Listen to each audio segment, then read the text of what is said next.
Welcome back, legends. Welcome to Harry Fix. This channel is all about powerful Harry Potter what if stories, where we explore alternate destinies, hidden power awakenings, and the darker secrets of the wizarding world. Today's topic is super exciting as you saw in the title. What if an 8-year-old Harry Potter was declared a lost lord of magic by Gringotts? Quick note before we begin. This video is self-recorded and created in line with YouTube's latest policies. Every story here is originally written, creatively edited, and made purely for storytelling and entertainment. If you enjoy these kinds of stories, make sure to subscribe. Now, let's begin.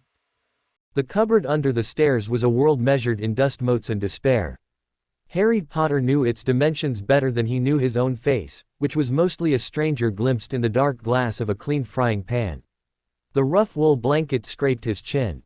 The ache in his ribs from Dudley's latest game of Harry hunting was a dull, familiar throb. He counted the thumps of Aunt Petunia's footsteps overhead, each one a hammer on the lid of his coffin. He was 8 years old, and his life was a small, dark thing. Rain lashed the side of the house, a furious tattoo on the brick and glass. It was the kind of rain that seemed personal. Harry imagined it was trying to wash the whole sorry street, number 4 Privet Drive, into a storm drain.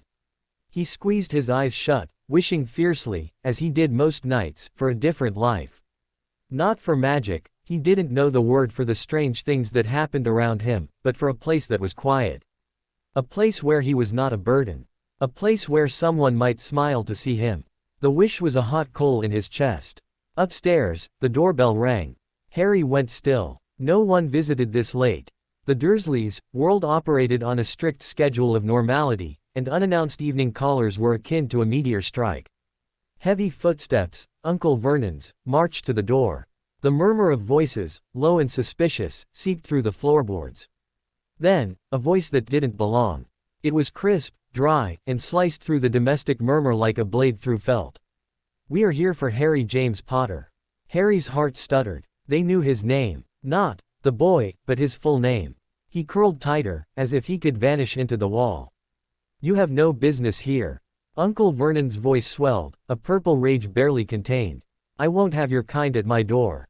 Freaks. I'll call the police." "That would be unwise," the dry voice replied, utterly unimpressed. "The contract, as you will see, is quite clear.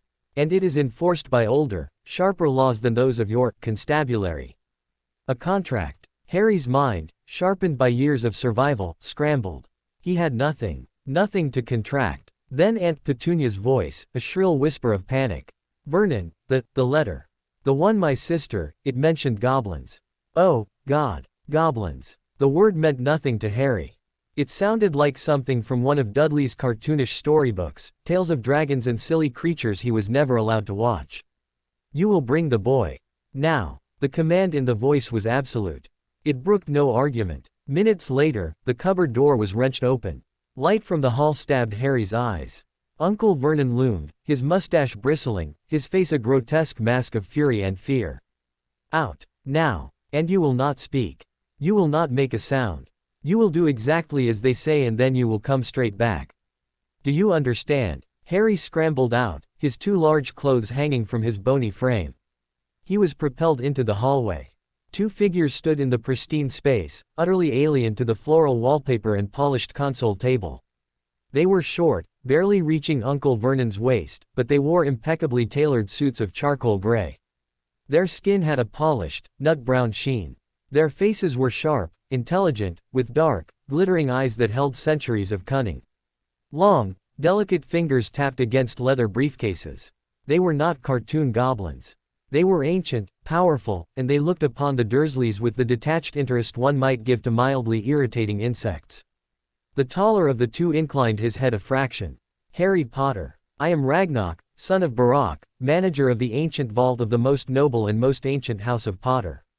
This is my associate, Sharp Claw." Harry could only stare. The words were nonsense, but the way they were spoken made them feel heavier than stone. "You will come with us," Ragnok stated. It wasn't a request. "He's not going anywhere with the likes of you."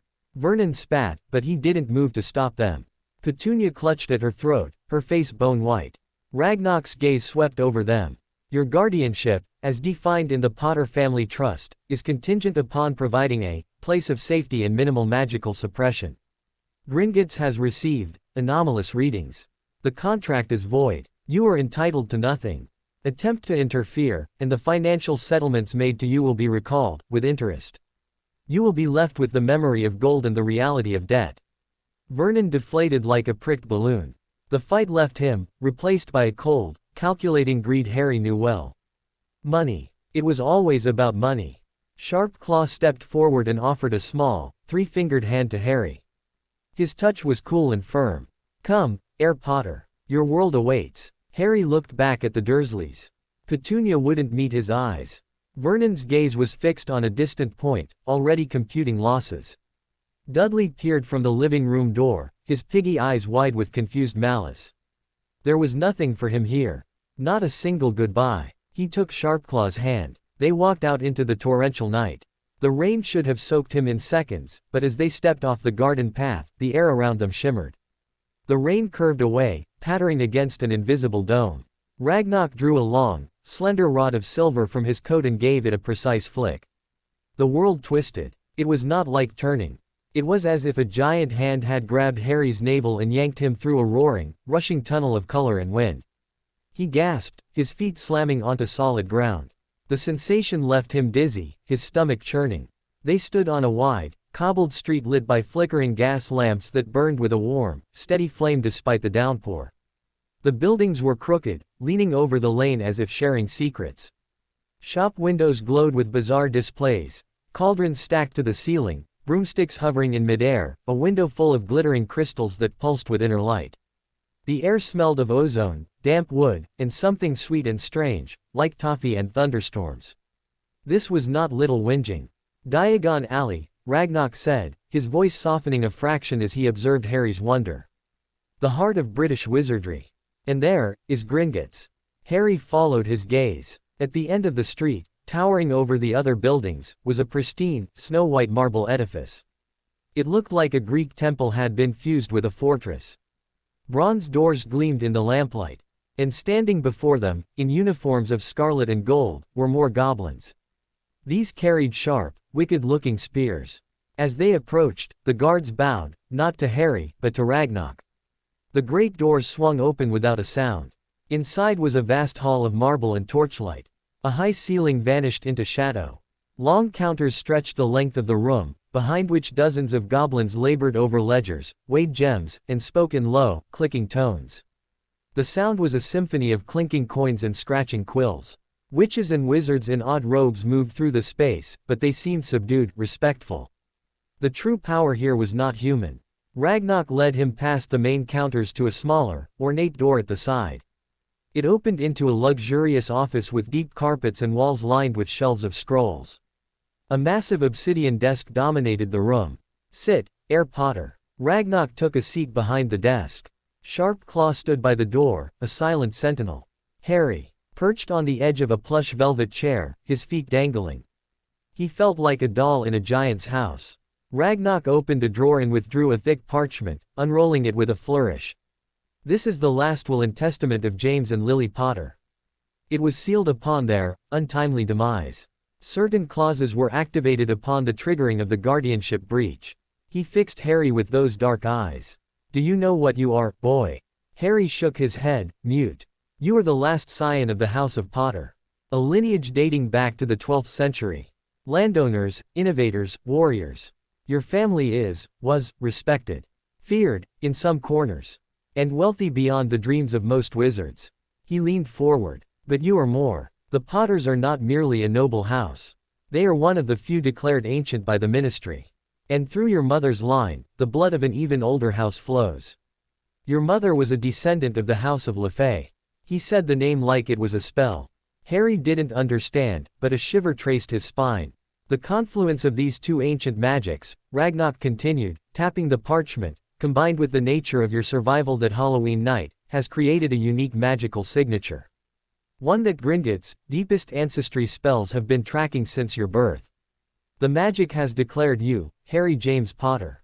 Not just heir. You are the Lord Potter. A lost lord, returned. Lord. The word echoed in the silent room. It was absurd. He was a boy who slept in a cupboard. "I don't want to be a lord," Harry whispered, his first words since leaving Privet Drive. Ragnok actually smiled, a thin, sharp thing. Magic rarely concerns itself with want. It concerns itself with is. You bear the title. The magics of your family, lying dormant in your vaults, will now recognize you. They will seek you. And others will sense you. The goblin's expression grew grave. Your parents did not die in a car crash, boy. They were murdered by the darkest wizard of our age. A wizard who tried to kill you and failed. That mark on your forehead is not a scar from broken glass. It is a cursed scar. A badge of a battle you somehow won as an infant. The world tilted. Car crash. That was the story. The lie. Murder. A dark wizard. A curse. His hand rose to his forehead, touching the lightning bolt shaped through his fringe. It felt warm. Why? Harry's voice was a rasp. Why did he want to kill me? That, Ragnok said, is a question for another time. Today is about claiming your birthright. And performing a test that is long overdue. Sharp Claw brought forward a small, carved stone basin and an intricately dagger. Harry flinched. Peace, Ragnok said. A drop of blood upon the ancestral stone. It will confirm your identity to the vault's protections. It will also reveal the strength of your magic. The Dursleys have been suppressing you, intentionally or not. Your magic has been screaming to get out. Today, we let it. Hesitantly, Harry held out his hand. Sharpclaw's touch was clinical. The dagger's point pricked his thumb. A single, perfect ruby of blood welled up. He let it fall into the basin. The stone drank it. For a moment, nothing. Then, a light erupted from the basin. It was not a single color, but a swirling, brilliant tempest of gold and silver and deepest emerald. It filled the room, warm and alive, pulsing in time with Harry's own heartbeat. He felt a roaring in his ears, a release of pressure he hadn't known was there.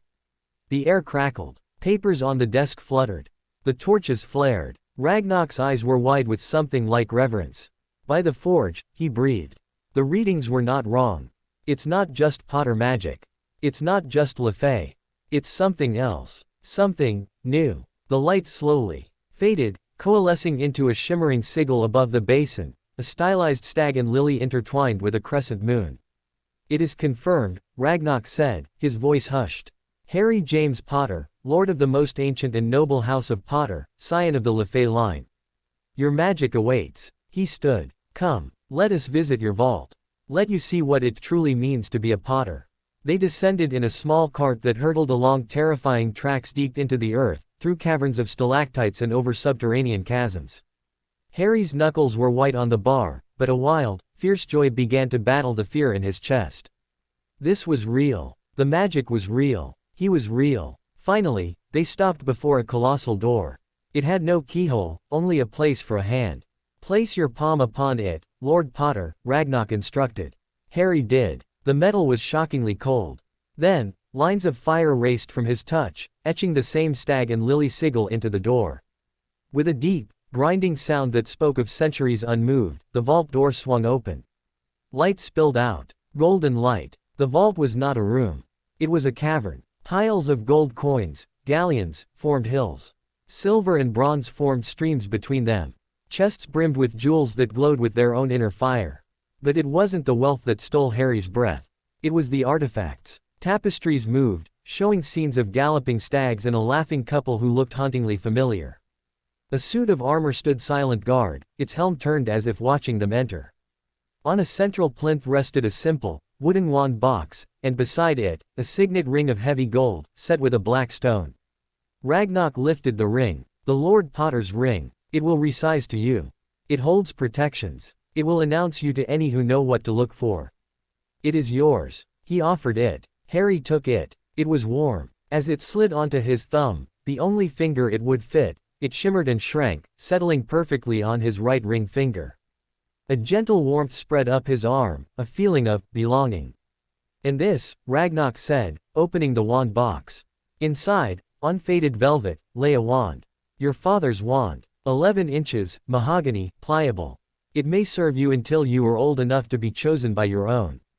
Harry picked it up. A shower of golden sparks erupted from the tip, dancing around his head like friendly fireflies. He laughed, a sound of pure, unadulterated wonder that echoed in the cavern of gold. For the first time in his memory, he felt whole. But as the sparks faded, Ragnok's face grew solemn again. The magic has been awakened, Lord Potter. The title has been claimed. Gringotts will handle the notifications to the Ministry, to the Wizengamot. Your enemies will know you have emerged from the shadows. You cannot return to the Muggles. Harry's joy faltered. Where will I go? That, said a new, gentle voice from the vault entrance, is a question I hope to answer. A tall man with long, silver hair and a beard to match stood there, his twinkling blue eyes taking in the scene. He wore robes of deep blue, covered in stars that seemed to twinkle independently of the vault's light. He looked kind, but there was a weight in his gaze, a sadness as he looked at Harry. Albus Dumbledore, Ragnok said, his tone becoming neutral, guarded. You are swift. The magic of an ancient house claiming its lord sends ripples, Ragnok, Dumbledore said, his eyes never leaving Harry. Hello, Harry. My name is Albus Dumbledore. I was a friend of your parents. Harry clutched his father's wand tighter. The man seemed kind, but so had the lady from social services who had once asked him questions while Aunt Petunia smiled with sharp teeth. He took a step back, towards Ragnok. Dumbledore's eyes twinkled, but the sadness deepened. You are afraid. That is wise. He glanced at the goblin. Gringotts has, of course, acted within its rights. But a child cannot live in a vault, Ragnok. He needs a guardian. He needs to be taught. The Potter Trust can hire tutors, Ragnok said coldly. Provide security. He need not be hidden away again. He needs a family, Dumbledore said softly. Or the closest thing our world can offer. There are protections I can place, tied to blood. He would be safe. Harry looked between the ancient goblin and the powerful wizard. Both spoke of safety, but their ideas of it seemed as different as stone and air. He was a pawn in a game he didn't understand. But he was a lord now. The ring on his finger pulsed, a steady, reassuring beat. Harry's voice was small, but it didn't waver. I want to see my house. My parents' house. The request hung in the air. Dumbledore looked startled. Ragnok's sharp teeth showed in something akin to approval. That, Ragnok said, can be arranged. The Potter ancestral home, Potter's Keep, has been under stasis since the death of your grandparents. It awaits its true master. Dumbledore sighed. Harry, the world is not safe for you. There are still those loyal to he who must not be named who would see the Potter line extinguished. The words should have terrified him. But after a lifetime of Dudley's fists and Vernon's rage, of darkness and hunger, the threat of a shadowy wizard felt distant. The gold around him felt real. The wand in his hand felt real. He looked at Dumbledore, then at Ragnok. He thought of the cupboard, and then of the moving tapestry, of the laughing couple who were his parents. I'm not going back into a cupboard, Harry said, and the words were not those of an 8-year-old. They were a declaration, carved from stone and sparked by newfound magic. I'm going home. The silence in the vault was absolute, broken only by the distant chime of gold settling. Dumbledore gazed at him, and for a fleeting moment, the twinkle in his eyes died, replaced by something like profound worry, and a flicker of respect. Ragnok bowed his head, a full, deep gesture from one power to another. And Harry Potter, 8 years old, lord of an ancient house, stood in a mountain of gold he did not yet understand, having just chosen his path. Above them, in the world of wizards and ministries, the ripples were already spreading. The lost lord was lost no more. And a lightning bolt scar on a young boy's forehead burned with a sudden, fierce heat. The silence that followed Harry's words was a living thing. It stretched between the three figures in the vault, thick with unspoken histories and diverging paths. The golden light seemed to hold its breath. Albus Dumbledore was the first to move. He let out a slow, weary sigh that seemed to carry the weight of years. The twinkle in his blue eyes had not returned. They were old, terribly old, and fixed on Harry with an unsettling mix of regret and assessment. Potter's Keep, he murmured, the name sounding like a relic on his tongue. It has been silent a long time. The wards are strong, but they are untended. A castle is not a home for a child, Harry. Not without life in its halls. Ragnok's voice was a dry counterpoint. It is his birthright. Stone and magic remember their masters. It will be safer than a nest of scheming wizards or a muggle hovel. The goblin's gaze slid to Dumbledore, a clear challenge. Gringotts can provide the necessary reclamation team. For a fee, of course. Harry wasn't listening to the debate. His attention was on the ring. The black stone set in gold seemed to drink the light of the vault, and a faint, steady pulse of warmth traveled from it into his bone. It felt like a heartbeat that was not his own. Anchor. His anchor. I want to see it, Harry repeated, quieter now but no less firm. He looked at Dumbledore. You knew my parents. Did they live there? A painful softness touched Dumbledore's face. They did, for a time. Before they went into hiding. It is a place of great joy, and great sorrow. The stones themselves may echo with both. He studied Harry, as if seeing not just the small, thin boy in oversized clothes, but the shadow of the man he might become, crowned with a title too heavy for his shoulders. Very well. It is, as Ragnok says, you're right. But I must accompany you. There are protections even Gringotts may not fully understand. And there is the matter of your new status. The world will know of it soon. We must be prepared. The journey was not made by cart or broom. Ragnok led them to a circular chamber deep within the bank, its floor a mosaic of a vast, twisted tree whose roots and branches seemed to shift in the torchlight. A family root chamber, the goblin explained. For the ancient houses only. Place your hand upon the symbol of your line, Lord Potter. Think of your destination, the heart of your inheritance, the hearth. Harry stepped forward. The mosaic was cool under his bare feet. He'd lost a shoe somewhere in the vault. He found the image of the stag and lily, woven into the tree's trunk. His small hand, the ring prominent on his finger, pressed down. The world did not twist this time. It blurred. It was like being dissolved into light and wind, but gently, carried on a current of deep, earthy magic that smelled of old parchment, damp soil, and burning new logs. He felt a pull, a magnetic yearning that came from the ring itself, tugging him toward a specific point in the universe. They reappeared with a soft thud of displaced air. Cold, damp, and the profound silence of a place long asleep struck Harry first. They stood in a large, circular entrance hall. A vaulted ceiling rose into darkness. Thick dust sheeted the floor, swirling in the eddies of their arrival. Grand portraits lined the walls, but their canvases were dark, their subjects hidden or absent.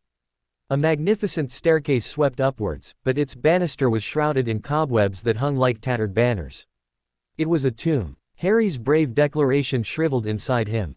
This wasn't a home. This was a museum of things lost. The sheer, echoing emptiness was worse than the cupboard.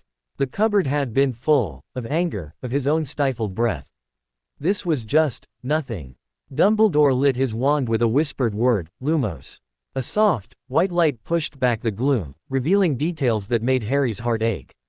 A child's toy broom, its twigs broken, lay abandoned at the foot of the stairs. A woman's shawl was draped over a side table, gray with dust. It felt not just abandoned, but fled. The stasis held the magic, not the minutiae of life, Ragnok said, his voice oddly hushed in the great space. He strode forward, his sharp eyes evaluating. The core wards are intact. The manor is dormant, not dead. It awaits the command of its lord. How does it work? Harry asked, his voice small in the vastness. Magic of this age is not switched on like a lamp, child, Dumbledore said, moving to a massive fireplace filled with ancient ash. It is a relationship. You must introduce yourself. You must wake it up. Harry looked down at the ring. The pulse was stronger here, a rhythmic thrum that seemed to be in time with a very slow, very deep heartbeat under his feet. He walked forward, dust puffing around his ankles. He didn't know what to do. He was just Harry. He stopped in the very center of the hall, under the highest point of the shadowy ceiling. He closed his eyes, trying to ignore the watchful gazes of the wizard and the goblin. He thought of the vault's golden light. He thought of the warm sparks from his father's wand. He thought of the word he had claimed but didn't understand, home. I'm here, he whispered to the silence. It's Harry. I came home. Nothing. He felt foolish. Hot tears of disappointment pricked behind his eyelids. He was just a stupid little boy playing dress up in a dead man's ring. Then, a tremor. It was so faint he thought he imagined it. A shiver in the dust on the floor. The ring on his finger flared, not with light, but with a sudden, intense heat that didn't burn. It was a signal. From deep, deep within the stone walls, a sound began. A low, grinding hum, like a great engine stirring after a century of slumber. The portraits on the walls shivered. One by one, light began to seep into their darkened canvases, not the flat light of a painting, but a soft, magical glow that illuminated blurred, shifting forms. The massive hearth at the end of the hall gave a colossal crack. Decades of dead ash were violently expelled in a cloud, and with a whoosh, magical fire roared to life, burning in brilliant blues and golds, filling the hall with a sudden, shocking wave of warmth. All around him, the house was waking up. Cobwebs shriveled and vanished. Dust drew itself into neat, tight little piles in the corners before disappearing with a soft pop. Tarnished brass fixtures on the walls gleamed as if freshly polished. The dark wood of the staircase glowed with a rich, deep luster. And light, soft, golden, sourceless light, began to bloom in sconces and from crystal orbs set in the ceiling, pushing the shadows back to the corners. But it was the portraits that held Harry spellbound. The figures within them were becoming clear. Witches and wizards in garb from across the ages stirred, stretching, blinking sleep from their eyes. Their gazes, sharp and curious, roamed the hall before landing, almost as one, on the small boy in the center. A severe-looking wizard with Harry's untamable hair and spectacles leaned forward in his frame. "Well," his voice echoed, rich and deep, though it had a slight, papery quality. "The prodigal son returns. And barely knee-high to a garden gnome. A witch with kind eyes and a cascade of red hair, his mother's hair, hushed him from a neighboring portrait. Leave him be, Charles. Can't you see he's overwhelmed?" She smiled at Harry, and the warmth in it was so immediate, so real, that his breath hitched. "Welcome home, Harry dear. We've been waiting and gathering dust," grumbled an older wizard with a magnificent beard. "Took your time, lad." "He's 8, Henry," the red-haired witch chided. "Hello, Harry. I'm Doria. This grumpy old badger is your great-grandfather, Henry Potter. The loud one is Charles, your grandfather's brother. We're your family. The bits that stick to canvas, anyway." Harry could only stare, a torrent of emotions choking him. They were just paintings. He knew that. But they knew him. They had his hair, his eyes. They were here. "The manor recognizes its lord," Ragnok stated, a note of solemn satisfaction in his voice. "The ancestral magic is reinstating basic maintenance and security protocols. The portraits are the house's memory. They will guide you." Dumbledore was watching the awakening with an inscrutable expression. The magical fire reflected in his half-moon spectacles.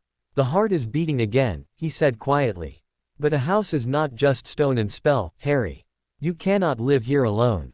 As if on cue, there was a sound like a damp tea towel being slapped against a wall. The air in front of Harry quivered, and with another, louder crack, a creature apparated into existence. It was about 3 feet tall, with bat-like ears the size of dinner plates and enormous, luminous green eyes that were currently swimming with tears. It wore what looked like a clean, pressed pillowcase, embroidered with the Potter crest. It stared at Harry, its entire body trembling. "Dobby," Harry whispered, the name from the books he'd secretly read under his blankets surfacing. The creature let out a wail that echoed in the now clean hall. "Not Dobby. I is Tilly. Tilly. The Potter family elf. Oh, the shame. The shame." It burst into heaving sobs, rocking back and forth. "Tilly has been asleep. The magic put Tilly to sleep when the young master and mistress left. Tilly did not feel the little master come home. Tilly did not make the tea. Tilly is a bad elf." It lunged forward, aiming its prominent nose for the nearest wall. "Stop!" Harry yelled, the command ripped from him.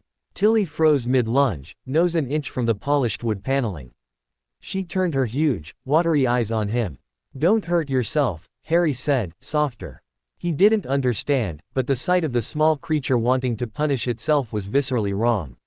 "It's not your fault. The house was asleep. You were asleep." Tilly's lower lip wobbled. "The little master is kind. Like his father. Like his mother." Fresh tears spilled over. "Tilly has failed them. The house is dusty. There is no food. The little master is so small, he needs soup and sandwiches and pudding." Harry, despite everything, almost smiled. The elf's panic was so immediate, so domestic. It was about dust and food. It was about caring for him. "Could you, maybe make some now?"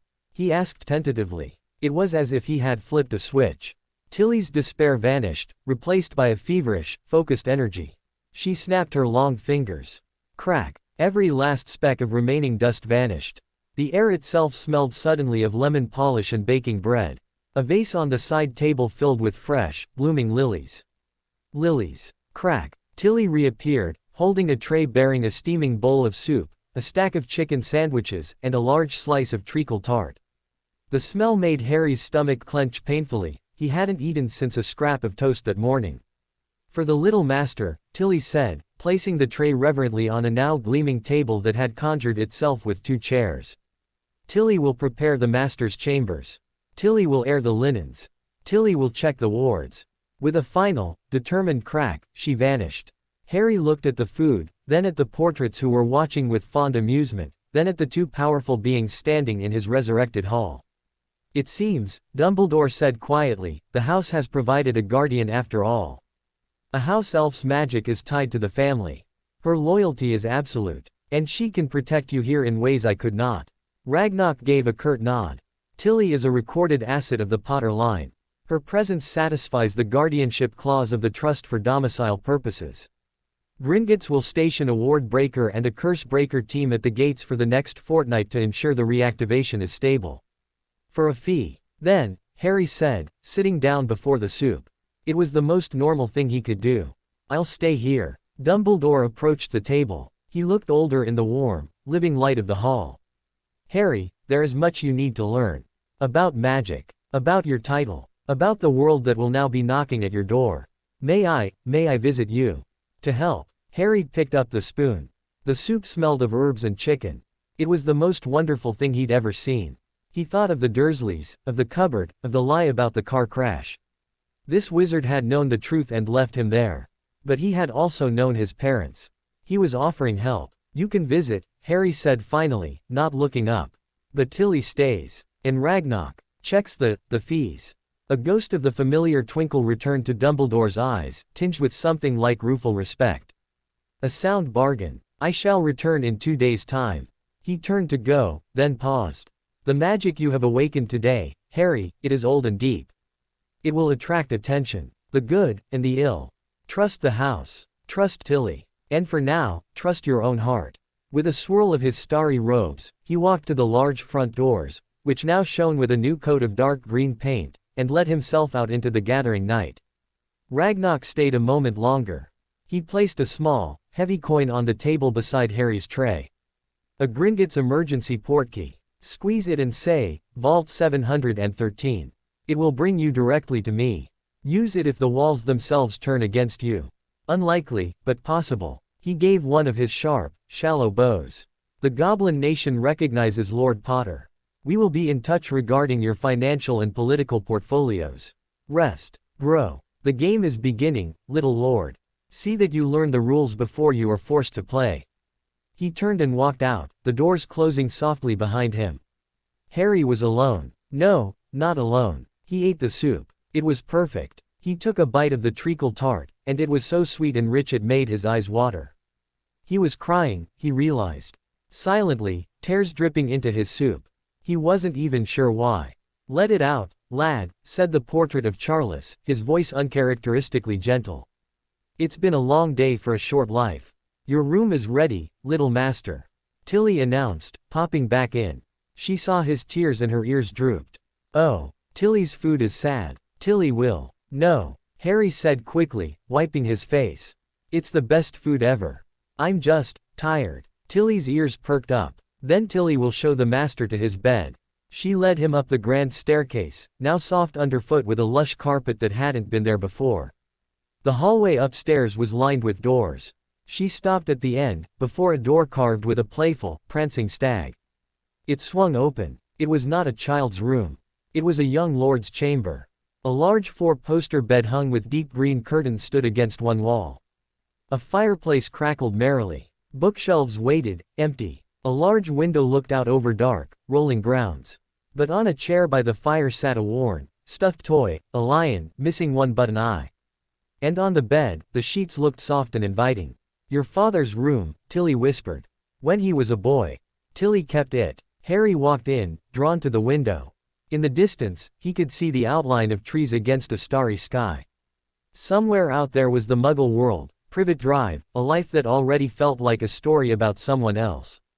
Here, the magic was in the stones, in the air, in the anxious, loyal creature beside him. He was home. A profound exhaustion, deeper than any Dudley had ever beaten into him, settled over his bones.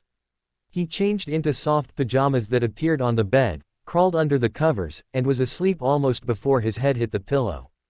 He dreamed not of flashing green light, but of a silver stag running through moonlit woods, of a red-haired woman's laugh, of a man with messy hair and glasses throwing him into the air.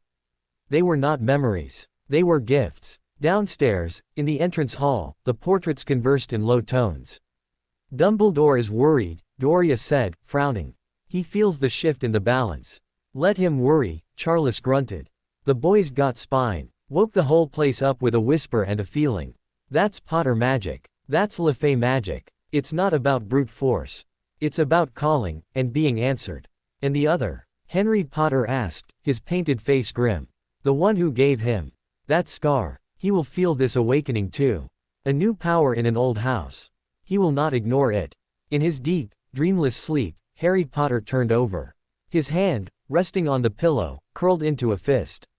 The black stone of the Lord Potter's ring, even in the dark, emitted a faint, protective glow. Outside, in the ancient woods that bordered Potter lands, a shadow darker than the night shifted. It had no form, only a desperate, hungry will. It had been drawn from a faraway forest in Albania by a tremor in the magical world, a flare of ancient, familiar power it had tried to extinguish years ago. The scar on the sleeping boy's forehead prickled, not with pain, but with a cold, distant warning. The keep was awake, and so were its ghosts. Sunlight, real and warm and filtering through green velvet curtains, woke him. For one disorienting moment, Harry thought he was in the cupboard. The strange angle of the light, the unfamiliar softness beneath him, sparked a panic that he'd overslept and Aunt Petunia would be pounding on the door. Then he saw the carved stag on the ceiling above his bed, caught in a beam of dust-moted gold, and memory cascaded back. Gringotts. The vault. The ring. The keep. He sat up, the sheets pooling around him. They were impossibly soft, a deep emerald green. The room was just as it had been last night, yet utterly different in the daylight. The bookshelves were no longer empty. They were filled, not with the pristine, matching volumes of a library, but with a haphazard, loved collection. Books on Quidditch with covers worn from handling, potions textbooks doodled in the margins, adventure novels with cracked spines, and even a few child's picture books about magical creatures. His father's books, left just as they were. The stuffed lion on the chair watched him with its one-button eye. Harry climbed out of bed, his feet sinking into a thick rug woven in gold and crimson. He went to the window and pushed the curtains fully aside. His breath caught. Potter's Keep wasn't in a neighborhood. It stood on a gentle rise, overlooking a wild, beautiful expanse of land that rolled into misty distance. There were orchards with twisting, ancient trees, their branches heavy with unidentifiable, glittering fruit. A wide, slow river cut a silver path through green meadows. A dense forest bordered the far edge, dark and inviting. The sky was a vast, clear blue, dotted with clouds that moved just a little too gracefully to be entirely natural. It was a kingdom in miniature, and it was his. A soft pop announced Tilly's arrival. She was wearing a slightly different pillowcase, this one with a pattern of tiny golden snitches. "Good morning, little master. Tilly hopes the master slept well. Does the master require breakfast? Tilly can make eggs, or kippers, or pancakes, or porridge with golden syrup, or—" "Pancakes, please," Harry said quickly, before she could list the entire contents of a magical grocer's shop. The idea of choosing his own breakfast was novel and thrilling. "With berries and cream. And chocolate chips," Tilly added, her ears quivering with excitement. "The master is too skinny. Tilly will fix this." She snapped her fingers, and behind her, the wardrobe door swung open. "Tilly has freshened the young master's clothes.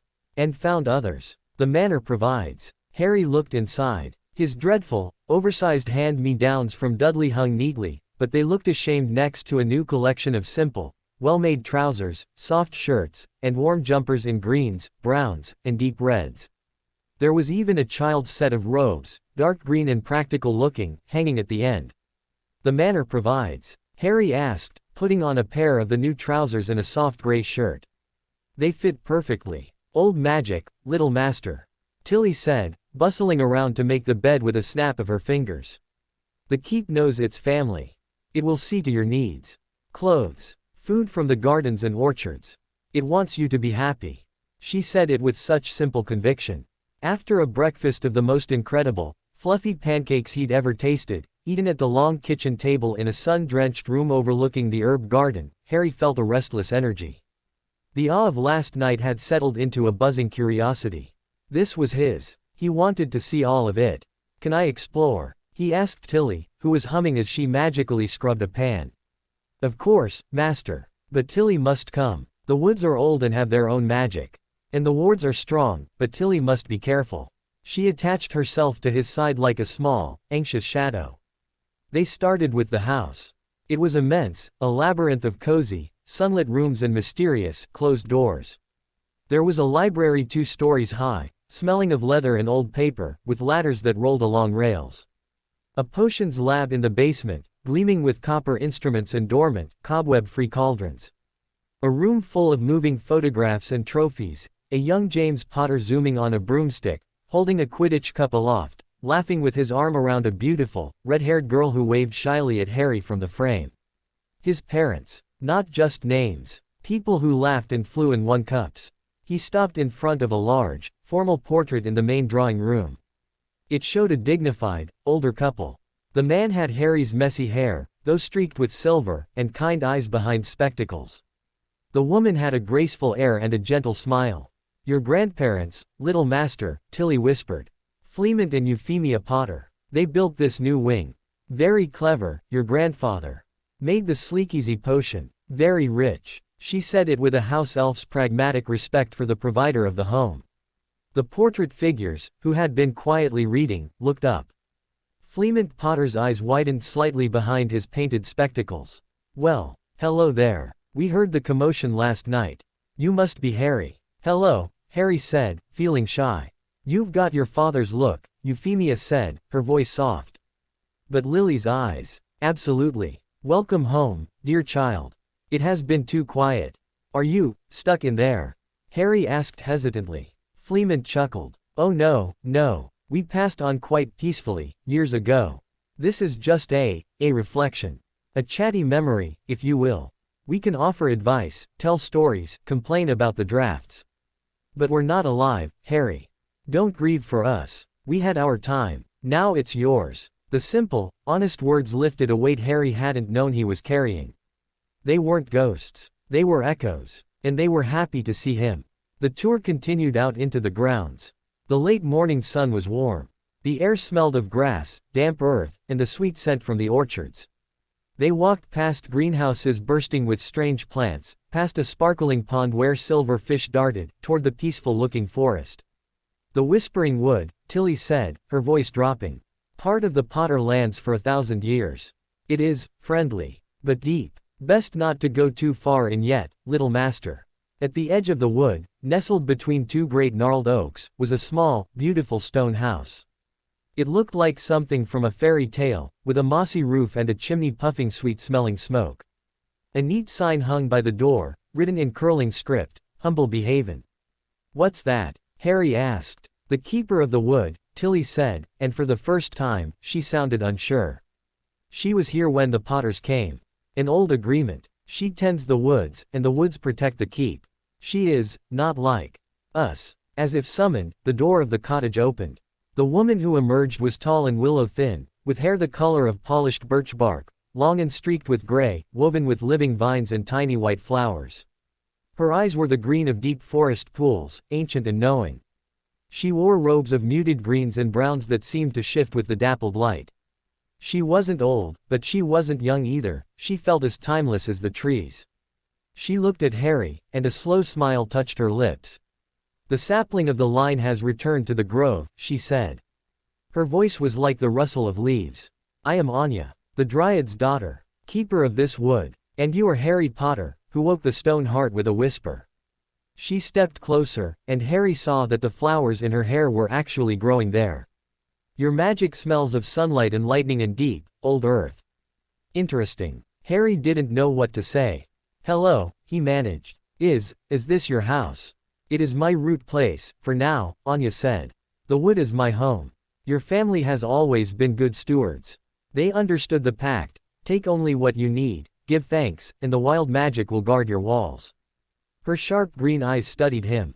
You are very small to carry such a big name, little lord. I didn't ask for it, Harry said, a flicker of defiance rising. No one ever does, Anya replied, her smile returning. The best names are thrust upon us. Come, I will show you the first lesson of this place. She led him to a giant, ancient oak at the very border of the wood. Its trunk was wider than Uncle Vernon's car. She placed her palm on the rough bark. Place your hand here, next to mine. Not to take, just to listen. Hesitantly, Harry did. The bark was rough and warm. He closed his eyes, expecting nothing. At first, there was just the feel of the tree. Then, a faint, slow thrum entered his palm. A deep, patient vibration, like the world's slowest heartbeat. Underneath it, fainter, was a symphony of other pulses, the quick skitter of a creature in the branches, the sap flowing like a lazy river, the whisper of roots stretching deep into the dark earth. It was alive, not just a plant, but a presence. The land knows you, Anya whispered. It remembers your blood. To be a true lord here is not about command. It is about listening. The magic here will protect you, but you must learn its language. It is not the shouting magic of wizards. It is the growing magic. The patient magic. Harry took his hand away, awed. The ring on his finger felt warm, as if in agreement. Thank you, he said. Anya inclined her head. When you are ready, the wood will have more to teach you. For now, let your roots settle in the stone. With a final, inscrutable look, she melted back into the trees, becoming one with the shifting shadows. The rest of the day passed in a blur of peaceful discovery. Harry helped Tilly pick glowing blueberries in the orchard. They popped with flavor in his mouth. He found a broom shed and touched an old, sleek racing broom that vibrated under his fingers. He sat in the library, not reading, just absorbing the quiet, sunlit peace.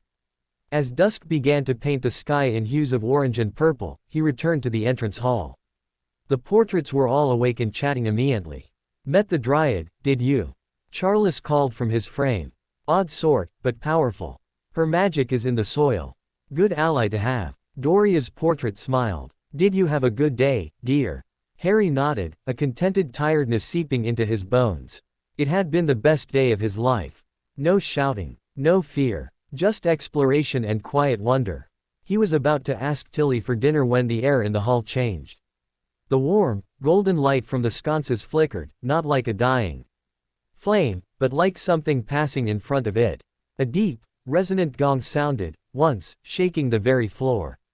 It wasn't a noise Harry heard with his ears, he felt it in his teeth, in the ring on his finger. Tilly froze, her enormous ears standing straight up. The wards, she whispered, terror in her voice. Something is testing the boundary. At the main gate, all the portraits fell silent, their painted faces turning toward the large window that overlooked the long driveway leading to the distant, wrought iron main gates. Harry ran to the window. Far down the lane, at the point where the Potter lands met the ordinary world, he could see the outline of the gates. And outside them, in the gathering twilight, were figures.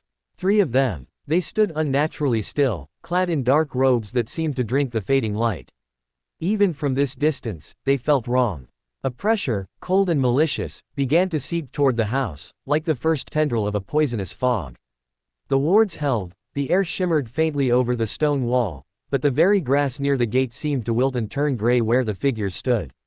Death Eaters, the portrait of Fleement said, his voice hard as flint. The Dark Lord's followers. They've felt the awakening. Can they get in? Harry asked, his heart hammering against his ribs. Not through those wards, Charles snarled. Not unless they bring a giant or a dragon. But they know you're here now. They're marking the place. As they watched, one of the figures raised a wand. A jet of sickly green light shot from it, not at the gates, but at the sky. It exploded high above in a silent, malignant burst that coalesced into a shimmering, terrible symbol, a skull, with a serpent slithering from its mouth. It hung in the twilight air, glowing with an evil green light, a declaration and a threat. The dark mark. It was the same symbol from the books, the one that meant murder. It was here, over his home.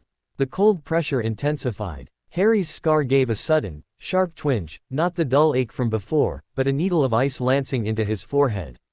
He gasped, clutching at it. Tilly let out a shriek of pure fury. They dare to threaten the master's home. Her small body trembled, not with fear now, but with a wild, protective rage. She snapped her fingers violently. At the gates, the earth itself erupted. Thick, thorny vines, as hard as iron and moving with snake-like speed, burst from the ground, lashing toward the three figures. The wards flared a brilliant, blinding gold. The Death Eaters dissipated with loud cracks, vanishing just as the vengeful vines would have seized them. The oppressive cold vanished with them. But the dark mark remained, staining the purple sky. Harry stood at the window, breathing hard, his scar still pulsing. The peaceful magic of the day was shattered, replaced by the chilling reality of the symbol in the sky. They had found him. They had come to his door.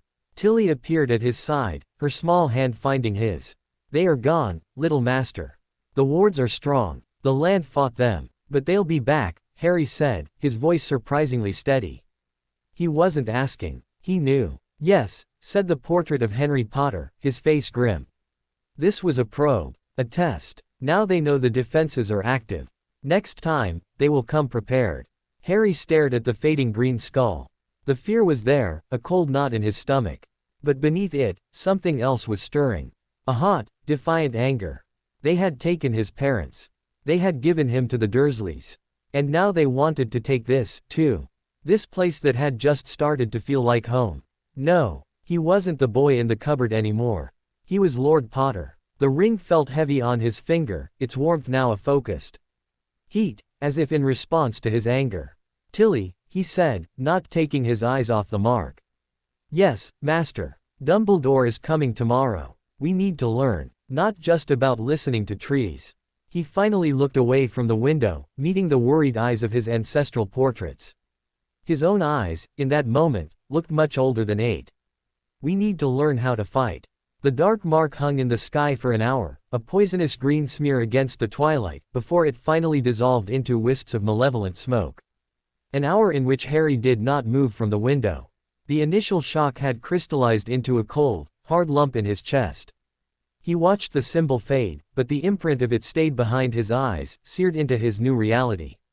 Tilly had spent the hour in a frenzy of protective magic, her small form popping in and out of existence as she reinforced wards, checked boundary stones, and muttered dire curses under her breath about bad wizards and their nasty, creeping magic.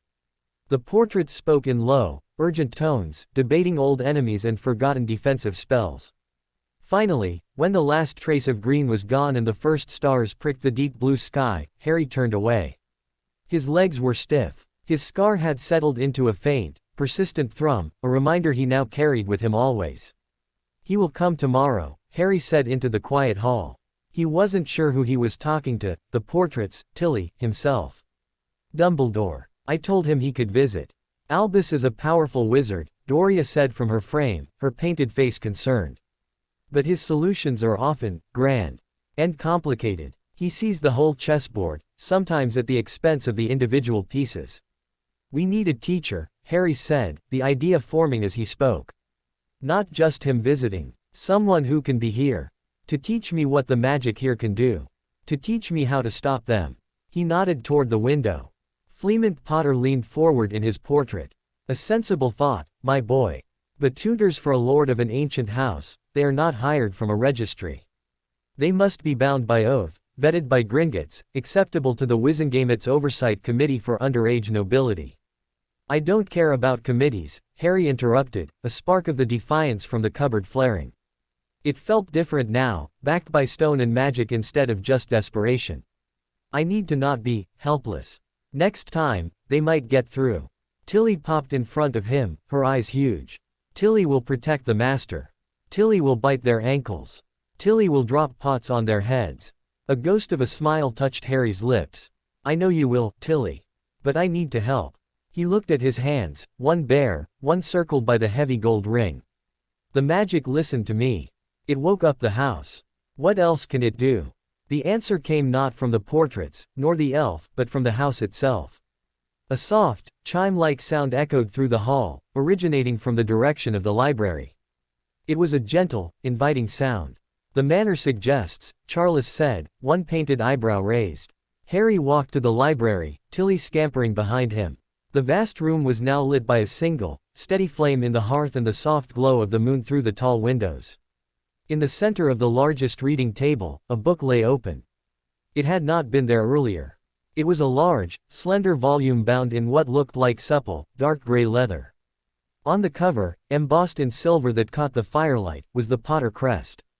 Below it, in elegant script, were the words, "The Grimoire of the Hearth, a Potter Primer." Hesitantly, Harry reached out and touched the cover. It was warm. He opened it. The first page was not handwritten, but seemed to be formed of light and shadow. That shifted on the parchment. It showed a detailed, moving map of Potter's Keep and its grounds. He could see the house as a pulsing golden heart, the wards as a shimmering silver net over the land, the Whispering Wood a deeper, green-tinted area. At the edge of the map, where the gates were, a faint, fading smear of sickly green marked where the dark mark had been. "He'll want to see this," Harry murmured, thinking of Dumbledore. He turned the page. The next was text, but it shifted as he looked at it. When he focused on a word he didn't know, wards, the paragraph rearranged itself into a simpler explanation, accompanied by a small, animated diagram showing layers of protective magic. When his gaze lingered on family magic, the page bloomed into a tapestry of images. Potters casting spells that shimmered like sunlight on water, tending magical plants, crafting objects that glowed with inner light. "It's teaching you," Tilly breathed, peering over his elbow. "The house knows what the master needs. This is old magic. Soul magic. The book grows with you." Harry turned more pages. He saw chapters on household charms, on land binding, on the care of magical creatures that might inhabit the grounds. Deeper in, he glimpsed headings that made his heart beat faster. Defensive applications of hearth magic, ward weaving, from foundation to fortress, the language of stone and root.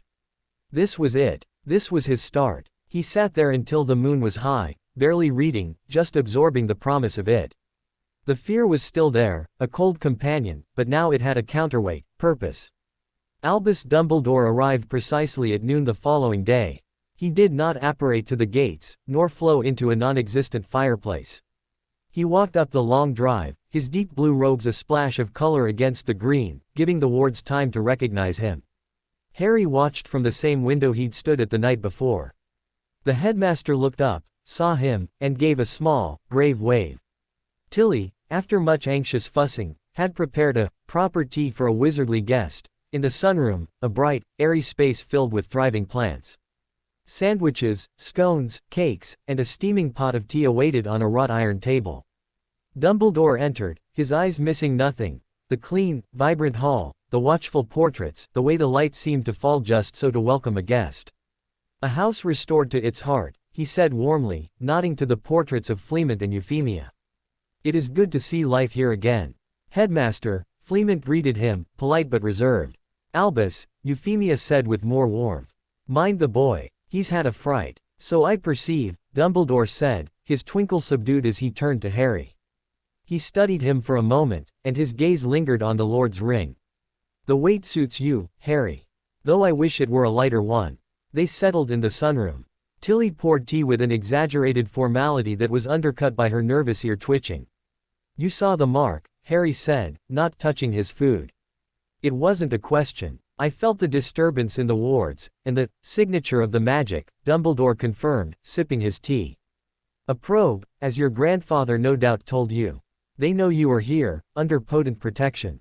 It changes their calculus." "What did they want?" Harry asked, the question that had burned in him all night finally spilling out.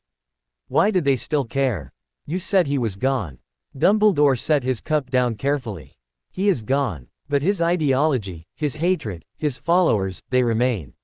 Some are in prison. Many are not. They see you as a symbol, Harry. The boy who lived. The child who, by surviving, proved their master was not invincible. And now," he gestured to the room, the land beyond the windows. "Now you are not a hidden child. You are a lord of an ancient house, sitting in a fortress of old magic. You represent a legacy they tried and failed to destroy. To some, you are a taunt. To others, a potential weapon to be captured or controlled. To the most fanatical, a threat to be eradicated before you grow into your power." The words were chilling in their clarity. A symbol, a weapon, a threat. He was 8 years old. "I'm not any of those things," Harry said, his voice tight. "Not yet," Dumbledore agreed softly.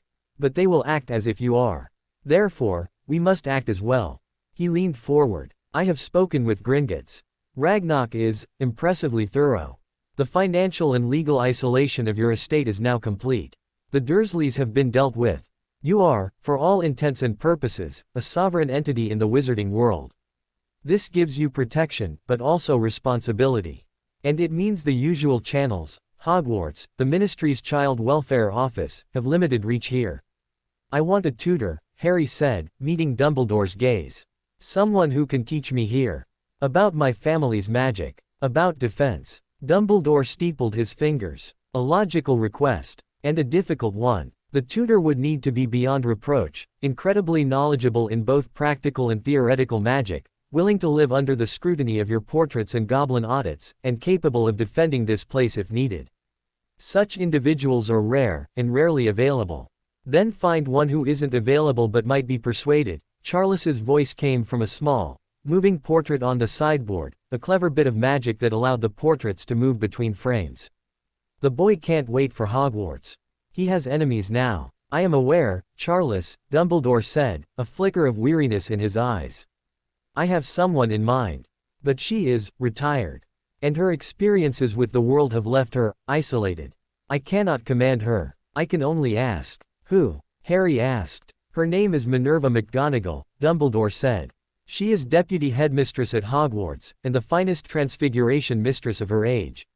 She is also a woman of unwavering principle, formidable skill, and, he added with a sigh, a profound distrust of what she calls, old family nonsense. She was very fond of your parents, Harry. And she was, deeply aggrieved by what happened to them. She believes you should have been raised with knowledge of your world. She may be persuaded that tutoring you is the next best thing. The name meant nothing to Harry, but the description, finest, formidable, fond of his parents, sounded promising. Will you ask her? I will write to her today, Dumbledore promised.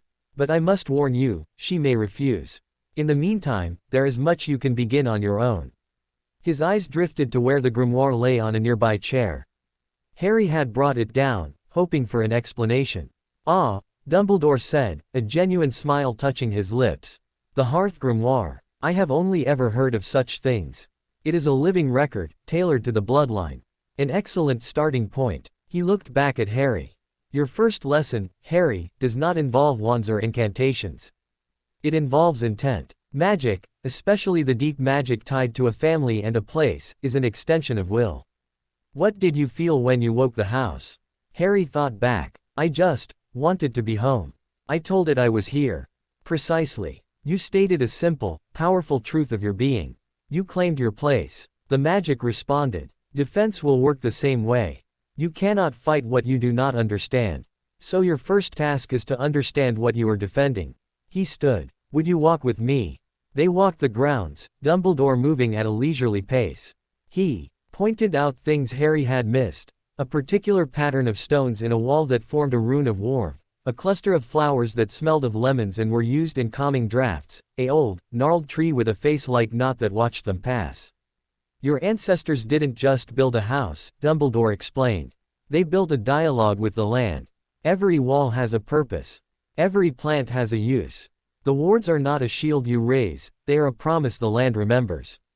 The promise is, this is a place of sanctuary for the Potter line. Harm to them is harm to me. They stopped at the edge of the Whispering Wood. Anya was there, waiting silently among the trees. She and Dumbledore exchanged a long look, a silent recognition passing between them. Professor, she said, her voice like a breeze. Keeper, he replied with a slight bow. I see you have met our young lord. He has listened to the oak, Anya said. A good start. The wood is restless. The poison that touched the edge of the land has left a stain. The trees remember such magic. They do not like it. I will see to its cleansing, Dumbledore assured her. He turned to Harry. Intent, Harry. To cleanse the stain, I must intend to restore the land's natural state. To protect, you must intend for safety to be the truth of this place. Your magic, your family magic, is the catalyst. Watch. Dumbledore drew his wand, a long, elegant thing, but he did not point it at the ground where the Death Eaters had stood. He held it loosely at his side. He closed his eyes and took a deep breath, as if inhaling the very essence of the place. When he spoke, his voice was not loud, but it carried a profound resonance that vibrated in Harry's bones. I call upon the ancient covenant. Let the hurt here be unmade. Let the earth's memory be of growth, not blight. Let the peace of this sanctuary be whole. He didn't cast a spell. He simply willed it. A wave of gentle, golden light emanated from him, not from his wand, but from his entire being. It washed down the drive toward the gates. Where it passed, the faint, lingering grayness in the grass vanished, replaced by a vibrant, emerald green. The air itself seemed to sparkle, and the oppressive chill that had lingered was gone, replaced by the wholesome scent of sun-warmed soil. Harry felt the ring on his finger grow warm in response, a pulse of approval. The house behind him seemed to let out a sigh of contentment. That, Dumbledore said, opening his eyes, looking slightly older, as if the effort had cost him something precious, is magic of intent. It is what your family grimoire will teach you. It is slower than a curse. It requires more of you. But its roots are deeper. He turned to Harry, his expression serious. This is your foundation, Harry. Before you learn to duel, you must learn this. To know your home so completely that defending it is as natural as breathing. Can you feel it? The line where your land ends and the world begins. Harry closed his eyes, trying to quiet his mind. He thought of the map in the grimoire. He thought of the feel of the oak's heartbeat. He reached out with something that wasn't his hand, a sense he hadn't known he possessed. And there it was. A faint, humming line of power, a shimmering boundary that ran along the stone walls, through the ancient trees, under the soil.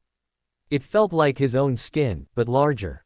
The wards. He opened his eyes and nodded.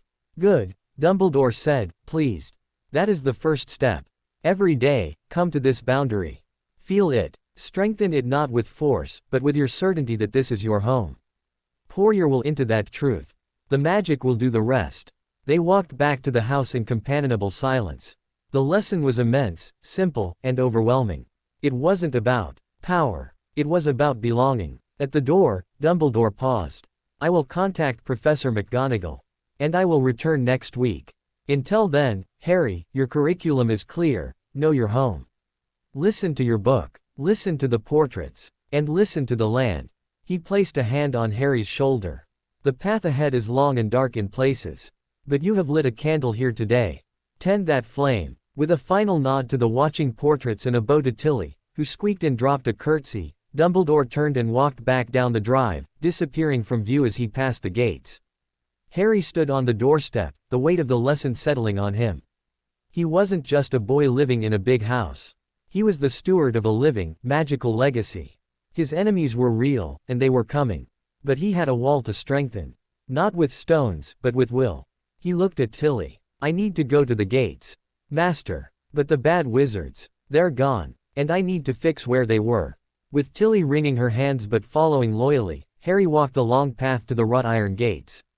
He stood just inside the boundary, where the golden light had washed over.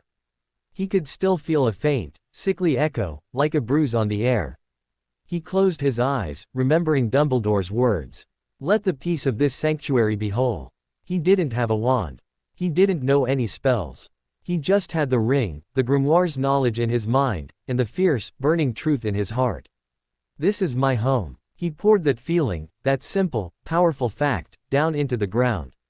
He imagined roots of light spreading from his feet, knitting the bruised earth back together. He imagined the air clearing, the memory of the green skull dissolving into nothing. He intended it, with every fiber of his being. For a long moment, nothing. Then, a warmth spread from the ring, through his arm, into his chest, and down his legs into the soil. A soft, silvery light, far fainter than Dumbledore's gold, glowed around his feet. It spread outward in a slow ripple, like a stone dropped in a pond. Where it passed, the last vestige of cold vanished. The grass seemed to straighten, a richer hue. The wards hummed, a clear, strong note that hadn't been there before. It was a tiny thing. A whisper of magic. But it was his. Exhaustion hit him like a physical blow. He swayed, and Tilly was there, holding him up with surprising strength. The master did it. The land is happy again. Harry, leaning on her, looked back at the house on the hill. It looked solid. Safe. His. He had taken the first, real step. He had defended his home. But as Tilly helped him back up the path, a new thought occurred to him, cold and clear. Dumbledore had cleansed the land and given him a lesson. But the headmaster had also, very deliberately, not offered to stay. He had not suggested moving Harry elsewhere to safety. He was leaving him here, to learn, to grow, and to act as a target. A well-protected target, but a target all the same. Was it a test, a strategy, or something else? Harry didn't know. But as he climbed into bed that night, the grimoire on his bedside table, he made a decision. He would learn. He would grow strong. Not just for defense, but so that no one, not Death Eaters, not even well-meaning powerful wizards, could ever decide his fate for him again. Outside, in the restored night, an owl with tawny feathers and serious eyes flew toward the distant Scottish Highlands, a letter from a headmaster to his deputy clutched in its talons. The offer within would change the course of a retired witch's life, and the destiny of a lost lord. And deep in the whispering wood, Anya the Dryad's daughter touched the healed earth at the boundary and smiled a small, sharp smile. The sapling had taken its first root. The wild magic was pleased. It would watch. And when he was ready, it would teach him its older, sharper truths. The week that followed was a study in quiet intensity. Harry fell into a routine shaped by the house itself. He woke with the sun, the room responding to his stirring by drawing back the curtains just so. After breakfast with the portraits, who offered a running, often argumentative commentary on everything from the weather to wizarding politics, he would take the grimoire and go to a different part of the grounds. He learned to listen, not with just his ears. In the orchard, he sat with his back against the trunk of an apple tree that bore golden, softly glowing fruit. He placed his palm on the bark, as Anya had shown him, and waited. At first, there was just the whisper of leaves and the distant chirp of birds. Then, a subtle, sugary pulse entered his awareness, the tree's slow, sweet metabolism, the pull of nutrients from the soil, the latent magic in its sap that made the fruit glow. The grimoire called it sympathetic resonance. Feeling the life of something to understand its nature. By the old stone well in the kitchen garden, he learned to sense the deep, cold veins of water underground, and the way the wards diverted and purified them as they passed beneath the boundary. The book called it geomantic awareness. In the entrance hall, he would stand for minutes at a time, eyes closed, simply feeling the hum of the house, the gentle flow of warmth from the hearth magic through the walls, the silent vigilance of the portraits, the bustling, popping energy of Tilly as she moved through her tasks. It was a vast, intricate, living organism, and he was its nucleus. It was exhausting. This kind of magic wasn't about shouting a word and seeing sparks, it was a constant, low-level use of a sense he was still developing. He ended each day with a headache behind his eyes and a deep, bone-tired satisfaction. He was doing something. He also practiced his intent. Every afternoon, he walked to the gates. He would stand just inside the boundary, place his hand on the cold wrought iron, and pour his certainty into the wards. This is my home. It is safe. It is protected. Each time, the silvery light that came from him was a fraction brighter, the ward hum a note clearer. It was like exercising a muscle he never knew he had. The portraits were his reluctant, often squabbling, theory teachers. You're focusing too much on the feeling, boy, Charles would bark from his frame in the library. Intent is will, not sentiment. It's a decision, a command. You don't hope the wards hold. You know they will. From her frame in the sunroom, Doria would counter, oh, stuff and nonsense, Charles. For a Potter, will is sentiment. Our magic has always been strongest when tied to love, to loyalty. That's why the house woke for him. He didn't command it, he longed for it. Semantics, Charles would argue. Harry absorbed it all, finding his own middle path. His will was fueled by a fierce, protective love for this newfound sanctuary. Every memory of the cupboard, every echo of Dudley's laugh, every flinch from Uncle Vernon's raised voice was now a log on that fire. He would not lose this. He could not. 4 days after Dumbledore's visit, the house alerted him to a new presence. He was in the potions lab, cautiously reading about the properties of some of the more benign-looking plants in the greenhouse, when a soft, musical chime echoed through the keep, different from the ward alarm. It was a clear, polite ping. Someone is at the formal flow entrance, Master, Tilly said, popping in, her ears pricked. A witch. She is, waiting for permission. The formal flow entrance, the grimoire had explained, was a dedicated, warded fireplace in a small receiving room, disconnected from the public flow network. Only someone with explicit, pre-keyed permission from the Lord could use it. This visitor had not forced her way in, she had knocked. Professor McGonagall. A flutter of nervousness went through Harry. He smoothed down his shirt, a dark green one the house had provided, and made sure the Lord's ring was visible on his finger. He wasn't sure why that felt important, but it did. Let her in, Tilly. He walked to the main hall to receive her. He heard the faint whoosh of flow travel from a corridor to the left, then firm, measured footsteps on the stone floor. Minerva McGonagall stepped into the entrance hall, and she seemed to bring a new kind of atmosphere with her. The air tightened, became crisper. She was tall and severe-looking, her black hair pulled into a tight bun, her posture rigidly upright. She wore robes of plain, deep emerald green, and her spectacles gleamed in the light from the sconces. Her eyes, a sharp, piercing shade behind them, swept the room with a swift, analytical glance, taking in the restored grandeur, the watching portraits, before landing on Harry. For a long moment, she simply looked at him. Her face was an impassive mask, but something flickered in her eyes, a pain so deep and sudden it made Harry want to look away. It was the same look Dumbledore had sometimes, but sharper, less cushioned by twinkles and lemon drops. "Harry Potter," she said finally. Her voice was exactly as he'd imagined, precise, Scottish, and devoid of any unnecessary warmth. "Professor McGonagall," he said, trying to sound like a lord and feeling like a very small boy. "Thank you for coming." She gave a short, sharp nod. "Professor Dumbledore has apprised me of the situation. And I have reviewed the Gringotts contracts." She said, "Gringotts contracts," as if they were a necessary but unpleasant medicine. "Before we proceed, you should know my terms. I am here as an educator, not a nanny. I will teach you magic, history, theory, and defense. I will not coddle you. I will expect diligence, respect, and hard work. The world you have been thrust into does not forgive weakness, and I will not prepare you for a life it does not offer. Do you understand?" Harry met her gaze. It was like looking into a storm. "Yes, Professor." "Good." Another nod. "Secondly, my primary allegiance is to Hogwarts. I will reside here during the summer months and on weekends during term, when my duties permit. This is a temporary arrangement, until you reach Hogwarts age. At that point, your education will become the school's responsibility. Is this acceptable?" "Yes," Harry said again. He hadn't expected a replacement parent. A teacher, a strict one, was exactly what he felt he needed. "Finally," she said, and her voice softened, just a fraction.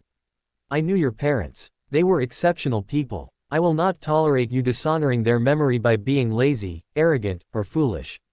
"Clear, clear," Harry said, his throat tight. Her sternness was a shield, he realized. Underneath it was the same raw grief he'd seen in that first glance. "Very well." She seemed to relax infinitesimally, her inspection of him complete for now. "Show me the library. We will begin an assessment of your current knowledge immediately. I understand you have had no formal schooling." As Harry led the way, the portraits remained unusually quiet. Even Charles looked subdued. Professor McGonagall had that effect. The assessment was, from Harry's perspective, a disaster. He couldn't read very well, the Dursleys hadn't encouraged it, and Dudley had torn up any books he caught Harry with. His arithmetic was basic. He knew nothing of wizarding history, law, or culture beyond the scraps he'd gleaned from the grimoire and the portraits. Professor McGonagall did not sigh or look disappointed. She took notes on a parchment with a self-inking quill, her face expressionless. When he finished stammering that he didn't know what a muggle was in the magical context, she merely made another note. "Your magical theory, however, appears to be intuitive," she said, closing her notebook. "Professor Dumbledore reported your work with the wards. Show me." Nervously, Harry led her out to the gates. He explained what he'd been doing, the listening, the feeling, the focusing of intent. "Perform the reinforcement," she instructed, arms crossed. Harry stood at the boundary, closed his eyes, and reached for that connection. It was harder with her hawk-like gaze on him. He fumbled, the sense of the ward slipping like a wet bar of soap. He gritted his teeth, pushing. "Stop," McGonagall's voice cut through his effort. "You are forcing it. You are trying to lift the magic, like a weight. That is wand magic. This is different. You told me you feel it is an extension of yourself. Do you strain to feel your own hand? No. You simply know it is there. Find that knowing again. Now." Her words were like a key turning in a lock. The forcing stopped. He stopped trying to do and instead simply was, "Harry Potter, Lord of this land." The connection snapped into place, clear and strong. The silvery light bloomed at his feet, the ward hum strengthened. It was the clearest, strongest response he'd yet produced. When he opened his eyes, sweating slightly, McGonagall was looking at him with a different expression. It wasn't approval, exactly. It was more like the look a master craftswoman might give a piece of raw material that showed unexpected potential. Adequate, she said. The foundation is unorthodox, but it is there. We will build upon it. From now on, mornings will be for mundane studies, reading, writing, arithmetic, wizarding history.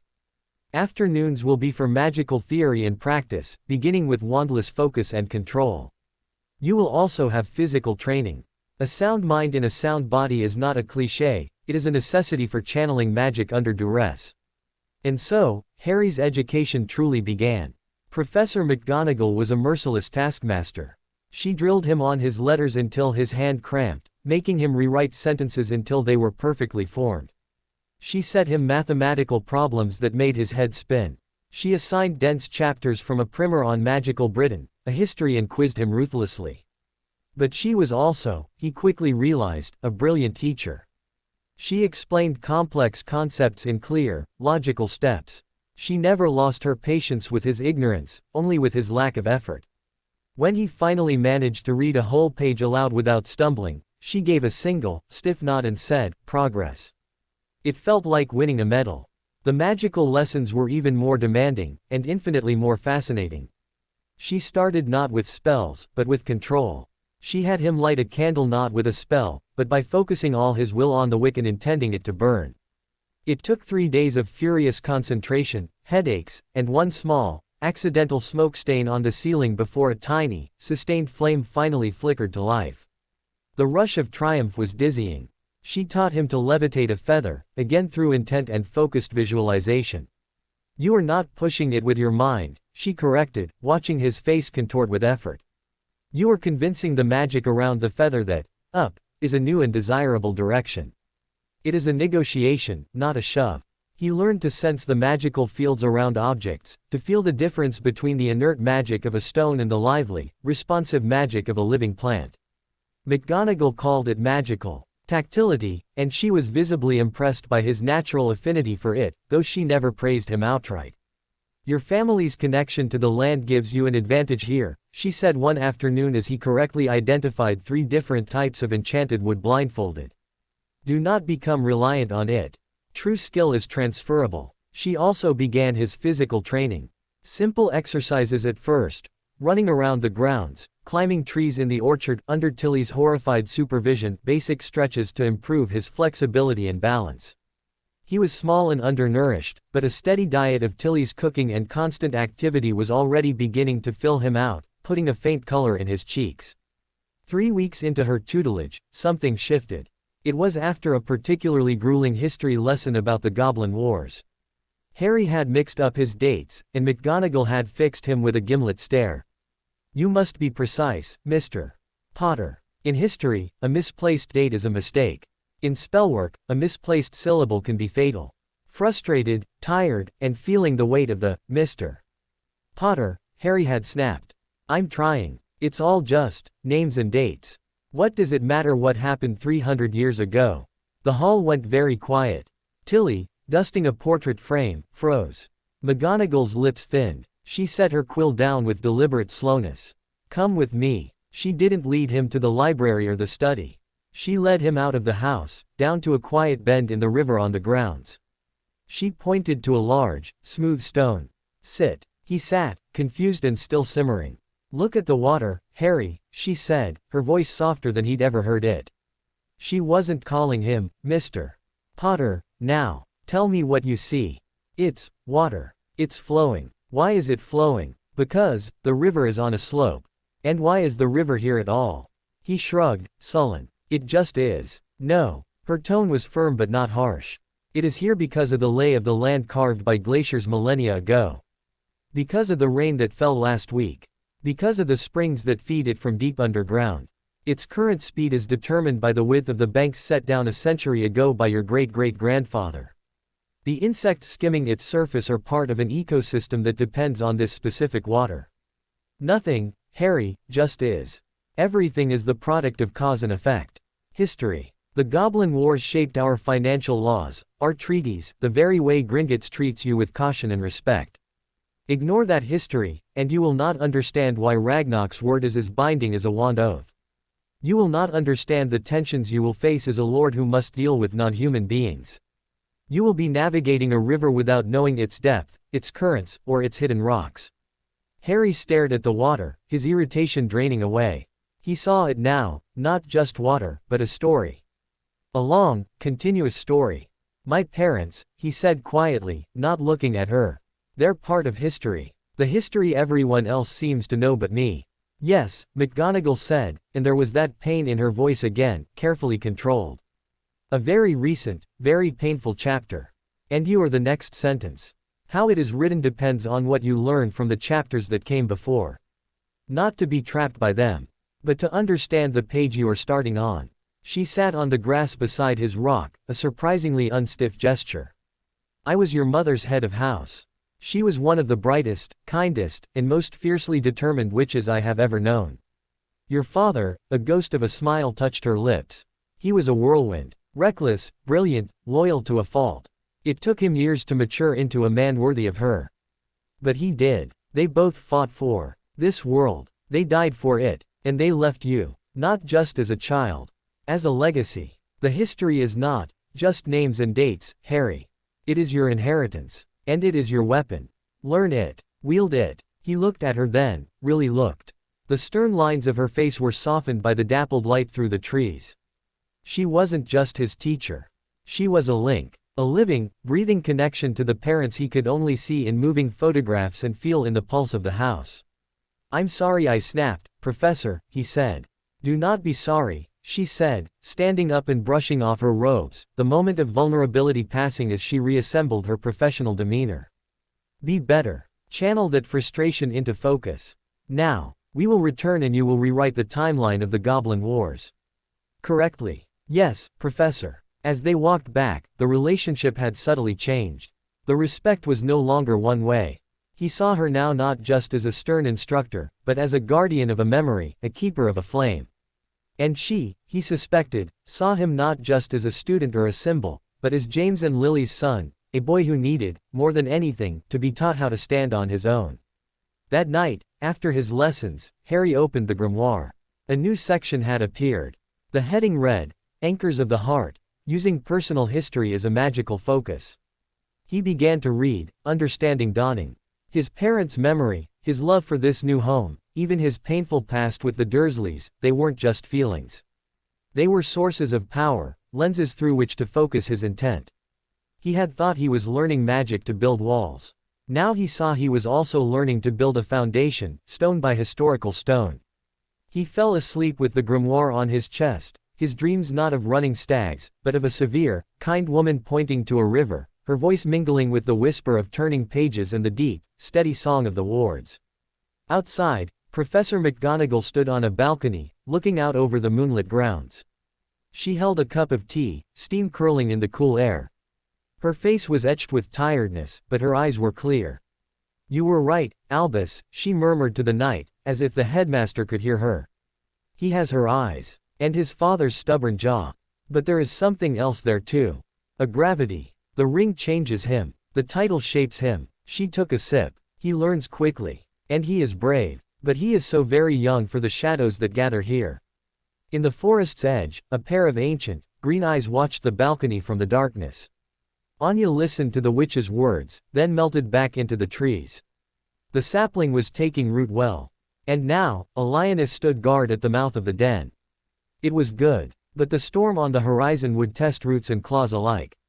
And in the deepest corner of the Whispering Wood, where even the Dryad tread lightly, the faint, corrupted scar left by the dark mark's touch, a scar not on the land, but on the memory of the magic, quivered. It was a tiny thing, a pinprick of lingering hate. But it was a connection.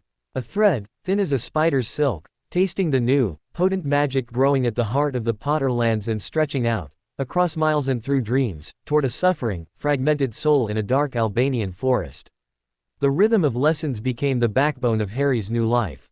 Sunrise to sunset was measured not by chores or Dudley's whims, but by the clear, demanding structure Professor McGonagall imposed. The headaches from magical focus lessened as the mental muscle strengthened. The once daunting pages of history texts began to weave narratives he could follow, stories of power and prejudice that echoed strangely with his own brief, bruised history. His connection to the house deepened in quiet ways. He no longer had to concentrate to feel the wards, they were a constant, comforting presence at the edge of his awareness, like the sound of his own breathing. He could tell when Tilly was in the kitchen versus the attic by the different quality of her popping magic. He knew which portrait was passing through which frame by the subtle shift in the ambient magical hum. It was during a lesson on elemental sympathy, the idea that magic could be aligned with fundamental forces like earth, air, fire, and water, that Professor McGonagall introduced a new, practical test. Theory is useless without application, she declared one bright afternoon, leading him not to the library, but out toward the Whispering Wood. Your family's affinity, according to the grimoire and the land's response, leans strongly toward earth and life magic. We will test this. Your task is not to cast a spell, but to ask a favor. They stopped at the giant boundary oak, where Harry had first listened. Anya was there, as if she'd been expecting them. She nodded to McGonagall, her gaze lingering on Harry with that ancient, assessing look. The wood is not a tool, little lord, Anya said, her voice a rustle of leaves. It is a neighbor. A powerful, willful neighbor. You can ask it for help. It may choose to give it. The asking requires respect, and an offering of something real. What do I offer? Harry asked, looking between the stern witch and the wild Dryad. A piece of your intent, McGonagall answered. A memory. A feeling. Magic fueled by emotion is potent, but raw. It must be shaped. You will ask the wood to show you a hidden path, one that exists only when the land wishes it. In return, you will offer it a memory of growth. A time you felt yourself becoming more than you were. Harry's mind went blank. Memories of growth. Most of his memories were of shrinking, of making himself smaller in the cupboard, quieter at school, less visible in the world. Then he thought of the feel of the ring sliding onto his finger. The warmth of the house waking up. The first silvery light from his hands at the ward line. Those were growth, but they were his. Private. It must be true, Anya murmured, touching the bark of the oak. The wood knows deception. It eats lies and spits out thorns. Harry closed his eyes. He didn't choose the vault, or the ring. He chose a simpler, sharper moment, the first time he'd stood up to Uncle Vernon after coming here. It hadn't been dramatic. The letter from Gringotts about the official cessation of the Dursley stipend had arrived. Vernon, purple-faced, had Flo called a terrifying experience he'd been forced to learn to shriek about in gratitude. Harry, holding the Gringotts coin in his pocket, had simply said, the money was for my care. You didn't provide it. It stopped. And he'd ended the call. A small act, but in that moment, he had not flinched. He had grown a spine. He held that memory in his mind, the hot, defiant satisfaction, the steady beat of his own heart, the feel of the cold coin. He poured the feeling of it into his magical awareness, letting it mix with his connection to the land. He didn't push it out. He let it seep from him, like scent from a flower, an offering laid at the roots of the great tree. He opened his eyes and spoke to the wood, not in a command, but in a request. Please, show me a hidden path. For a long moment, nothing. The wind sighed in the high branches. A beetle scurried over a root. Then, with a soft, groaning creak, the massive trunk of the boundary oak began to change. Bark rippled and flowed like liquid wood.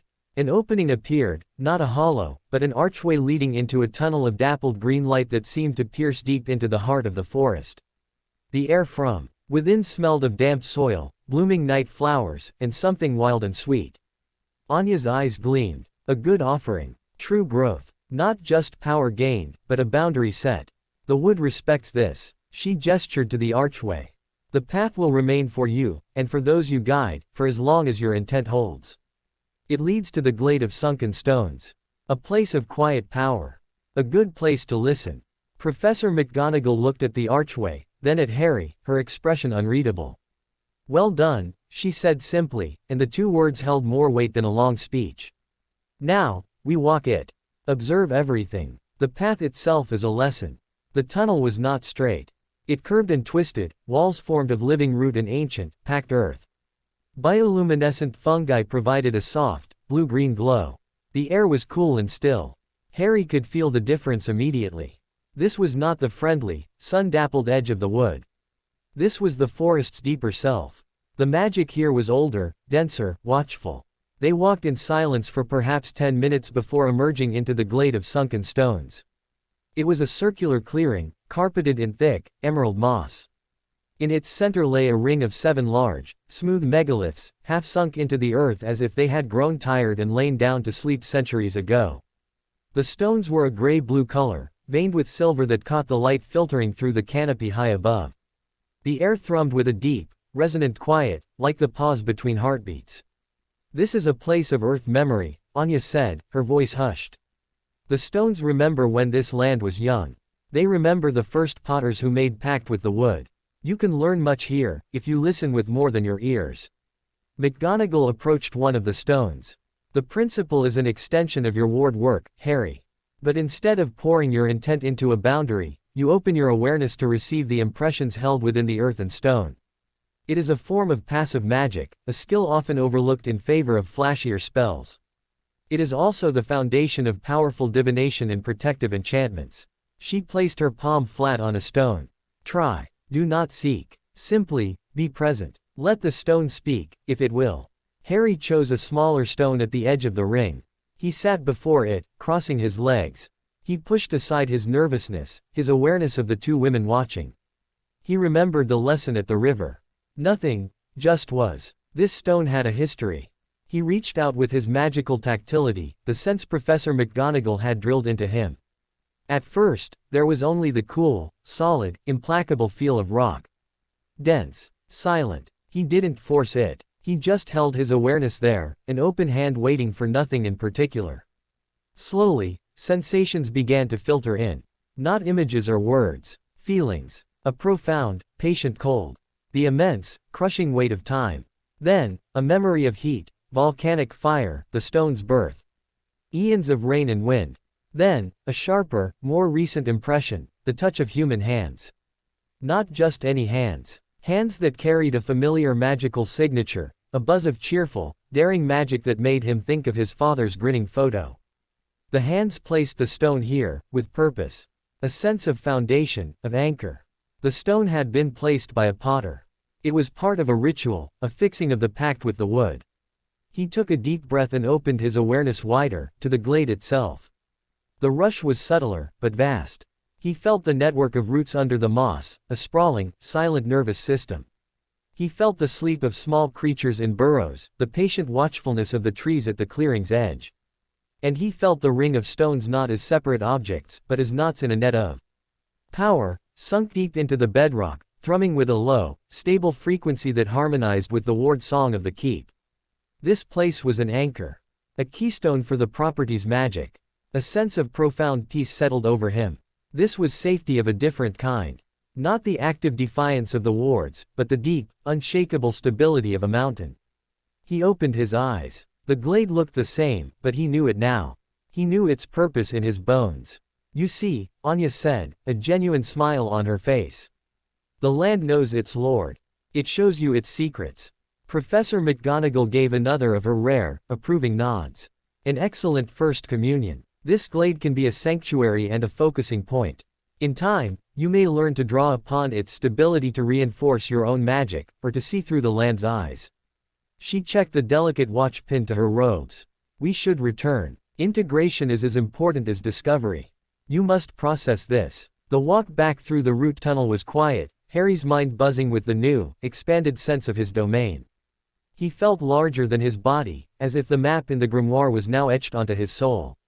The feeling lasted through dinner, through his evening reading. He fell asleep that night feeling more connected, more grounded, than ever before. The dream was different. He was in the glade, but the light was wrong, a sickly, twilight green, like the afterglow of the dark mark. The stones were not serene, they vibrated with a low, angry hum. The moss was gray and brittle. And in the center of the ring, where the earth should have been soft and alive, there was a patch of black, corrupted soil. From it, a thin, wavering tendril of dark smoke rose, coiling like a worm. In the dream, he approached it. He knew he shouldn't, but he couldn't stop. The tendril sensed him. It stopped its aimless coiling and pointed at him. It had no eyes, but he felt a hideous, focused attention. A hunger. A familiarity that made his scar blaze with frozen fire. The tendril shot toward him, not to strike, but to connect. To burrow into the connection he'd made with the glade. He woke with a gasp, sitting bolt upright in bed. His scar was searing with pain, a sharp, icy ache that made him nauseous. The room was dark, the house silent. But the feeling of violation, of that hungry attention, clung to him like a cobweb. He scrambled out of bed and ran to the window. The grounds were peaceful under the moon. The ward hum was steady. But something was wrong. The connection he'd felt to the glade, it felt tainted. There was a discordant note in the deep song of the land, a note of wrongness coming from the direction of the whispering wood. He had opened himself to the land. And something, somewhere, had felt it. Had tasted his magic through the old, unhealed scar its followers had left. It wasn't just the wards they had tested. They had left a back door. A tiny, corrupted thread tied to the memory of their evil, waiting for a strong enough magic to brush against it. And he just had. He stood at the window, shivering in the dark, the proud lesson of the day crumbling into ash. He had grown. He had connected. And in doing so, he might have just told the darkness exactly where, and what, he was. The hidden path had shown him more than a glade. It had shown him his own vulnerability. The cliffhanger wasn't at the gates anymore. It was inside him, sleeping in the heart of his sanctuary, and he had just woken it up. The nightmare clung to Harry through the dawn. He moved through his morning routine, washing, dressing, the simple act of tying his shoes, with a mechanical detachment. The proud connection he'd felt to the glade now felt like a wound, a channel he'd opened that something foul had brushed against. He pushed his breakfast around his plate, the cheerful yellow of the scrambled eggs turning his stomach. Professor McGonagall noticed. She noticed everything. "You were preoccupied, Mr. Potter," she stated, not looking up from the Daily Prophet she was scanning with a critical eye. "The efficacy of today's lesson on basic ward theory will be negligible if your mind is elsewhere. Explain." The command was crisp, leaving no room for evasion. Harry put his fork down. The dining room, with its sunny windows and the portrait of a young Fleemont Potter experimenting with a cauldron, felt suddenly too bright, too exposed. "I had a dream," he started, his voice low. "About the glade. The stones were wrong. And there was something in the earth. Something that felt me." He touched his forehead instinctively. "My scar hurt. Worse than before." McGonagall set the newspaper down slowly. All her attention was now on him, sharp and unwavering. "Describe the sensation." "Precisely." Harry did his best, faltering over the intangible, the sickly green light, the vibrating anger in the stones, the coiling, hungry attention of the dark tendril. When he mentioned the scar pain, her lips pressed into a thin, white line. "You believe this was merely a nightmare?" she asked when he finished.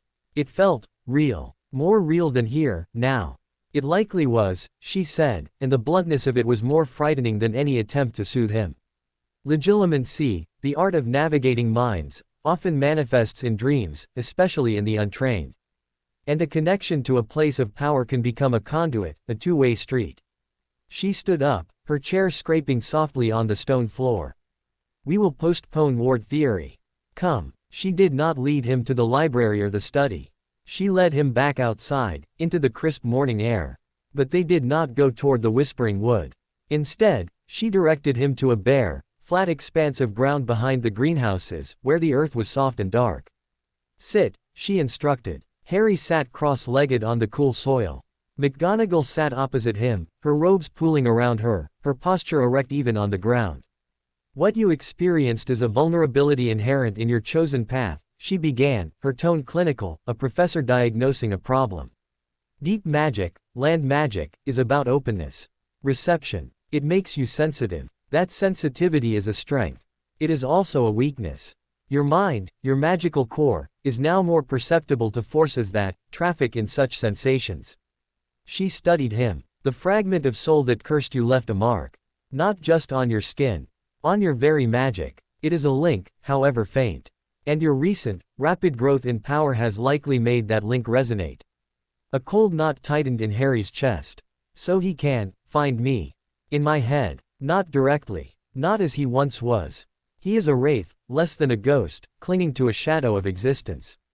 But he is a supremely gifted and malicious wizard. And hatred can be a kind of radar. Your dream suggests that your communion with the glade sent out a ripple of potent, familiar magic. Something on the other end of that cursed link stirred and reached back along the echo. She leaned forward slightly. This is not a reason to abandon your studies. It is a reason to fortify your mind. You have learned to guard your land. Now you must learn to guard yourself. How? The word came out as a whisper. Through discipline. Through occlumency. Harry blinked. The term was unfamiliar. The magical defense of the mind against external intrusion, she explained. It is not commonly taught to one so young. It is arduous, often frustrating, and requires a level of mental control that most adults never achieve. But your circumstances are not common.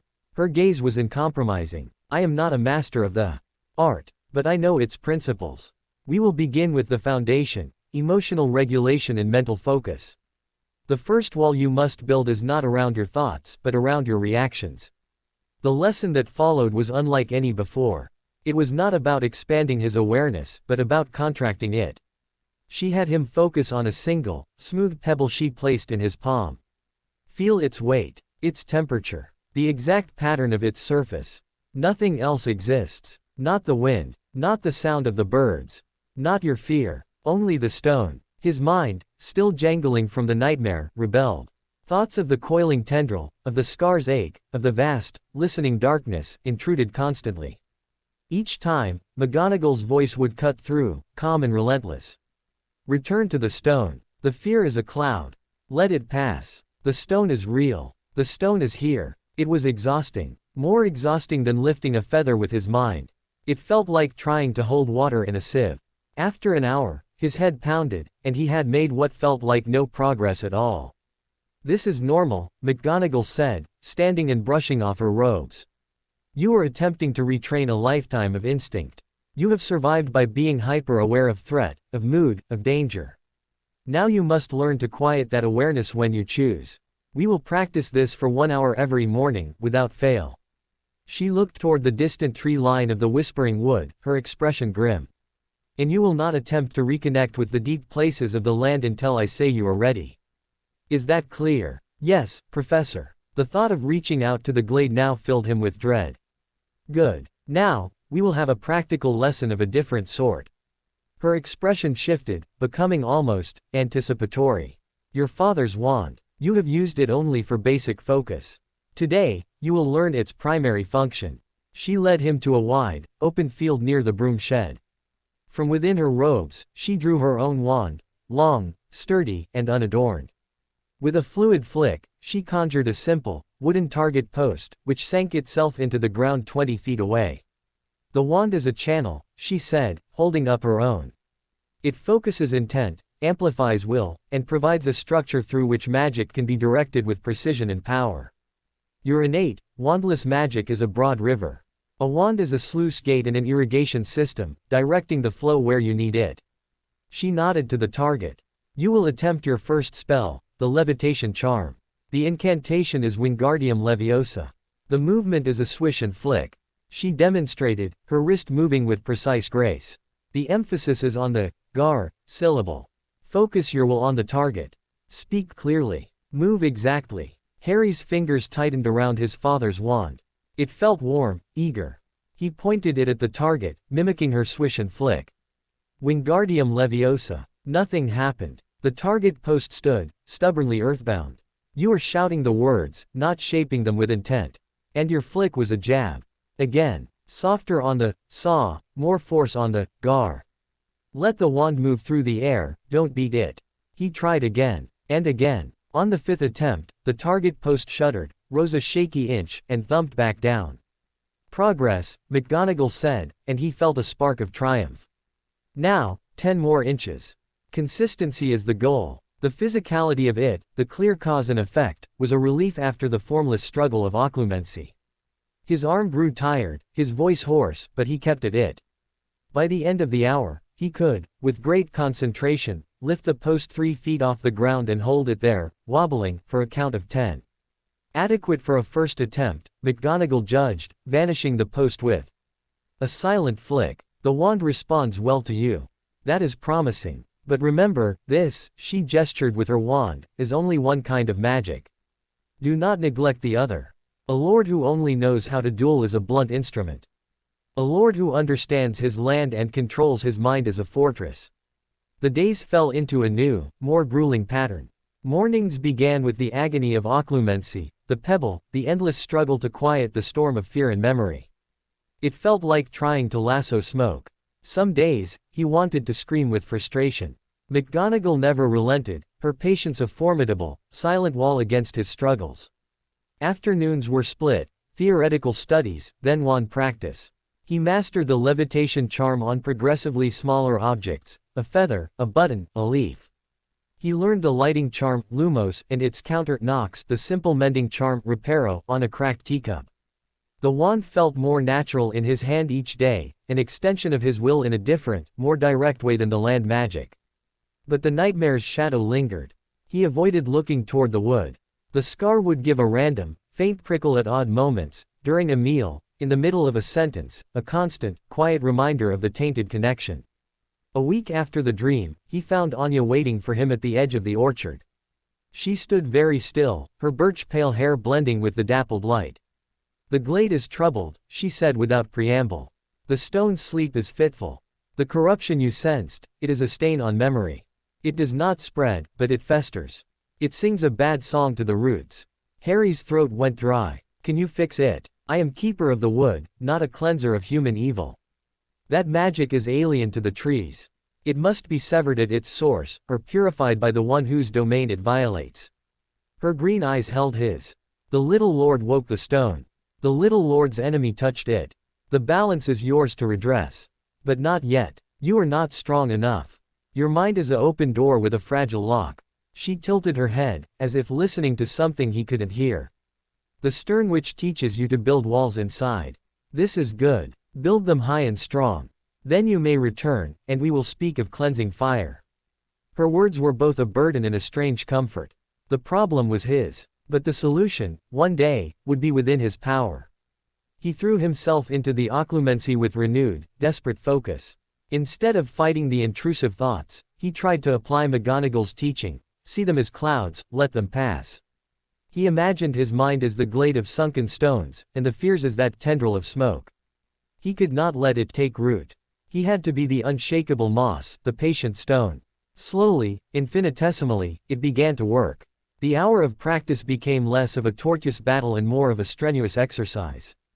The pebble in his hand felt more solid, more real, and the world outside it more distant. A month after the dream, Professor McGonagall arrived for their morning session with a different air. She held a small, ornate wooden box. "Your progress, while slow, is sufficient to advance," she announced. "True occlumency involves not merely quieting your own mind, but defending it against active assault. I will attempt a gentle legilimency probe. Your task is not to block me, you cannot yet. Your task is to remain calm, to focus on your anchor, and to observe the probe without engaging with it. Panic is the breach. Serenity is the wall. Do you understand?" Harry's heart hammered against his ribs. The idea of someone in his mind, even his teacher, was deeply terrifying. But he nodded. "Your anchor will be the memory of your first successful ward reinforcement. The feeling of certainty. Hold to it." He closed his eyes, calling up the memory, the cool iron of the gate, the surety in his chest, the silvery light. He held it, making it as solid as the pebble. Legilimens. It was not an invasion. It was a presence. A cool, intelligent pressure at the periphery of his awareness, like a light shining just outside a frosted window. He could feel it seeking a way in, testing the edges of his focus. Instinct screamed to push back, to shield. He fought the instinct. He held onto the memory of the ward light, let it fill him. The pressure probed, gentle but insistent. It brushed against the edges of other memories, a flash of the cupboard's darkness, the sound of Petunia's shrill voice, the triumphant lift of the target post. He didn't cling to them. He let them be, observed them as if from a distance, and returned to his anchor. The pressure withdrew. He opened his eyes, breathing heavily, his body tense.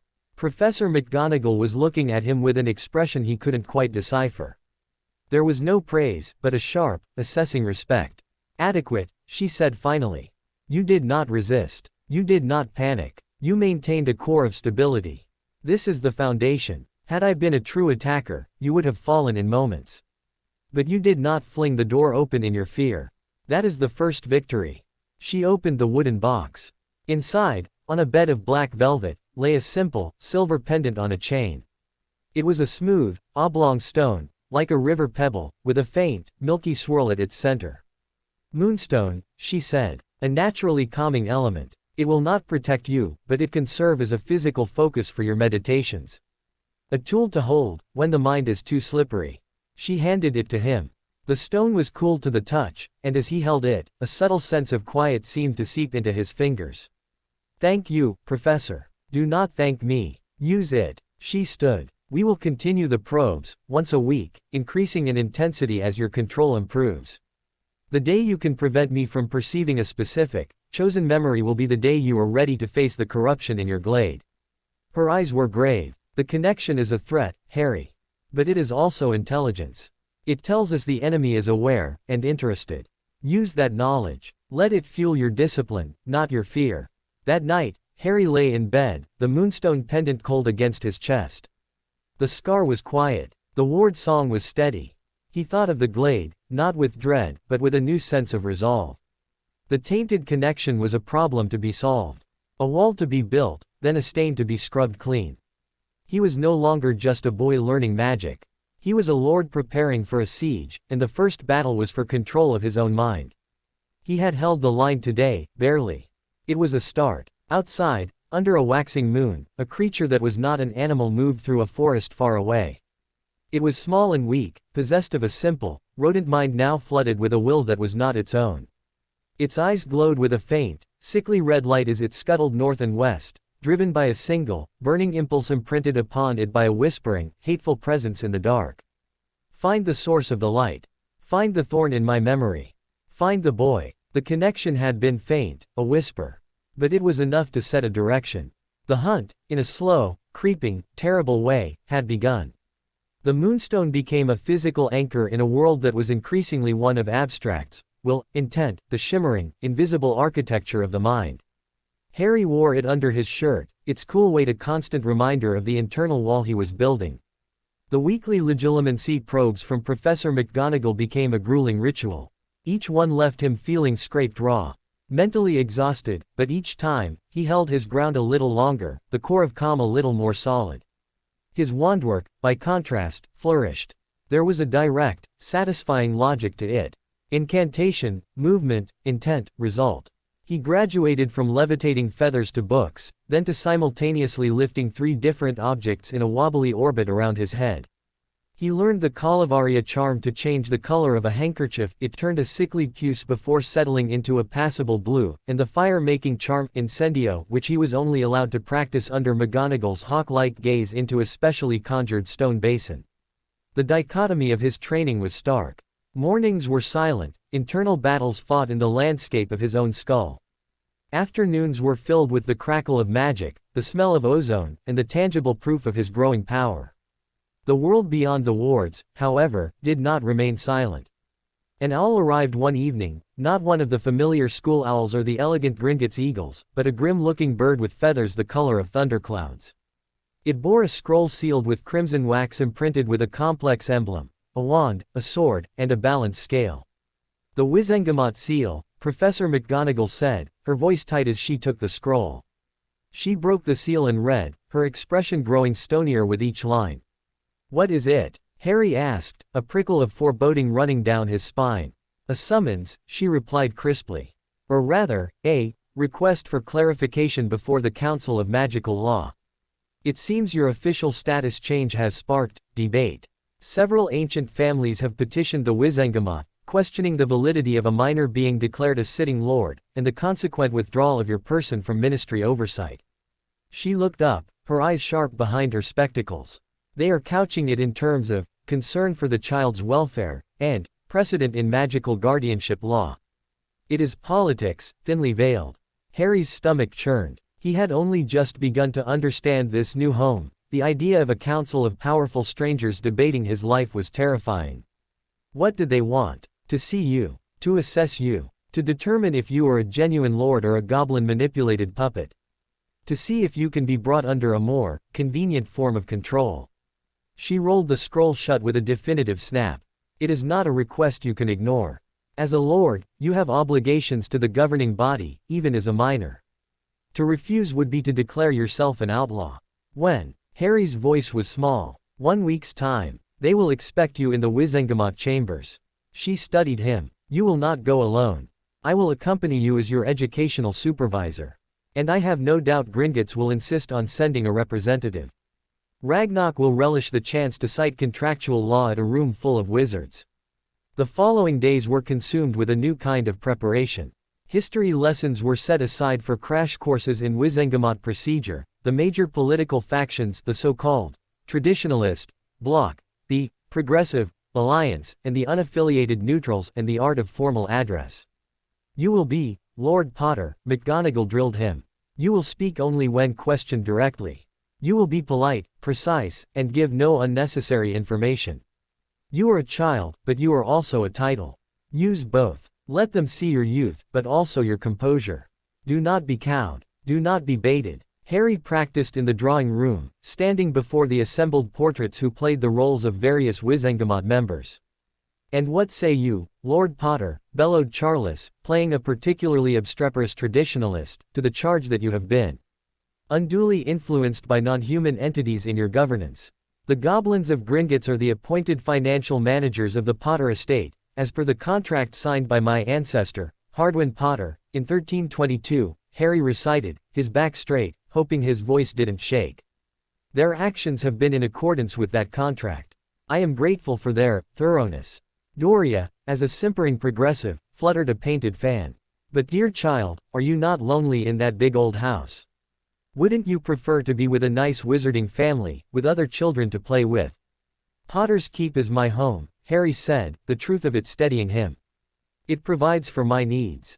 Professor McGonagall oversees my education. I am content. It felt like learning lines for a play where the stakes were his entire future. Through it all, the scar remained quiet, but the unease from the glade lingered. He avoided the woods, but sometimes, when practicing his land sense on the orchard or the gardens, he would feel a faint, discordant echo from that direction, like a single rotten string on an otherwise perfectly tuned instrument. 3 days before the Wizengamot meeting, Anya came to the kitchen door. It was raining, a soft, persistent drizzle that beaded on her bark-like hair and leaf-woven cloak. Her expression was grim. "The little lord's quiet wall building is wise," she said, accepting a cup of herbal tea from a nervous Tilly. "But the bad song in the glade grows no weaker. And the woods feel a shadow drawing nearer. Not a wizard. Something smaller. Colder. It moves with a purpose that is not its own." "A spy?" McGonagall asked, her hand instinctively moving toward her wand. "A creature, possessed," Anya confirmed, her green eyes dark. "A rat. A snake. A bird. Its mind is a broken window, another looks through it. It seeks a breach, a weakness. It is drawn to the thorn song in the glade, and to the new, bright light it feels here." She looked directly at Harry. "Your magic is a beacon, little lord. The wall inside must be high before the thing outside finds a crack to peer through." That night, Harry's Occlumency practice took on a new, desperate intensity. He didn't just envision calm. He built a fortress in his mind. The memory of the wards was the outer wall. The feeling of the moonstone was the inner keep. He walked the ramparts, vigilant. The day of the Wizengamot summons dawned gray and cold. Harry dressed with care in the formal robes the house had provided, a deep, forest green with subtle silver embroidery at the cuffs, the Potter crest discreetly woven over his heart. The Lord's ring felt heavier than ever. Professor McGonagall, in tartan robes and a hat so severe it looked architectural, inspected him. Remember. Composure. Precision. They flowed to the leaky cauldron, the gritty travel leaving Harry coughing soot. From there, it was a short walk to a dingy, forgotten telephone box. McGonagall dialed a number, spoke curtly, and the box descended into the earth, delivering them to the vast, bustling atrium of the Ministry of Magic. Harry gaped, despite himself. Wizards and witches in robes of every color hurried across shining dark floors. Memos folded into paper airplanes zoomed overhead. Enormous golden statues dominated the space. The noise and the sheer scale of it were overwhelming after the quiet solitude of the keep. McGonagall steered him firmly toward the golden gates of the lifts. "Stay close." They descended to Level 2, Department of Magical Law Enforcement, and then to a sub-level marked simply, Wizengamot Administration Services. The corridors here were older, lined with dark stone and intimidating portraits of severe-looking witches and wizards. The air was thick with the smell of dust, old parchment, and power. They were met by a harried-looking witch with a pinched face and a badge that read, Undersecretary to the Chief Warlock. Lord Potter, Professor McGonagall. This way. The session is convened. She led them to two massive, carved oak doors. As they swung open, a wave of sound and focused attention hit Harry like a physical force. The Wizengamot chamber was a steep, semicircular amphitheater of dark wood benches, rising tier upon tier. Every seat seemed to be occupied by a witch or wizard in plum-colored robes with a silver W embroidered on the left breast. At the very front, on a raised dais, sat an elderly wizard with a long, white beard and kind eyes, Albus Dumbledore, wearing robes of midnight blue instead of plum, a small, twinkling smile on his face as he gave Harry an almost imperceptible nod. Beside him sat a witch with a face like a pallid toad, her small eyes bulging with avid curiosity as they fixed on Harry. And in the center of the floor was a solitary, high-backed chair. The petitioner's dock, McGonagall murmured, guiding him forward. Every whisper in the chamber died as they walked. Hundreds of eyes tracked him. He felt tiny, a specimen under glass. He climbed into the chair. It was too big, making his feet dangle. McGonagall took a seat just behind him to his right. To his left, with a soft pop of displaced air, Ragnok appeared, seated at a small, conjured desk, a stack of parchment a foot high before him. The goblin's presence caused a fresh ripple of murmurs. Dumbledore cleared his throat. The Wizengamot is now in session, concerning the matter of the guardianship and status of one Harry James Potter. Chief Warlock Dumbledore presiding. Let the record show the presence of the subject, Lord Potter, his appointed educational supervisor, Professor Minerva McGonagall, and a representative of Gringotts Bank, Manager Ragnok. His eyes swept the chamber. The floor is open for questions. A wizard with a heavy jaw and luxuriant black mustache rose immediately. Lord Not, Traditionalist Blog. I put it to the council that we are witnessing a farce. A child of 8, raised in the Muggle world, cannot possibly comprehend the duties and responsibilities of a lordship. This is a blatant manipulation by Gringotts to seize control of a vulnerable estate. Ragnok didn't stand. He didn't even look up from his parchment. The Potter estate has been under Gringotts management for 6 centuries, pursuant to Contract 713A. The declaration of lordship is an automatic, magical function upon the failure of the assigned guardianship, as per Clause 42, subsection G. It is not a matter of comprehension, but of magical law. Our actions are auditable and in compliance. The suggestion of manipulation is slander, and will be noted for our civil litigation team. His dry, unemotional tone was more devastating than any shout. Lord Not spluttered, but sat down. A witch with kind eyes and flyaway gray hair stood. Amelia Bones, Progressive Alliance. Lord Potter, can you tell the council, in your own words, why you wish to remain at Potter's Keep, rather than be placed with a wizarding family? Harry took a breath, feeling the moonstone cold against his skin. He focused on the truth. It's my home. It knows me. I'm learning there. Professor McGonagall is teaching me. I am content. He used the word they had practiced, simple and solid. Content, snorted another wizard. Lord Parkinson. The boy is isolated. He needs socialization, peers, a normal childhood. What? Professor McGonagall's voice cut through, sharp as a blade, is a normal childhood for a boy targeted by Death Eaters before his first birthday. Would you have him in a playgroup in Diagon Alley, Lord Parkinson? A tempting target for any remaining sympathizer. The chamber rustled. Parkinson scowled. The toad-like woman on the dais leaned forward, a sweet, poisonous smile on her face. Dolores Umbridge, Senior Undersecretary to the Minister. A question, dear boy. These lessons with Professor McGonagall. Did they include defensive magic? The use of a wand? Harry froze. This was a trap. He could feel it. Professor McGonagall is ensuring my education is well-rounded and age-appropriate, in accordance with the Hogwarts Charter for Underage Tutoring, he said carefully, repeating a phrase she had drilled into him. But have you used a wand, child? Umbridge pressed, her voice syrupy. I have been introduced to its basic function, yes. And who provided this wand? Her eyes gleamed. It was my father's. A wand you did not purchase, did not choose, and which therefore may not suit you. And you are using it to perform magic, unsupervised, outside of a school environment. This is a clear violation of the decree for the reasonable restriction of underage sorcery. A wave of agreement and concern swept the benches. Ragnok's voice sliced through the noise again. The decree, Clause 7, explicitly exempts magical practice within the bounds of a registered ancestral home under the supervision of a ministry-approved tutor, which Professor McGonagall is, as confirmed by your own Department of Education, file reference at 8832. Next baseless accusation. Umbridge's smile didn't waver, but her eyes hardened. The questions continued for an hour, a relentless barrage. Harry held on, giving short, truthful answers, relying on McGonagall's sharp interjections and Ragnok's bing-lang, legalistic dismantling of every challenge. He felt like a ship in a storm, the two adults his anchors. Finally, Dumbledore spoke. It seems the concerns of the council revolve around welfare and precedent. I propose a compromise. Lord Potter's current arrangement shall stand, provisionally.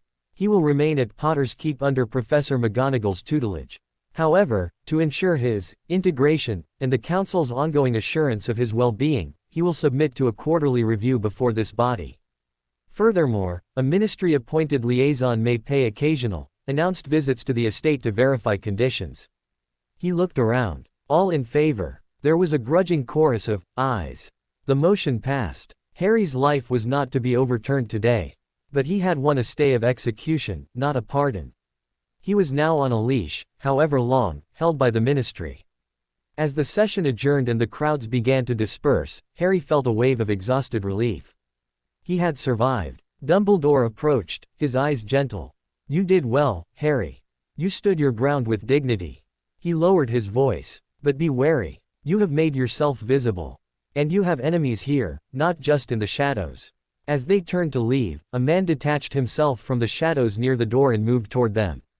He was gaunt, his skin pale, his hair long and lank. But it was his eyes that arrested Harry, they held a feverish, obsessive light. He wore shabby, once fine robes.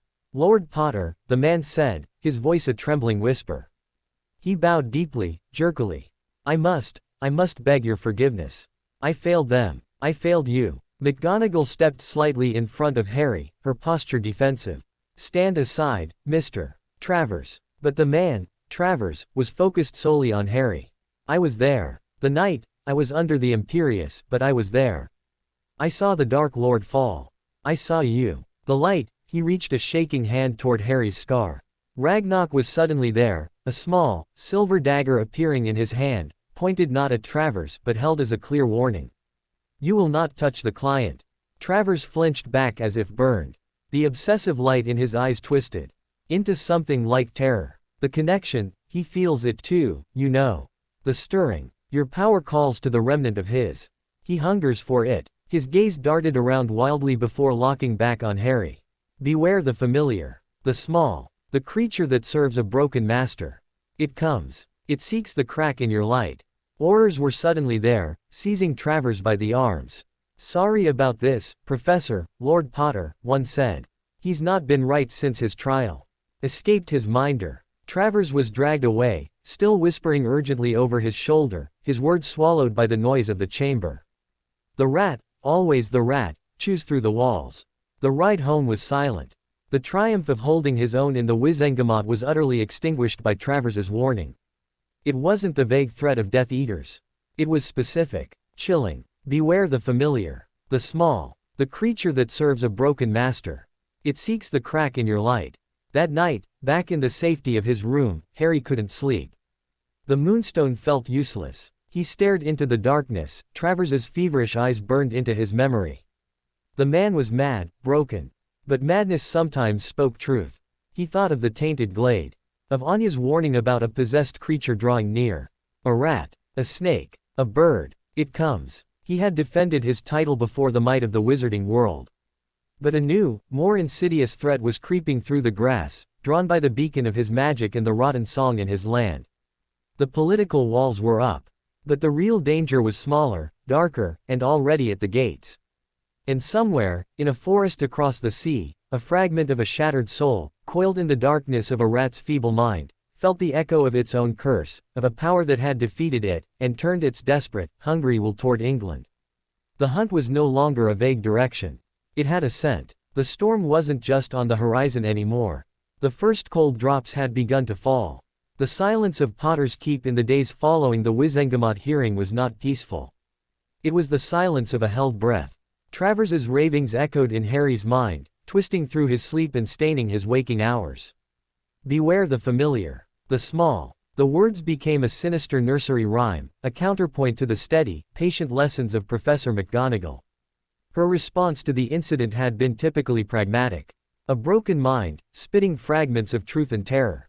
Do not dwell on the ramblings, but do not dismiss the underlying warning. Your occlumency is now your first and last line of defense.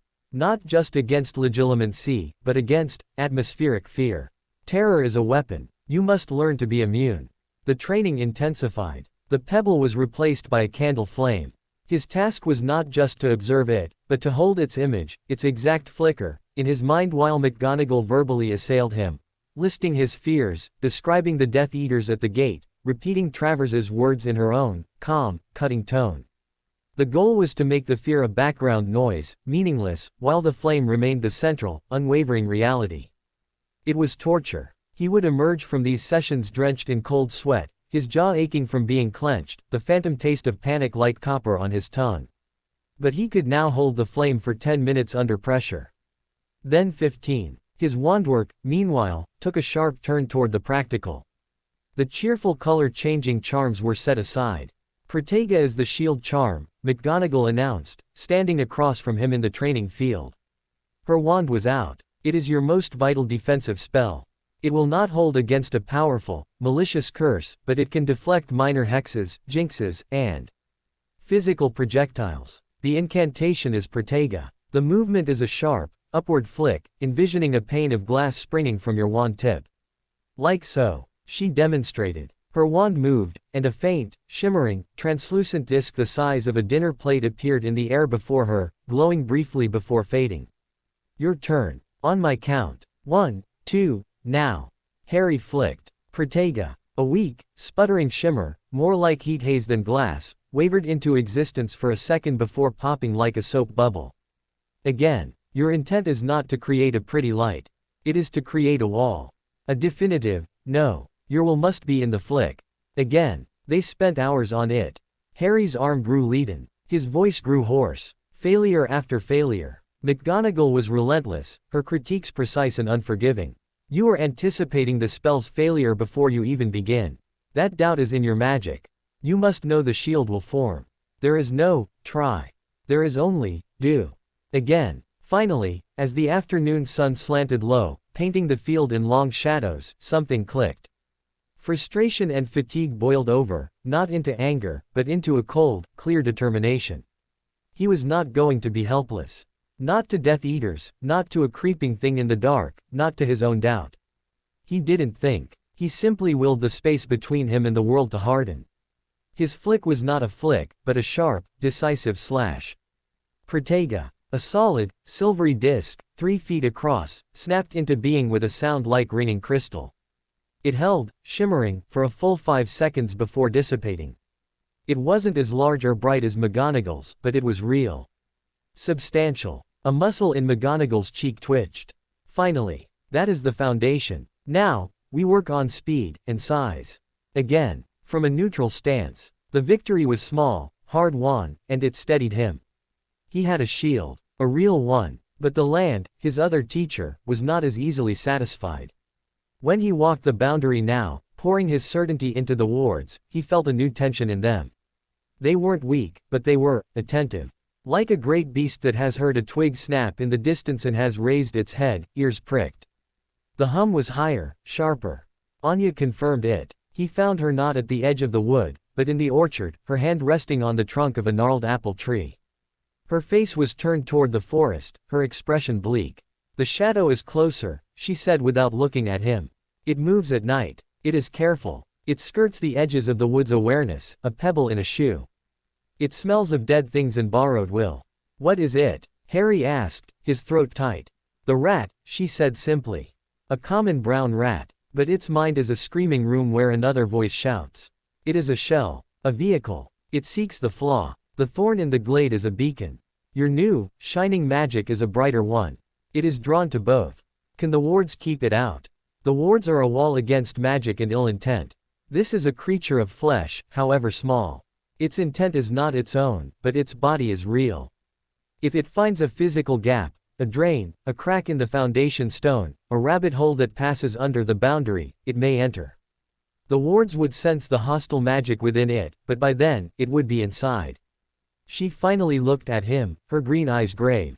You must find the thorn and pluck it out. The bad song calls it. Silencing the song may turn it away, confuse it. But you are not ready. Your mind is still a room with windows. The thorn's song is a scream. To touch it is to let the scream inside. That night, Harry lay in bed, the moonstone a cold comfort on his chest. He listened, not with his ears, but with the new, deepened sense that connected him to the keep. He felt Tilly's peaceful, popping magic as she did a final check of the kitchen. He felt the soft, slumbering pulse of the portraits. He felt the vigilant thrum of the wards, a net of silver light in his mind's eye, draped over the sleeping land. And beyond it, somewhere in the vast, tangled darkness of the whispering wood, he felt a prickle of wrongness. A tiny, moving speck of cold. It was hesitant, probing, scraping against the very edge of his awareness. The possessed rat. He focused on it, trying to push his sense closer, to see. But the moment he did, a sharp, feedback-like pain lanced from his scar, and the connection to the land shattered like dropped glass. He gasped, the world snapping back to his dark bedroom, his heart hammering. He had touched the tainted connection. The thorn had pricked him. He didn't sleep. He practiced occlumency on his own, building the walls, fortifying the keep in his mind, brick by mental brick. The flame, the shield, the certainty. He repeated them like prayers. The next day, a Saturday, Professor McGonagall had to return to Hogwarts for a staff meeting. I will be back by nightfall, she said, her gaze boring into him. Do not attempt anything foolish. Practice your shielding. Review your history of the International Wizarding Confederacy. And under no circumstances are you to go into the woods. Is that clear? Yes, Professor, Harry said, the weight of the ring feeling heavier than ever. The day passed with agonizing slowness. He tried to read. He practiced his shield charm in the entrance hall, the silvery discs appearing with more consistency now. But his attention was pulled relentlessly toward the window, toward the line of trees. The wrongness was stronger. The rat was closer. He could feel it, a nagging, cold itch at the border of his senses. As afternoon faded into evening, and the sky turned the color of a bruise, he could stand it no longer. He wasn't going into the woods. But he had to see. He had to know. He told Tilly he was going for a walk to clear his head. The elf wrung her hands but didn't stop him, though she sent a knitted hat and mittens popping onto him with a worried snap of her fingers. Harry walked down to the boundary, to the great oak. He placed his hand on the bark, not to listen deeply, but to feel the ward line where it anchored to the ancient tree. The magic was thrumming, a high, tense wire vibration. And then he saw it. Movement in the dying light. Just outside the ward line, where the wild grass met the cultivated lawn. A small, dark shape, darting, stopping, sniffing. A rat. It was larger than a common rat, its fur matted and dull. It moved with a strange, twitchy purpose, not the skittering fear of a wild animal. It would scamper a few feet along the invisible barrier, stop, rise on its hind legs, its nose quivering. Its eyes, even from this distance, caught the last of the light not with the black bead of an animal, but with a faint, sickly red gleam. It was looking for a way in. Harry stood frozen, a chill seeping into his bones that had nothing to do with the evening air. Travers's voice hissed in his memory. The rat, always the rat, chews through the walls. He watched, helpless, as the creature continued its methodical, horrible patrol. It found a small, half-collapsed tunnel in the old stone wall, a rabbit run, perhaps. It shoved its head in, wriggled. The wards flared a faint gold at the point of intrusion, repelling the hostile magic within the rat. The creature jerked back, squeaking in a pained, unnatural way, shaking its head. But it didn't leave. It tried again, pushing against the magical barrier, the red glow in its eyes intensifying with a kind of desperate fury. It was trying to brute force its way through a physical gap, using the shred of Alien will inside it to overwhelm the ward's local resistance. Harry knew, with sudden, absolute certainty, that it would eventually succeed. The ward was a vast, distributed network. This was a pinpoint attack on a weak physical spot. It was like a determined drip wearing away stone. He couldn't let it in. Whatever it was, whatever fragment of Voldemort's will it carried, it could not set foot on his land. He acted without thinking. He raised his father's wand, his heart a frantic drum in his chest. He didn't know a spell to kill or repel an animal. But he knew his shield. He pointed his wand not at the rat, but at the rabbit hole itself. He poured every ounce of his fear, his defiance, his lordly certainty into the incantation. Protega Maxima. He didn't know the modifier, Maxima, it was something he'd read in the grimoire, a theoretical amplification for area defense. The magic ripped out of him, far more violently than ever before. A sheet of solid, blazing silver light, not a disc but a wide, curved wall, erupted from his wand tip and slammed into the ground, covering the rabbit hole and a 3-foot radius around it. It wasn't a gentle shield. It was a barrier of pure, concussive force. There was a sharp crack of magic, a flash of blinding light, and a high, agonized squeal that was cut off abruptly. When the light faded, the rabbit hole was gone, filled in and smoothed over with packed, glowing earth. The section of the old stone wall around it was blackened and cracked. Of the rat, there was no sign. Not even a tuft of fur.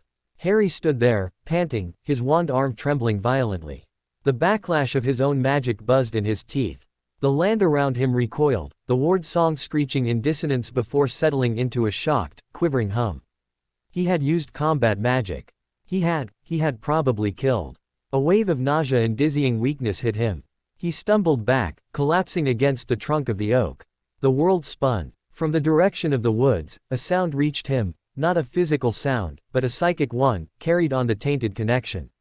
A shriek of pure, unadulterated rage. A loss. A fury so vast and cold it felt like the void between stars. It was a whisper that was a scream, a fragment of a soul realizing its creeping, delicate probe had been violently severed. It was directed straight at him. His scar exploded in pain. It was no longer a prickle or an ache. It was a white-hot brand being pressed into his forehead. He cried out, clutching his head, sliding down to the roots of the tree. Visions flashed behind his eyes, a dark forest, a cold, snake-like face, a boiling, powerless hatred, before his occlumency walls, built under such duress, slammed shut. The pain in the visions cut off, leaving a throbbing, terrible emptiness. He lay there, gasping, tears of pain and shock leaking from his eyes. The scar burned. The land was silent, shocked. He had defended his border. He had destroyed the unwelcome guest. But he had also, in that single, violent act, announced his presence not as a beacon, but as a threat. He had moved from a symbol to be captured or controlled, to an enemy who could fight back. And somewhere in the darkness, that enemy had felt it. The connection was no longer just a faint whisper of sensing. It was a line of fire. A declaration of war. He heard the sharp crack of apparition from the direction of the house. Running footsteps on the path. Professor McGonagall's voice, sharp with an alarm he had never heard before. "Harry, what happened?" The wards screamed. He couldn't answer. He could only look up at her from the ground, his face pale, his scar livid and angry against his skin, his wand still clutched in a shaking hand, pointing at the scorched, repaired earth where the rat had been. He had won the first, small skirmish. But as McGonagall helped him to his feet, her face ashen as she surveyed the damaged wall and felt the echoing fury still vibrating in the magical air, Harry knew with a sinking, adult certainty. The quiet war was over. The real one had just begun. The world swam back into focus in fragments. The rough bark of the oak against his back. The cold damp of the evening ground seeping through his trousers. The frantic, racing rhythm of his own heart. And over it all, a pain in his forehead so intense it felt like his skull was cracking open along the lightning bolt seam. Professor McGonagall's face hovered above him, her usual composure shattered into sharp angles of alarm. Her hands were on his shoulders, gripping hard. "Harry, look at me. Breathe." He tried. The air hitched in his chest, coming in ragged gasps. The scar was a live wire of agony, but beneath the physical pain was a deeper, more terrifying echo. The memory of that void-cold rage, the sense of a vast and monstrous attention now fully, irrevocably turned his way. What happened? McGonagall's voice was low, urgent. Her eyes darted from his face to the blackened, repaired section of wall, to the wand still clenched in his fist. The wards registered an expulsion of extreme force. Defensive, but violent. Rat, Harry managed to choke out. He pointed a trembling finger toward the scorched earth. With red eyes. Trying to get in. Through there. Her gaze followed his finger, and her already pale face went parchment white. She released him, standing in one fluid, tense motion. Her own wand was out now, sweeping in complex patterns as she muttered incantations under her breath. Traces of silver and gold light spider-webbed over the repaired ground, analyzing the residual magic. Possession, she hissed, the word leaving her mouth like something poisonous. A crude, forceful overriding. The magical signature is faded but unmistakable. She looked back at Harry, her eyes wide with a horror that had nothing to do with fear for herself. You stopped it. With a Protega variant. The power. I didn't know what else to do, Harry whispered. The confession sounded pathetic. It wouldn't stop. It was going to get through. You acted to defend your home, she said, her voice regaining some of its steel, though it was brittle now. And you succeeded. The creature is annihilated. The connection is severed. She knelt before him again, her expression grim. But the cost, Harry. That kind of magic, at your age, with your core still developing, and the backlash through your scar, she reached out, but didn't touch his forehead. Can you stand? With her help, he staggered to his feet. His legs felt like wet rope. A profound exhaustion, deeper than any Occlumency session had produced, dragged at every limb. It was as if the single spell had burned through a week's worth of energy. We must get you inside. And I must inform Albus immediately. Her arm around his shoulders was firm, supporting most of his weight as they made their slow, shuffling way back up the path to the house. The keep itself seemed to lean in, the warm light from the windows feeling watchful, concerned. Tilly appeared at the door with a shriek, taking Harry's other side, her large eyes pools of terror. They settled him in a deep armchair by the fire in the drawing room. Tilly vanished and reappeared with a thick blanket and a steaming potion vial that smelled of chocolate and peppermint. For the magical exhaustion, little master, she squeaked, holding it to his lips. He drank it. A warm, soothing sensation spread from his stomach, dulling the sharp edges of his fatigue and the throbbing in his scar, but it couldn't touch the cold knot of dread sitting heavy in his chest. McGonagall stood by the fireplace, her back to him, speaking in low, terse tones into the green flames. Harry caught snippets. Confirmed possession, violent defensive discharge, scar reaction, yes, immediately. The flames died back to orange. She turned, her face set in lines of stone. Professor Dumbledore will be here within the hour. He is deeply concerned. She came to sit opposite him, steepling her fingers. We must be clear about what transpired. You sense the creature. Harry told her everything, from the growing wrongness, to watching the rat probe the ward, to the desperate, amplified shield. He left out nothing, not even the psychic shriek of rage. When he finished, McGonagall was silent for a long minute. You have moved from theory to practice in the most brutal way possible, she said finally. What you did was not wrong. It was necessary. But necessity does not erase consequence. The magic you used was not a child's magic. It was a declaration of power, and it was heard.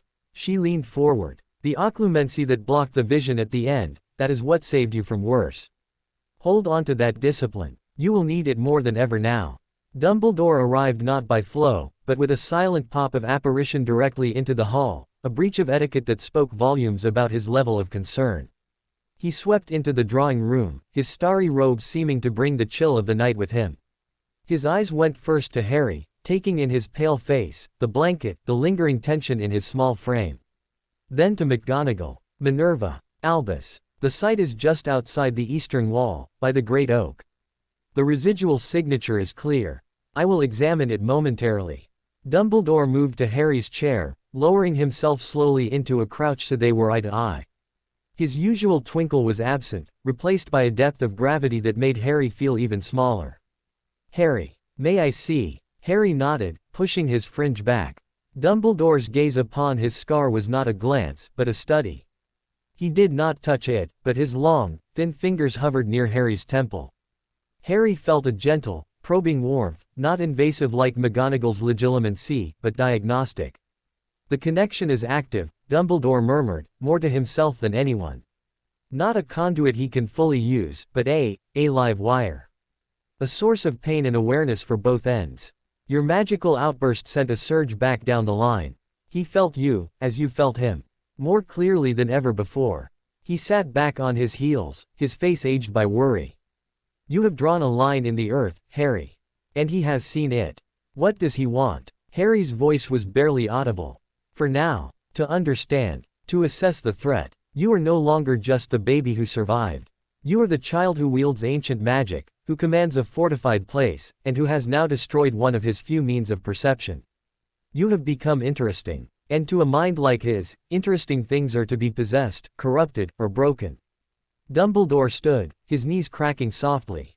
The training must accelerate, Minerva. And we must address the corruption on his land. It is a beacon in a vulnerability. He is not ready, McGonagall said, though her voice lacked its usual absolute conviction. He may not have the luxury of readiness, Dumbledore replied gently. The glade is a wound. It must be cleansed, both to strengthen his defenses and to remove the lure. I will assist. But the work must be his. It is his land, his legacy, his battle. The next week was a whirlwind of grim preparation. Harry's normal lessons were suspended. His physical training intensified, less running, more drills on dodging, rolling, moving unpredictably. You cannot always block. Sometimes you must not be there, McGonagall instructed. Conjuring soft, stinging hexes for him to avoid.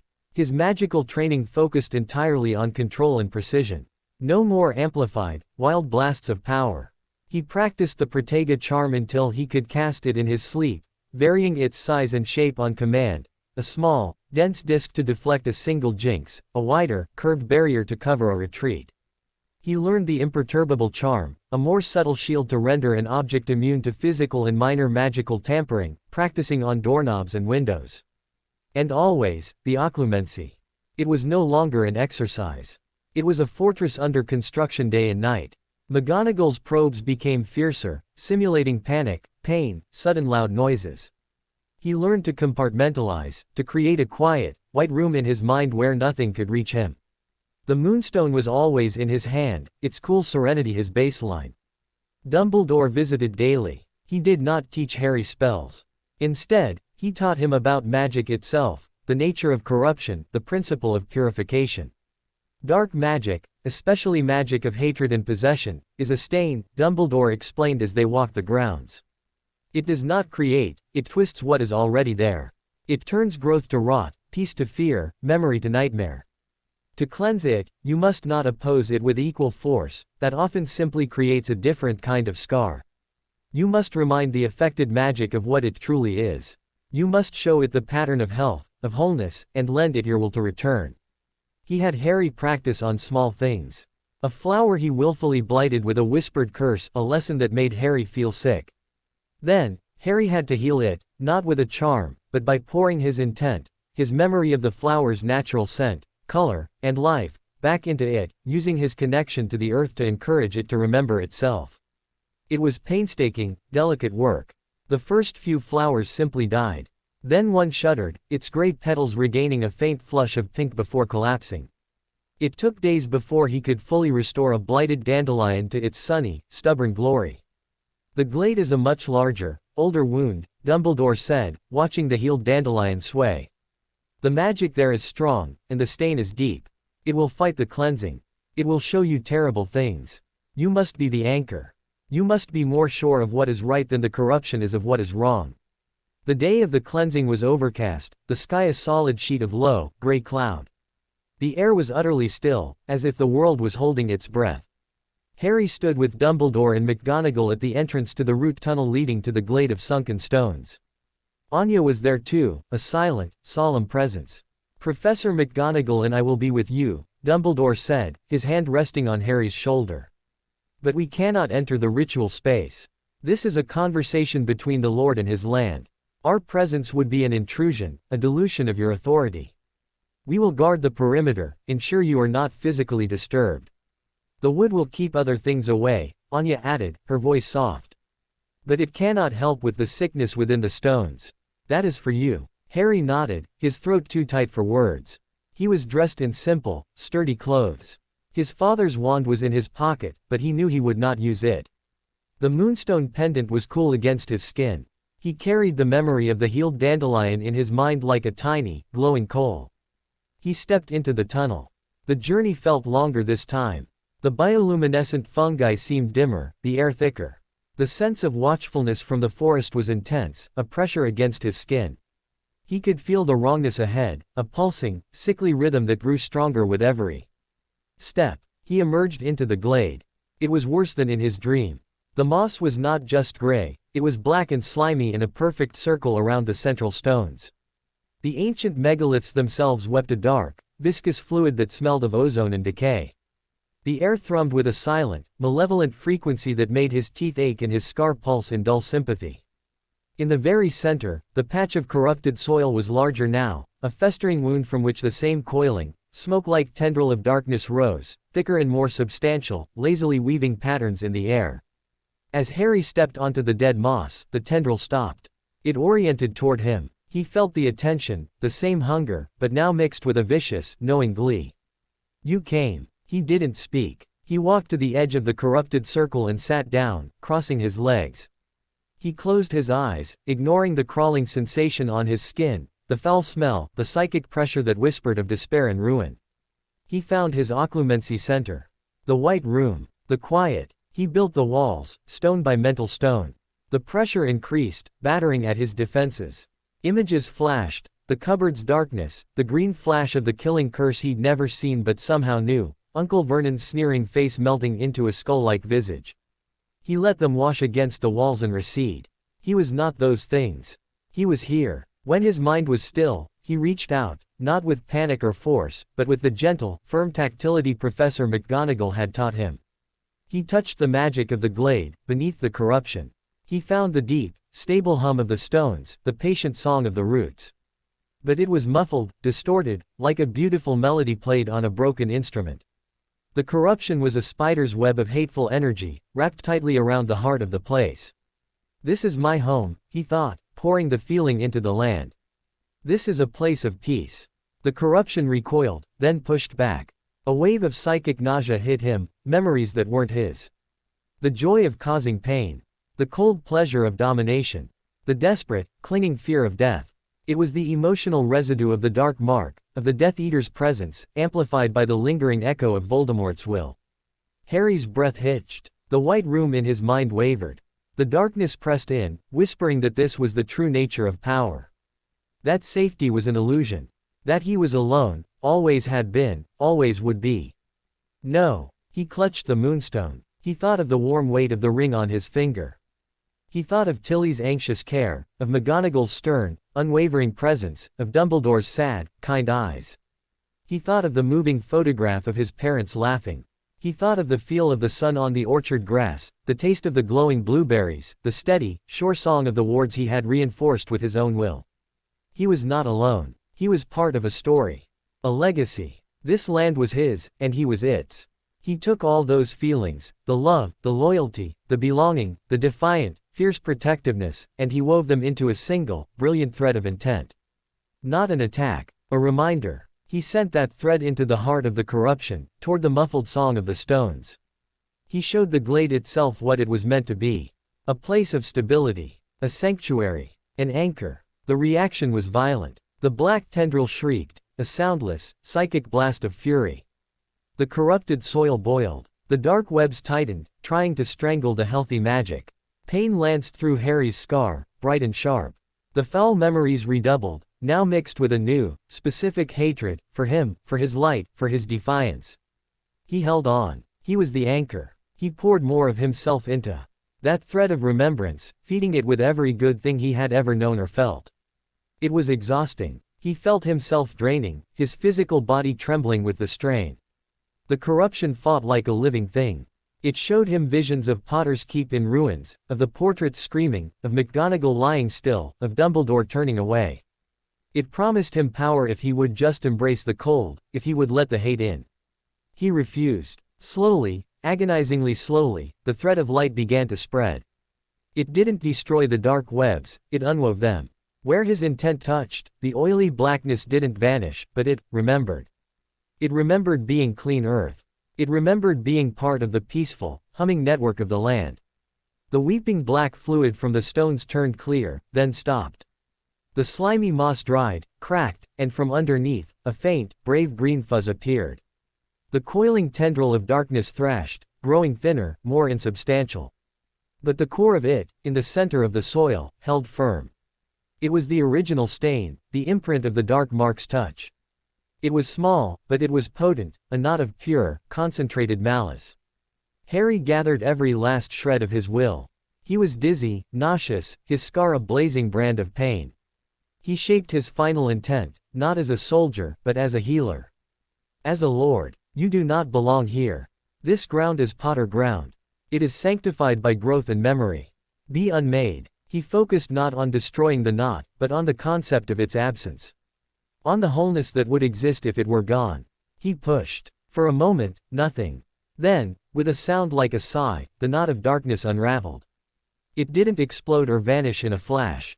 It simply dissolved, its energy dissipating into the air, harmless, neutralized. The last of the black webs vanished. The moss was green again, vibrant and soft. The stones sat clean and solid, humming their deep, stable, peaceful song. The air was clear, smelling only of damp earth and life. The glade was healed. Harry swayed, his vision graying at the edges. He had done it, but the cost was immense. He was hollowed out, a shell. The scar's pain had faded to a deep, bruised ache, but his magical core felt scraped empty. As his consciousness started to fray, a final, clear thought echoed from the now cleansed stones, a message from the land itself, impressed upon him by the ritual: the enemy knows your touch. He has felt your will. He will not send a rat next time. Then the world went dark. He woke in his own bed. The late afternoon sun streamed through the windows. He was clean, in fresh pajamas. Tilly was dozing in a chair by the fireplace, her ears drooping. Professor McGonagall sat by his bedside, a book open but unread in her lap. She looked up as he stirred. "Welcome back," she said, her voice unusually soft. "You were unconscious for 14 hours. The glade is whole. The corruption is gone. Albus confirmed it. You succeeded, Harry. There was no progress. Just a simple, profound statement of fact. You pushed yourself to the absolute edge. Your magical core is depleted. It will take time to recover. No lessons for the rest of the week. Rest." He nodded weakly. The emptiness inside was frightening. He felt frail, human in a way he hadn't since first coming here. "Dumbledore?" he asked. "He has returned to Hogwarts. He said to tell you he is proud. And that you have, for now, secured your borders completely. The land's song is unified and strong." She paused. "He also said the attention upon you will now be of a different nature. You are no longer a puzzle. You are an adversary. A recognized one." Harry lay back against the pillows, the weight of it all pressing down. He had won. He had cleansed his land, fortified his mind, proven his power. But as he drifted back into an uneasy sleep, the glade's final warning echoed in the new, clean silence of his mind. He will not send a rat next time. The price of the shield, and the cleansing, was not just exhaustion. It was a promotion. From a target to a true enemy. The next move was Voldemort's. And Harry, lying small and drained in his bed, knew with a cold certainty that whatever came would be worse. Much, much worse. The weakness was a new kind of prison. For 3 days, Harry existed in a fog of profound lassitude. He could move from bed to chair, could swallow the nutrient potions Tilly brought him, could listen to the portraits, hushed conversations, but that was all. His magical core, so violently spent in the glade, felt like a parched riverbed. Even the gentle, constant connection to the keep was muted, reduced to a faint, distant hum. Professor McGonagall was a constant, sternly gentle presence. She didn't drill him or quiz him. She read to him dry historical texts about the founding of the Wizengamot, stirring tales of Merlin's early adventures, even a children's book about a brave little Kneazle. Her voice, usually so sharp, was measured and calm. It was her way of caring, he realized. Keeping his mind engaged while his body and magic recuperated. Dumbledore sent a Patronus, a shimmering, silver phoenix that filled the room with a sense of warm peace as it delivered its message in his voice. "Rest well, Harry. You have done a remarkable thing. The land sings your name. Do not rush the silence that follows the song. It, too, is part of the magic." On the 4th morning, Harry woke feeling different. The crushing fatigue had lifted to a manageable weariness. The emptiness inside was no longer a yawning chasm, but a quiet, waiting space. And when he reached tentatively for his connection to the keep, it was there, clearer, stronger, and somehow different. It wasn't just a sense of awareness anymore, it was layered with meaning. He could feel the specific contentment of the sun-warmed stones on the south wall, the slight anxiety from the apple tree that had a borer insect in one branch, the deep, steady satisfaction emanating from the cleansed glade. The land wasn't just speaking to him, it was sharing its state of being. Your magical senses have been deepened by the ordeal, McGonagall explained over a late breakfast of porridge and honey. Forcing your consciousness so completely into harmony with the land has forged a finer instrument. It will be both a greater advantage and a greater vulnerability. You will feel everything more acutely. Including him, Harry asked quietly, pushing his porridge around the bowl. Especially him, she confirmed, her expression grim. Which is why your occlumency is now non-negotiable. Not just practice. Constant, conscious maintenance. That quiet space in your mind must become your default state, a filter through which all these new sensations pass. You must feel the land's joy without being swept away by it, and sense distant threats without being paralyzed by them. The resumption of his training was slow, cautious. No wandwork. No intense magical exercises. Just meditation, occlumency drills, and light physical therapy, walks around the garden, slowly lengthening each day. It was during one of these walks, a week after the cleansing, that the second Ministry Gala arrived. This one was official, bearing the seal of the Department of Magical Law Enforcement. It was addressed to Lord Potter, and copied to Professor M. McGonagall, Educational Supervisor. The contents were a masterwork of bureaucratic menace. It referenced the anomalous magical discharge, detected by the Ministry's decree for underage sorcery monitoring spells, a net Harry hadn't known existed on the date of the rat incident. It noted the significant, unauthorized modification of a historical boundary wall, and the destruction of a magical creature. It demanded a full written account, and announced the impending, previously agreed, visit from the Ministry liaison, one Dolores Jane Umbridge, to assess the living conditions, educational progress, and adherence to magical law within the domicile. They felt the shield, Harry said, the parchment shaking in his hands. Even through the wards. The traces accrued, blanket enchantment on all underage wizards not in magical schools, McGonagall said, her lips a thin line of displeasure. It detects magic performed near the underage wizard, not necessarily by them. It is notoriously unreliable in magical dwellings, but a burst of power that large, it would have lit up their maps like a Christmas tree. And Umbridge, she said the name as if it were a curse. She is Fudge's attack dog. She smells blood in the water. The unauthorized modification is a pretext. She is coming to see the boy who defied the Wizengamot's expectations, and who has now performed a powerful, defensive act. What do I do? You will provide a written account. The truth, but carefully framed. You observed a magically possessed creature attempting to breach your wards. You acted in defense of your person and property with a basic shield charm, the force of which was unintentionally amplified by your familial magic and the ward matrix. You regret the damage to the historical wall and will, of course, cover the costs of restoration. She fixed him with a look. It is technically true. It paints you as a frightened child who had a magical accident, not a trained defender. That may be our best play. As for Umbridge, we receive her. We are polite. We show her a carefully curated version of your life here. And we endure. The writing of the account was its own kind of torture. McGonagall made him draft and redraft, stripping out any hint of confidence, any mention of his growing control, any sense that he had known what he was doing. The final version made him sound like a lucky fool, saved by a burst of uncontrollable ancestral power. It made his skin crawl to sign it. The day of Umbridge's visit dawned with a irritatingly cheerful blue sky. Harry dressed in his simplest clothes, no robes. The ring, however, stayed on his finger. McGonagall had been clear, you do not hide who you are. You merely control what you reveal. At precisely 10 o'clock, there was a sickly sweet chime from the formal flow entrance. A moment later, Dolores Umbridge waddled into the entrance hall. She was even more unpleasant in person, clad in a fluffy pink cardigan over her robes, a black velvet bow in her mousy hair. Her smile was wide and empty, her eyes like shiny black pebbles. Lord Potter. Professor McGonagall. What a charming, if quaint, little place. Her voice was high, girlish, and dripped with false warmth as her gaze swept the hall, missing nothing. So historical. Welcome, Madam Umbridge, McGonagall said, her tone frigidly polite. We trust your journey was adequate. Oh, yes, the flow network is so public, isn't it? She tittered. Now, where shall we begin?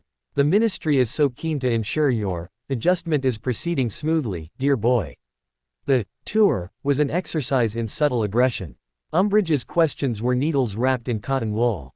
And you sleep alone in this big house. How very brave for a little boy. Harry, I'm not alone.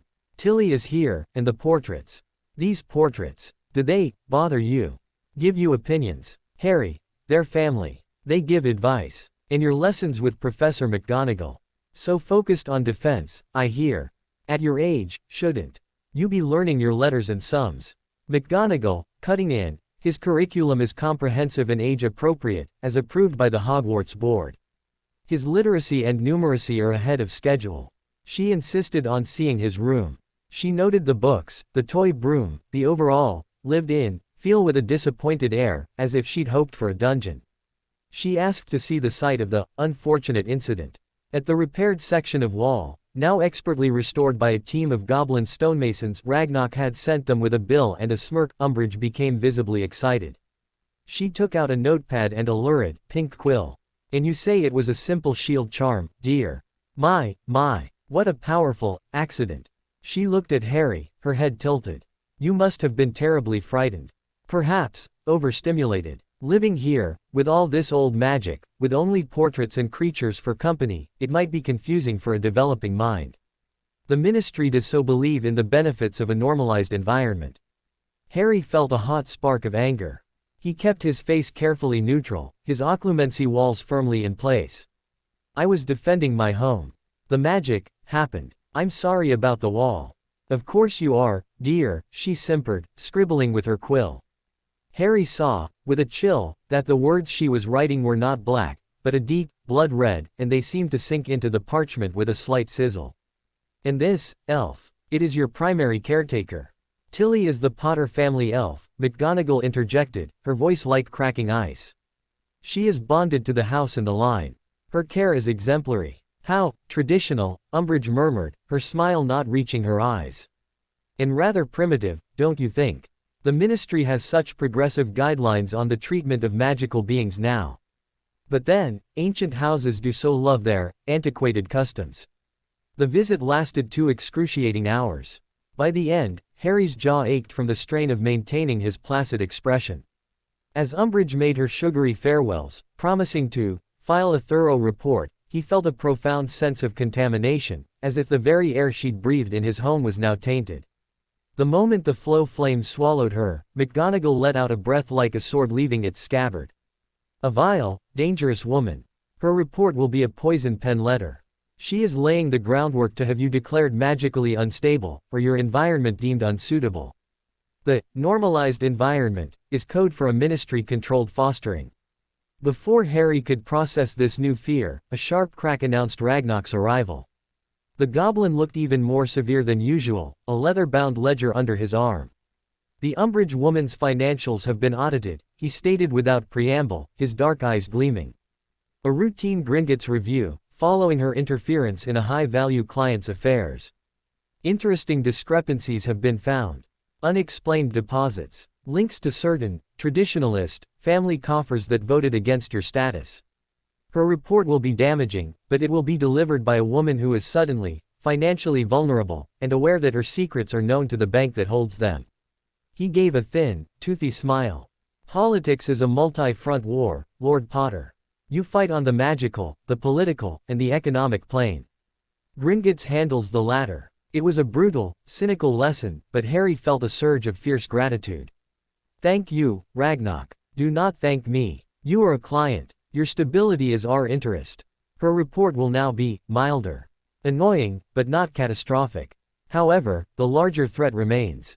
She is a symptom. The disease is the faction that wants you under thumb. He placed the ledger on a table. Your quarterly Wizengamot review is in 6 weeks. You must be prepared. Not as a frightened child, and not as a blundering prodigy. You must be unimpeachable. A model young lord. Your control must be perfect. The next phase of Harry's life locked into a new, relentless rhythm. Recovery was over. It was time to hone the weapon he had become. His wandwork returned, but with a new, silent intensity. McGonagall drilled him on non-verbal casting. Starting with Lumos. He had to want the light, will the light, without the word. It took days of silent, furious focus before a tiny, steady beam finally shone from his wand tip. The victory was immense. Non-verbal magic was a cornerstone of dueling, of control, of secrecy. He learned the disarming charm, Expelliarmus, the trip jinx, and the full-body bind, Petrificus totalis. He practiced them until his muscles memorized the movements, until he could cast them non-verbally with a thought. His connection to the land was integrated into his defense. He learned to feel disturbances in the ward net-like ripples on a pond, to identify their direction and approximate strength. He and McGonagall would run drills where she would cast weak, disguised probing spells from different points outside the boundary, and he, blindfolded, had to point to their origin. And always, the Occlumency. His mind was no longer a fortress under construction. It was a fortress under permanent garrison. Every thought, every feeling, was filtered through layers of calm discipline. The White Room was always there, a sanctuary he could retreat to in a heartbeat. He could now hold a full, casual conversation while maintaining perfect internal stillness, a skill that made McGonagall nod with grim approval. He was changing, and he knew it. The scared, scrawny boy from the cupboard was fading, replaced by someone quieter, sharper, more observant. He felt older than his 8 years. The weight of the ring, the title, the constant threat, were sculpting him. One evening, 3 weeks after Umbridge's visit, he was in the library, reading a dense tome on ward theory, when he felt a new kind of ripple through the keep. It wasn't an attack. It was a request for entry. Polite, persistent, and carrying a magical signature that was both alien and strangely familiar, like the smell of a foreign spice in a childhood kitchen. He looked up. McGonagall, grading essays at another table, felt it too. She set her quill down. "Are you expecting anyone, Professor?" "No." She stood, wand appearing in her hand. "The signature is not human. But it is not hostile. The wards are, considering it." They went to the entrance hall. The great front doors were closed, but through the aged glass sidelights, Harry could see a figure standing on the gravel drive. It was tall and slender, wrapped in a traveling cloak of deep gray. As they watched, the figure reached up and pushed back its hood. Harry's breath caught. The face was elegant and sharp-featured, with high cheekbones and luminous, silver eyes that held centuries of cool intelligence. His hair was long and black as a raven's wing. His ears were delicately pointed. An elf. But not a house elf. A being of impossible grace and ancient power. A Hogwarts elf. McGonagall murmured, bewildered. "No, the posture, the magic." The elf spoke, his voice melodious and clear, carrying through the door as if it were paper. "I seek audience with Harry James Potter, Lord of the most ancient and noble house of Potter. I am Kreddle, of the Silverglade clan. I bear a message, and an offer, from those who remember the Pact of the Ivory Stag." The portraits were in an uproar. "Silverglade!" Fleamont's portrait exclaimed. "By Merlin, they haven't been seen in Britain for 300 years. The Pact of the Ivory Stag." Doria whispered, her painted hand to her heart. "That's pre-Merlin. That's when the Potters were given stewardship of this land." McGonagall, after a moment of stunned hesitation, waved her wand. The great doors swung open. Kreddle stepped inside. He moved with a fluid, silent grace that made even McGonagall seem clumsy. His silver eyes took in the hall, the portraits, and finally settled on Harry. He bowed, a deep, formal gesture that was neither subservient nor proud, but respectful between equals. "Lord Potter. The cleansing of the deep stone place has been felt in places beyond the ken of wizards. The old songs speak of it. My people remember the pact. When the Potters tend the land and stand against the shadows that gnaw at the roots of the world, the Silverglade remembers its oath." He straightened. "I am to be your tutor in the magic of pact and price. In the lore of the land that was old before wizards drew their first wand. I am to teach you to speak not just to your stone, but to the wind that shaped it, and the time that waits within it." Harry could only stare. This was beyond anything he had imagined. McGonagall found her voice. "This is unprecedented. The Ministry, his current curriculum. The concerns of transient ministries are of no consequence to agreements sealed when the stars were young, Professor, Kreddle said, his tone gentle but implacable. I will not interfere with your teachings of wanton word. I will add another layer. A deeper foundation. My offer is not to you, nor to the ministry. It is to the Lord of the land, by the old laws. His silver eyes locked on Harry. Do you accept, Harry Potter? The path is longer and stranger than you know. The price of this knowledge is the burden of remembering what the world has forgotten. The air in the hall seemed to still, waiting. Harry looked at McGonagall's uncertain face, at the excited, odd whispers of the portraits, at the ancient, alien being before him. He thought of the rat, of Umbridge's simpering malice, of the cold rage waiting in the dark. He had power, but it was human power, political power, defensive power. This was something else. Something from the myths in his grimoire. He needed every weapon, every advantage. He met Kreddle's luminous gaze, his own eyes clear behind his glasses, his occlumency walls firm, his voice steady. I accept. Kreddle smiled, a faint, mysterious curve of his lips. Then we begin at moonrise. At the standing stone in the high meadow. Wear the ring. Bring your wand, but you will not need it yet. He bowed again. Until then, Lord Potter. With a swirl of his cloak, he turned and walked out into the twilight. He didn't disapparate or vanish. He simply seemed to melt into the deepening shadows between one step and the next, gone as if he'd never been. Silence descended, thick and profound. Harry stood in the entrance hall, the weight of his decision settling on him, heavier than any title. He had just opened a door to a world so old it made Dumbledore seem young. He had a new teacher, one who spoke of pacts with the stars. And as he felt the first silver threads of moonlight brush the crest of the hill where the standing stone waited, a cold, familiar prickling started in his scar. Not of pain, but of awareness.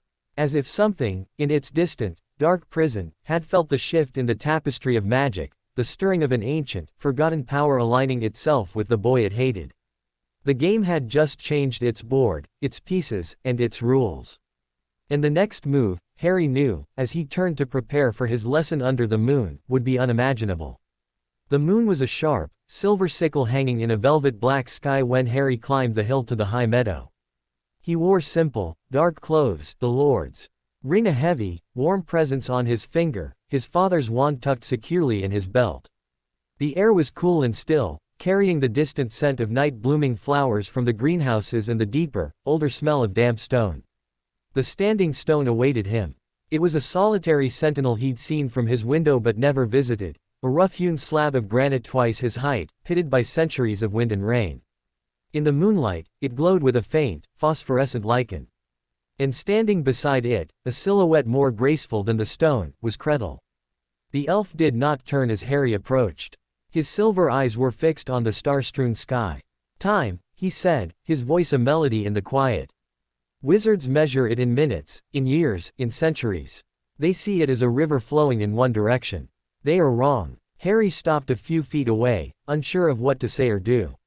This wasn't a classroom. There was no desk, no chalkboard, no McGonagall with her precise instructions. Come, Kreddle said, finally looking at him. His face was unreadable in the monochrome light. Place your hand upon the stone. Not to listen, as you did in the glade. This stone is not a keeper of memory. It is a witness. Tell me what you feel. Hesitantly, Harry stepped forward and pressed his palm to the cold, rough surface of the monolith. He reached out with his magical tactility, the sense that had become second nature. He expected the deep, patient hum of earth magic, the slow pulse of geological time. Instead, he felt nothing. No, not nothing. A profound, resonant silence. It was not the absence of sound, but the presence of a quiet so deep it had weight. The stone was not asleep, like the glade stones had been. It was attentive. It was observing, but not engaging. It's waiting, Harry murmured.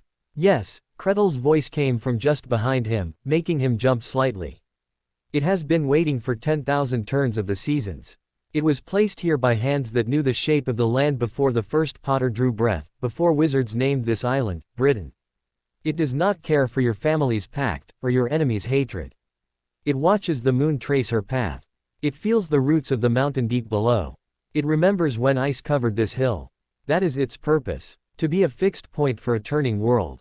Harry took his hand away, the cool silence lingering on his skin. What does that have to do with magic?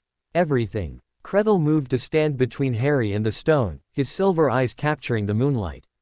Your witch teacher teaches you magic of will, to impose your desire upon the world. Your headmaster teaches you magic of intent, to align your desire with the world's nature.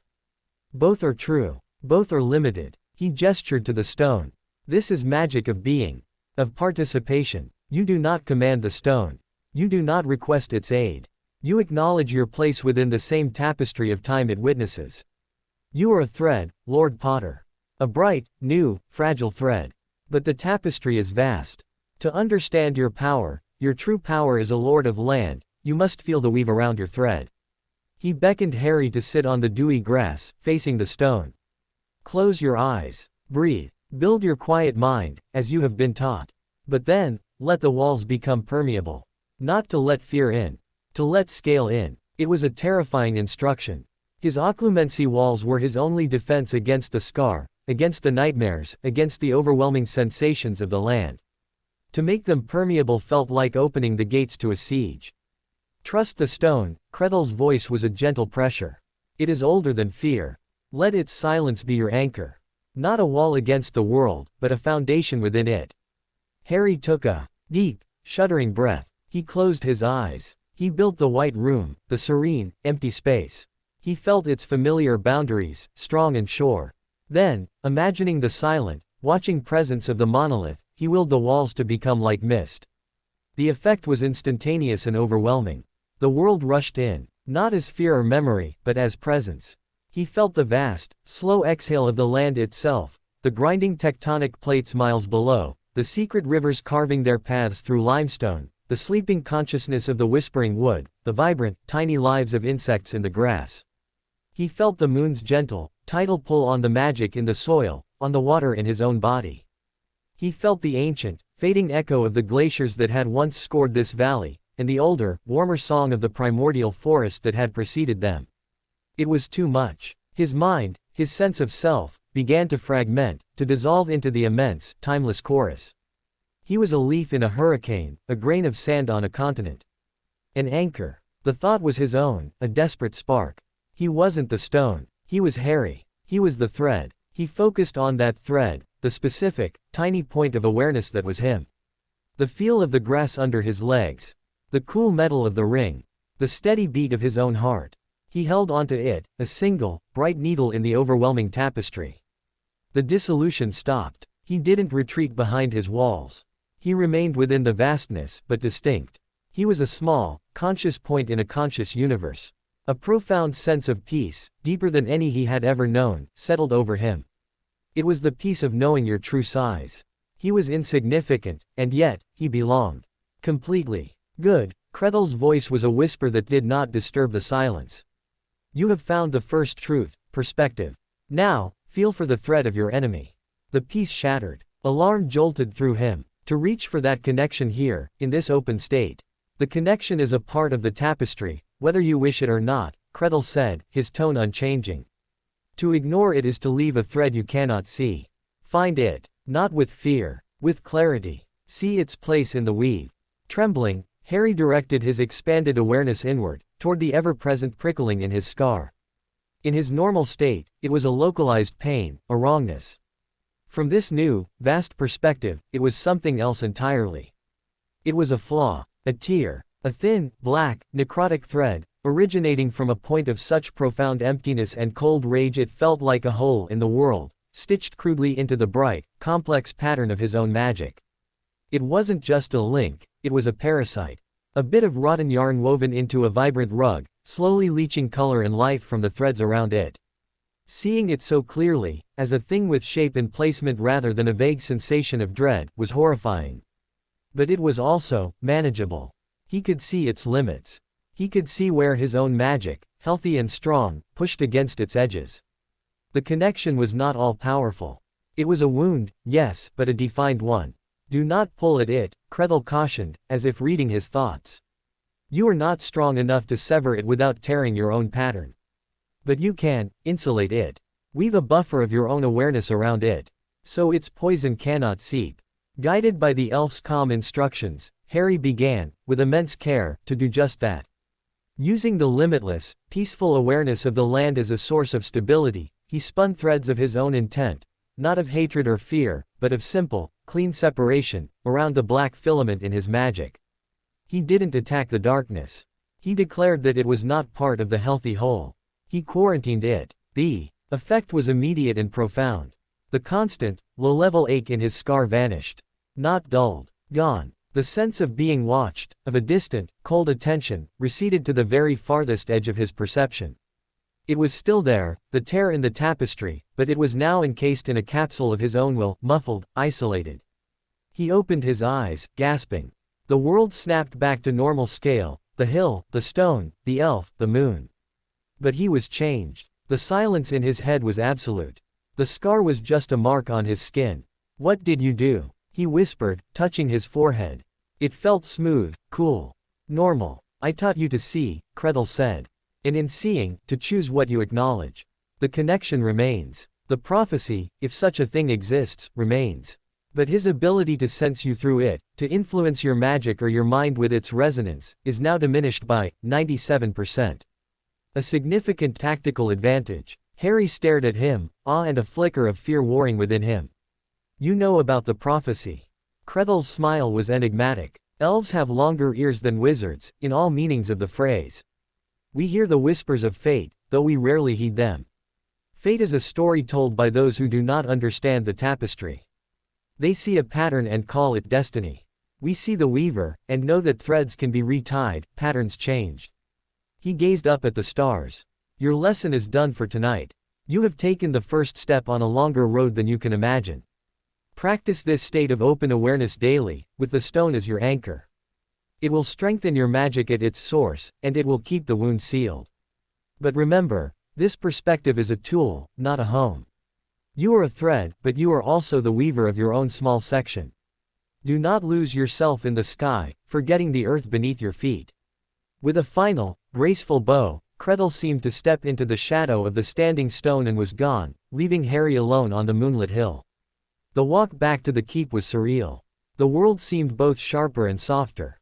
He could hear the individual rustle of each blade of grass in the breeze, feel the unique magical signature of every tree he passed.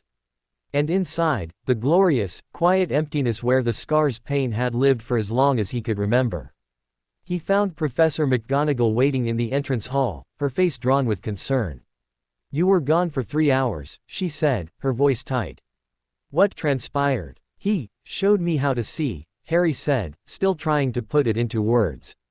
"Not just feel. See. The magic. The land. The connection." He touched his forehead. "The pain's gone. It's sealed off." McGonagall's eyes widened. She raised her wand, not in threat, but in a diagnostic sweep. Complex runes of light hovered around Harry's head. Her breath caught. "The parasitic magical resonance, it's been contained. Not removed, but isolated with a precision I've never." She lowered her wand, looking at Harry as if seeing him for the first time. "This is deep magic, Harry. Older and more subtle than anything taught at Hogwarts. The implications." He said it's a tactical advantage, Harry said, the military term sounding strange in his mouth. "It is," McGonagall agreed, her mind clearly racing. "It means he cannot track your emotional state, cannot send you visions or pain, cannot easily use the link to find you. It is a greater defense than any ward." But her expression was troubled. "This knowledge, this power, it comes from a source outside our understanding, outside our laws. The Ministry, the Wizengamot, they fear what they cannot categorize." "I don't care," Harry said, a flicker of the defiance from the cupboard flashing in his eyes, now tempered by the profound calm from the hill. "It works. I can think clearly. For the first time, I can think without him in the background." McGonagall studied him for a long moment, then gave a slow, conceding nod. "Then we adapt. Your occlumency focus will shift from defense to maintaining this quarantine. And we must integrate this new awareness into your other training." She paused. Did he speak of the price? All magic of this nature has a cost. Harry thought of the terrifying dissolution, the feeling of becoming nothing. The price is, remembering who you are. When you see everything, you have to hold onto yourself very tightly. A look of grim understanding crossed her face.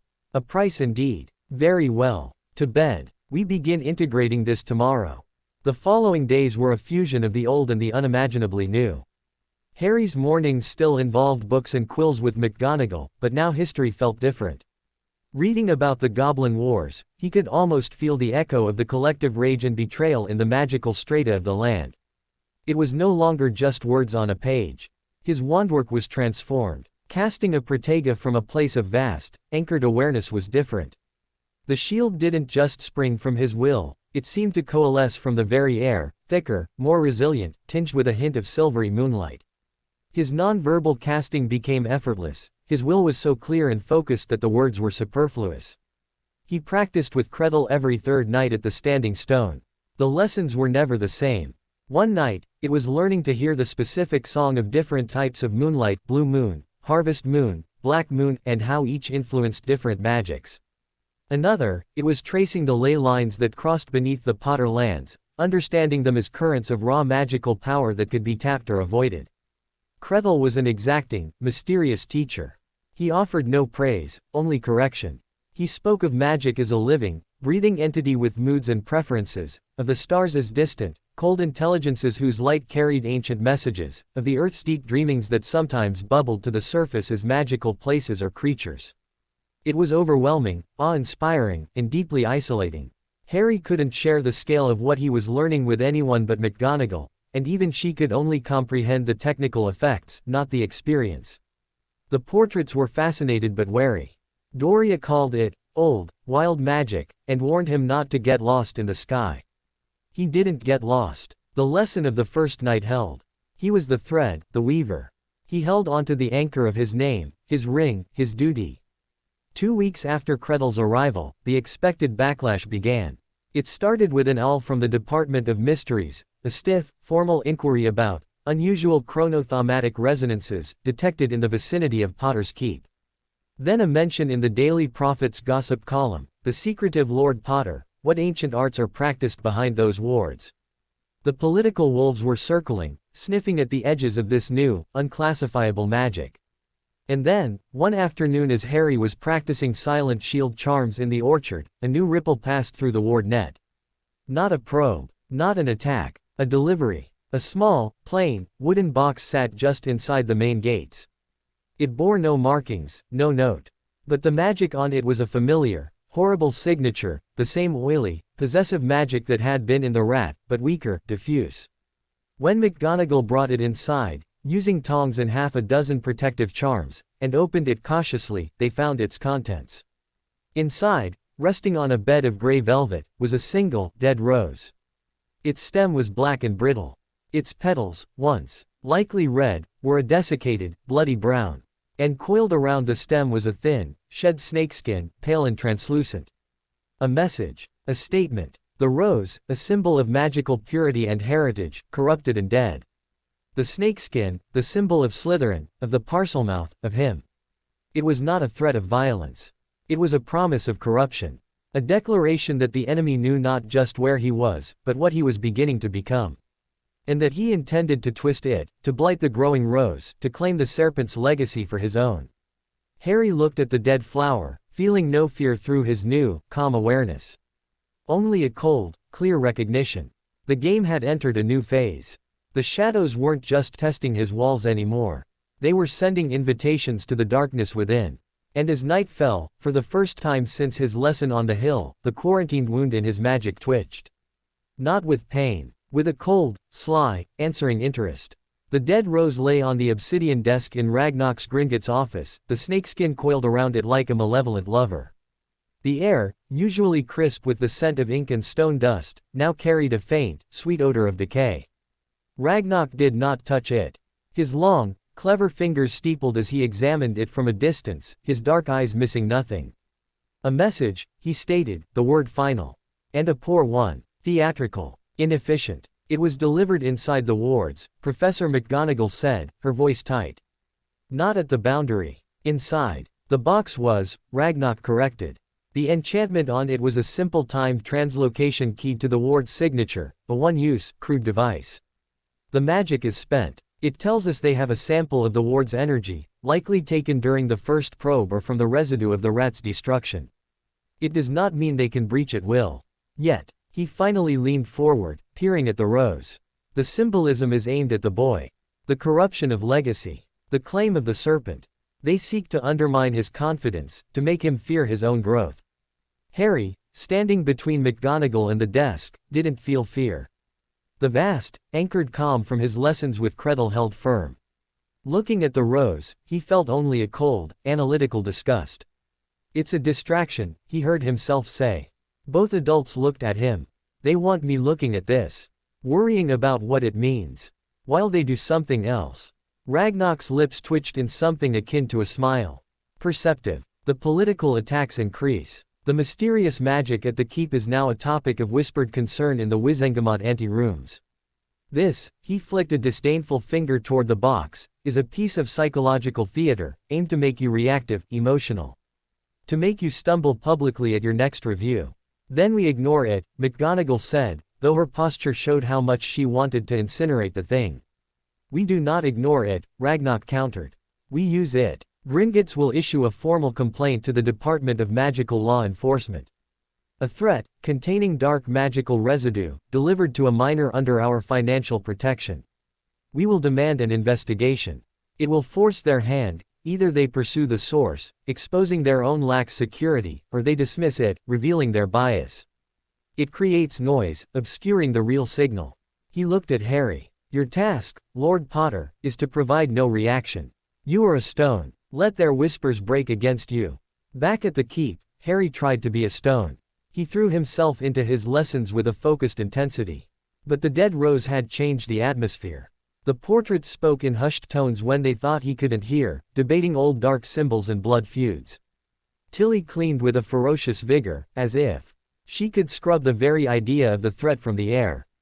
Professor McGonagall's critiques were sharper, her expectations higher. And Kreddle, when they met under the next gibbous moon, merely glanced at Harry's face and said, "The gift troubles you." Not with fear, with insult. "It's stupid," Harry said, the childish word feeling inadequate. "It's like a bully leaving a nasty drawing." "It is a declaration of war upon your identity," Kreddle corrected, his silver eyes luminous.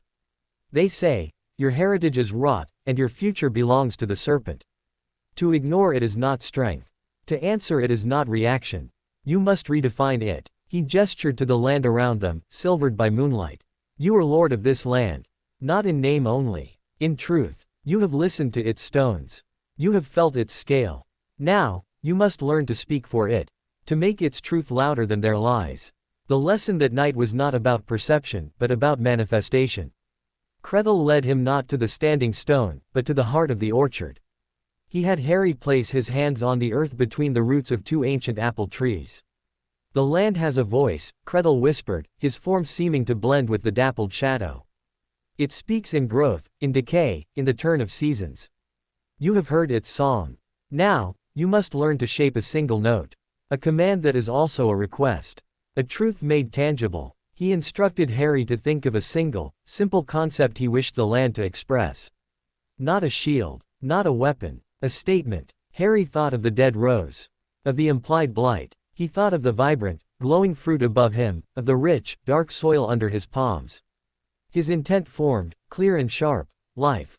Uncorrupted life. Pour that into the earth, Kreddle said. Not as a wish. As a fact. You are not asking the trees to bear fruit. You are reminding the idea of this orchard what it is. You are the Lord. Your word here defines reality. Harry closed his eyes. He dropped through his Occlumency walls into that vast, anchored state. He felt the immense, sleepy consciousness of the land, the slow dreams of the trees. He found the specific melody of the orchard, a sweet, sun-dappled chord of patience and yielding. And into that chord, he inserted his single, clear note, life.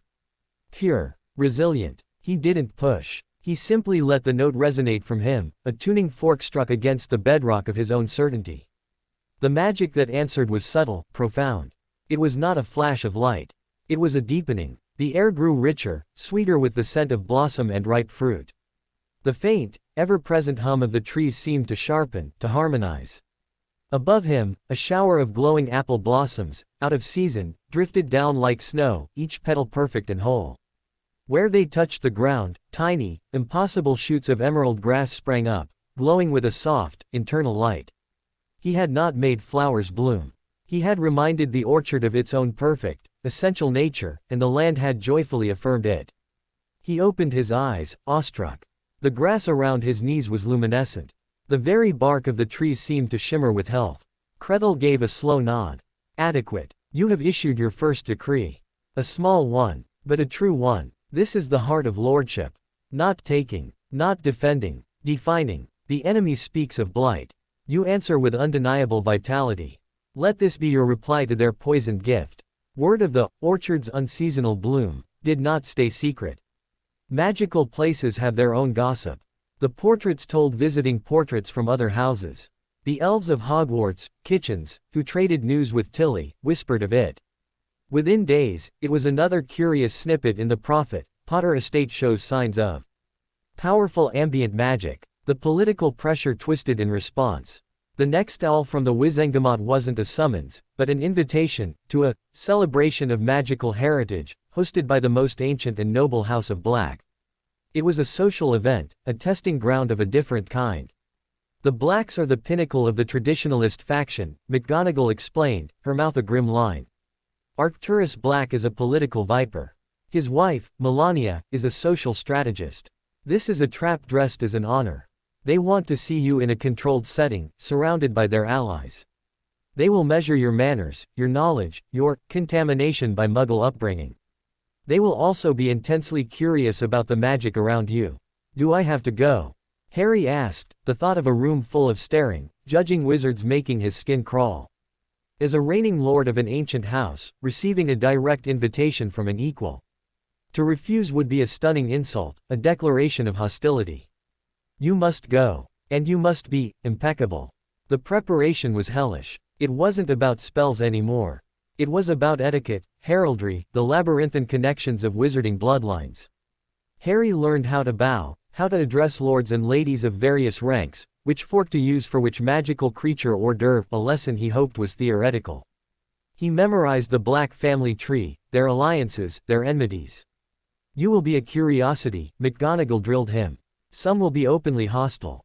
Most will be condescending. A few may see you as a pawn.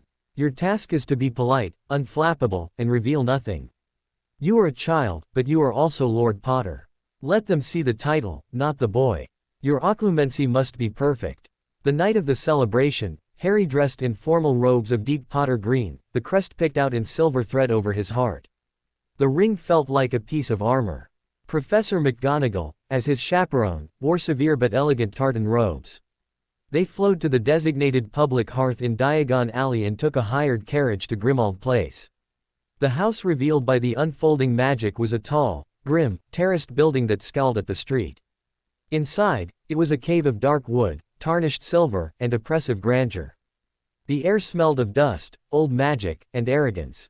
Heads turned as they entered the drawing room, a sea of pale faces, sharp features, and expensive, somber robes. Whispers rustled like dry leaves. Arcturus Black, a tall, gaunt man with hair like iron filings and eyes like chips of flint, greeted them with a thin, cold smile. Lord Potter. Professor McGonagall. We are honored by your presence. His gaze swept over Harry, lingering on his scar, then his ring. We so rarely have the opportunity to welcome one of such recent prominence. The honor is mine, Lord Black, Harry said, executing the practiced bow. His voice didn't shake. Indeed, Black murmured. Allow me to introduce my grandson, Sirius. He is near your age, I believe. A boy was nudged forward. He had the black looks, dark hair, gray eyes, a haughty set to his mouth, but there was a restless energy in him, a defiance simmering under the polish. He looked at Harry not with curiosity, but with a kind of bored assessment. Potter, he said, the greeting just shy of insulting. Black, Harry returned, matching his tone exactly. Sirius's eyes flickered with something, interest, perhaps. Heard you live in a big old castle all by yourself. Must be boring. It's quiet, Harry said. Quiet is boring, Sirius declared, but he didn't walk away. He stood there, as if Harry were a slightly puzzling new specimen. The evening was a gauntlet. Elderly witches peered at him through lorgnettes, asking pointed questions about his curriculum. Lords made vague, menacing allusions to the dangers of untutored power. He was quizzed on obscure points of Wizengamot procedure and the lineage of extinct magical families. Through it all, Harry held his Occlumency walls firm. He was a calm, shallow pool. He gave correct, boring answers. He showed no anger, no fear, no pride. He was a statue of a well-behaved child lord. He saw the disappointment in their eyes. They wanted the feral half-blood, the goblin puppet, the powerful upstart. They found a polite, controlled boy. It was frustrating them. During a lull, Sirius sidled back over. "You're not much fun, are you?" he said, but it was almost approving. "This isn't fun," Harry stated, looking at the crowded, whispering room. A genuine grin cracked Sirius's haughty mask. "True. Want to see something actually interesting? There's a locked tapestry room upstairs everyone's forbidden from. I know how to pick the spell lock." It was a test. A dangerous, stupid one. Harry looked at Sirius's rebellious, lonely eyes and saw a reflection of his own isolation, though gilded in wealth and spite. This was a chance to see behind the black facade. And to make a connection, however brittle. He nodded. Slipping away was easier than he expected. The adults were too engrossed in their own intrigues. Sirius led him up a narrow, dark staircase to a dusty corridor. Before a heavy oak door, he muttered a complex incantation, his wand movements deft. The lock clicked. The room was long, lined with a magnificent, moving tapestry, the Black family tree.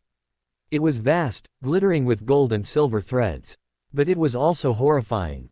Branches ended abruptly with scorch marks where faces should have been. Names were violently crossed out. It was a record of purity and merciless excision. "See," Sirius said, a bitter pride in his voice. "The noble and most ancient house of Black. We love each other so much we burn each other off the wall." Harry's eyes traveled over the tapestry. He saw Sirius's own name, a shimmering thread. Next to it, a younger brother, Regulus. And then, his gaze snagged on a lower branch. A name that made his breath stop, Doria Black. A line connected her to Charles Potter. His great-uncle. The portrait on his wall. His family was on this tapestry. He was connected to this madness by blood. Before he could process it, the door flew open. Melania Black stood there, her face a mask of icy fury. "Sirius Orion Black. And you, Lord Potter. This room is forbidden." Sirius didn't look scared. He looked defiant. Just showing the, guessed our family pride, grandmother. Her eyes narrowed to slits. She looked at Harry, her gaze calculating the insult, the breach. "You have overstepped, child," she said, her voice deadly quiet. "This is not your manor. You do not roam where you will." Harry met her gaze. He felt no panic. He saw the tapestry, the scorch marks, the fear behind her anger. He understood this place now. It was a gilded prison. His calm was his weapon. "My apologies, Lady Black," he said, his voice clear in the dusty silence. "The complexity of your family history is illuminating. I was curious about my connection to it. Through Doria Black Potter." He pointed to the name, a fact, not an accusation. Melania Black's face tightened. She had expected cowering, excuses. She got a calm acknowledgement of a truth she couldn't deny. The social weapon of scandal was useless if the target didn't flinch. "Your connection is noted," she said stiffly. "Now, you will return downstairs. Immediately." As they were marched back to the party, Sirius whispered, side of his mouth, illuminating. "Brilliant. You're mad, Potter." Harry didn't feel mad. He felt clear. He had seen the enemy's heart, not in dark curses, but in this rotten, beautiful tapestry of fear and pride. He had survived their arena without a scratch. The carriage ride home was silent. Finally, McGonagall said, "The tapestry room. A reckless gamble." "I learned something," Harry said, looking out at the passing dark streets. "Their power is all about keeping things in, and cutting things out. Ours, mine, is about growing things. They're afraid of things that grow wild." McGonagall was quiet for a long moment. A perceptive analysis. And not entirely wrong. Remember it. That night, back in his room at the keep, Harry didn't dream of dark forests or screaming portraits. He dreamed of the orchard, of luminescent grass, of a single, clear note resonating through endless, fertile dark. He had faced their world and found it small. And as he slept, the land around Potter's Keep, responding to its lord's unspoken decree, did something new. In the meadow where Kreddle taught him, Where no flower had yet bloomed that year, a circle of pure white, star-like blossoms opened their faces to the moon. They were not magical in any known way. They were simply, perfectly, alive. A statement, growing silently in the dark, answering poison with pristine, undeniable life. The Lord was learning to speak. And the land was listening, and answering. The luminescent blossoms in the high meadow lasted exactly 7 days. On the 8th morning, they closed their starry faces, withered to delicate gray ash, and were scattered by the wind. No magic could revive them. Crethel, when Harry showed him the bare circle of earth, nodded as if a lesson had been completed. A statement has a lifespan, the elf said, his silver eyes tracking the last of the ash on the breeze. Truth is eternal, but its expressions are seasonal. You declared life, the land affirmed it. The affirmation is complete. To cling to the form is to misunderstand the substance. Remember the feeling, not the flower. Harry did remember. The clear, resonant certainty of that moment in the orchard was becoming a touchstone in his mind, a calm center he could return to during the increasingly complex drills Professor McGonagall devised. His days were now a carefully orchestrated symphony of disciplines. Mornings began with Occlumency, but it had evolved. No longer just defending against external probes, he practiced holding multiple streams of awareness simultaneously, maintaining his inner quiet while tracking the ward net's status, while also following McGonagall's lecture on the properties of dragon blood. It was mental multitasking on a magical level, and it left him with a unique exhaustion, as if his brain had been physically stretched. Afternoons were for applied magic. McGonagall had moved beyond simple charms. She introduced him to basic wardcraft, not the deep, intuitive bonding Crethel taught, but the structured, runic scripting that formed the technical backbone of magical defenses.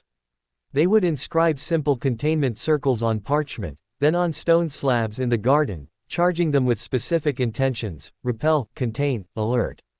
Harry's precision, honed by his land sense, was exceptional. He could feel the minute magical currents, adjusting his runic strokes to ensure a seamless flow of power.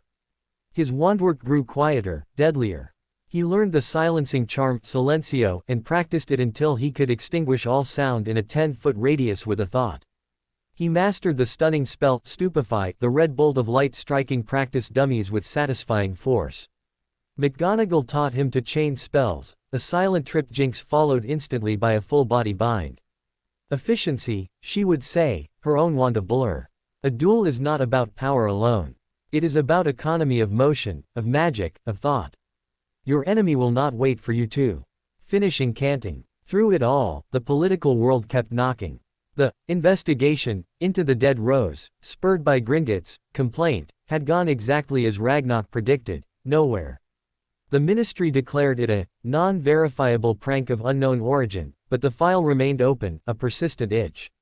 The Wizengamot reviews were a quarterly ordeal of subtle hostility and veiled threats, which Harry now navigated with the detached calm of a chess player moving pieces on a distant board. He was changing, and he knew it. The frantic, hungry boy from Privet Drive was gone, replaced by someone who moved with a deliberate quiet, whose eyes saw more than they revealed. The portraits treated him less like a child and more like a junior colleague. Even Tilly's fussing had taken on a note of profound reverence. One evening, as spring bled into summer, Dumbledore arrived unannounced. He found Harry in the potions lab, not brewing, but cataloging ingredients under McGonagall's supervision. The headmaster looked weary, the twinkle in his eyes dimmed by some deep preoccupation. "Harry, Minerva, forgive the intrusion. I require a consultation on a matter of peculiar magic." He withdrew a small, lead-lined box from his robes. Opening it, he revealed a shard of what looked like dark, volcanic glass. It pulsed with a low, sick rhythm that made the hair on Harry's arms stand up. This was recovered from a site where a dark ritual was attempted. It resists all standard analytical charms. Its magic is inert, yet parasitic. I wondered if your unique sensitivities, Harry, might perceive what our instruments cannot. McGonagall looked alarmed. Albus, to expose him to an unknown dark artifact. As a calculated risk, Dumbledore finished gently. One I would not take if I did not believe both in his growing shields and in the necessity of understanding this. The shadows are innovating, Minerva. We must strive to keep pace. Harry looked at the shard. It repelled him on a visceral level. But within his occluded mind, a thread of curiosity stirred. He nodded. I can try. With McGonagall standing ready, wand drawn, and Dumbledore observing closely, Harry reached out with his magical tactility. He did not touch the shard's magic directly. Instead, he listened to the space around it, the way the air and light bent away from its presence. He dropped into his anchored awareness. The shard, in this heightened state, was not an object but a knot. A knot of silence, of absence. It wasn't actively hostile, it was consumptive. It drank the possibility of magic around it, leaving a sterile void. It felt less like a tool and more like a seed. A seed of anti-life. It's not meant to do anything, Harry murmured, eyes still closed, navigating the impression.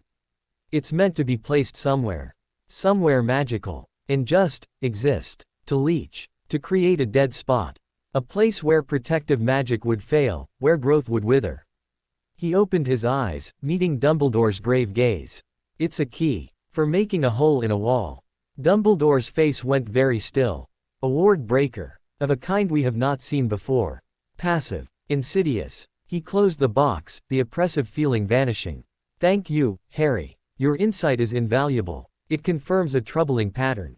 He sighed, the weight of his office seeming to settle on his shoulders. Your next Wizengamot review is in a fortnight.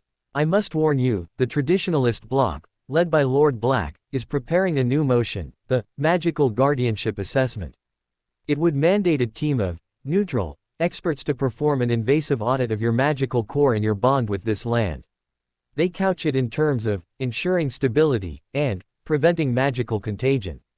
They want to dissect me, Harry said, the cold clarity of it leaving no room for outrage. They want to define you by their scales and scalpels, Dumbledore corrected.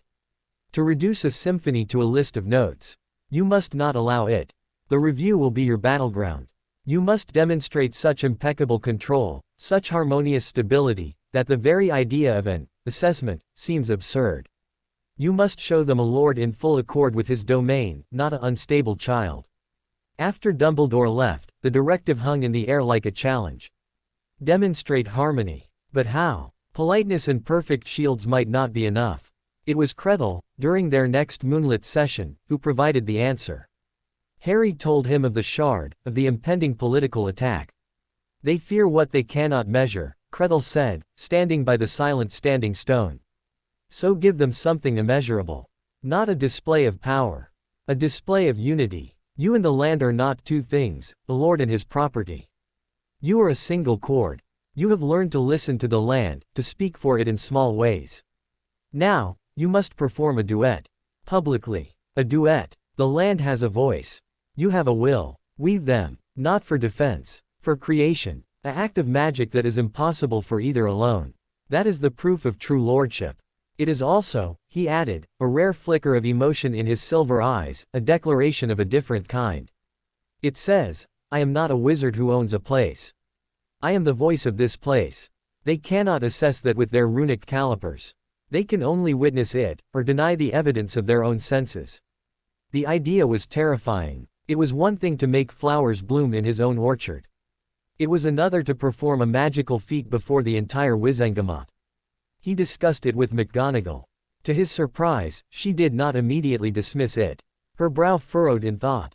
A collaborative magical act, it is theoretically sound. The old tales speak of lords who could command the weather over their demesnes, or make springs flow from stone.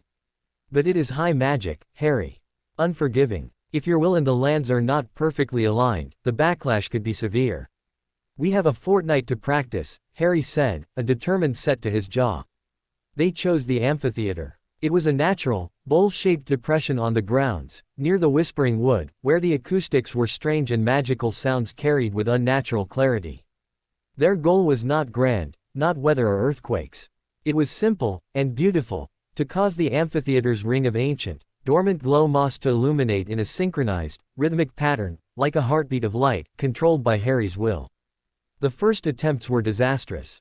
Harry would reach for the moss's latent bioluminescence, and the land would respond with a wild, enthusiastic surge, lighting the entire bowl in a chaotic, blinding flash. Or he would try to impose a rhythm, and the moss would resist, flickering sullenly. It was a negotiation between two vast, clumsy forces.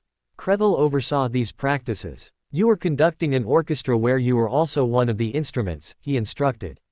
You cannot simply wave a baton. You must feel the melody in your own bones, and then invite the others to join. Do not command the light to pulse. Be the pulse. Let the land feel it through you. It was the hardest thing Harry had ever done. It required surrendering control while maintaining focus, being a channel rather than a source. He spent hours in the amphitheater, not casting spells, just being. Letting his breathing sync with the slow sap flow of the trees, letting his heartbeat match the distant thrum of the ward stones. He learned the moss's own slow, photosynthetic rhythm, a cycle that took minutes, not seconds. Slowly, painstakingly, they found a middle ground. Harry would settle into a deep, trance-like state, his magic thrumming in time with the land's baseline song.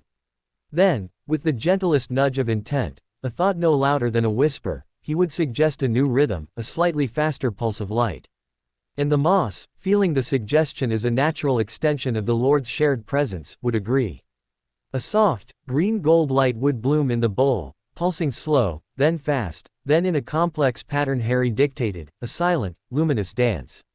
By the day before the Wizengamot review, they could sustain it for 10 minutes. The sight was breathtaking, the entire hollow breathing with light, a living, magical electrocardiogram.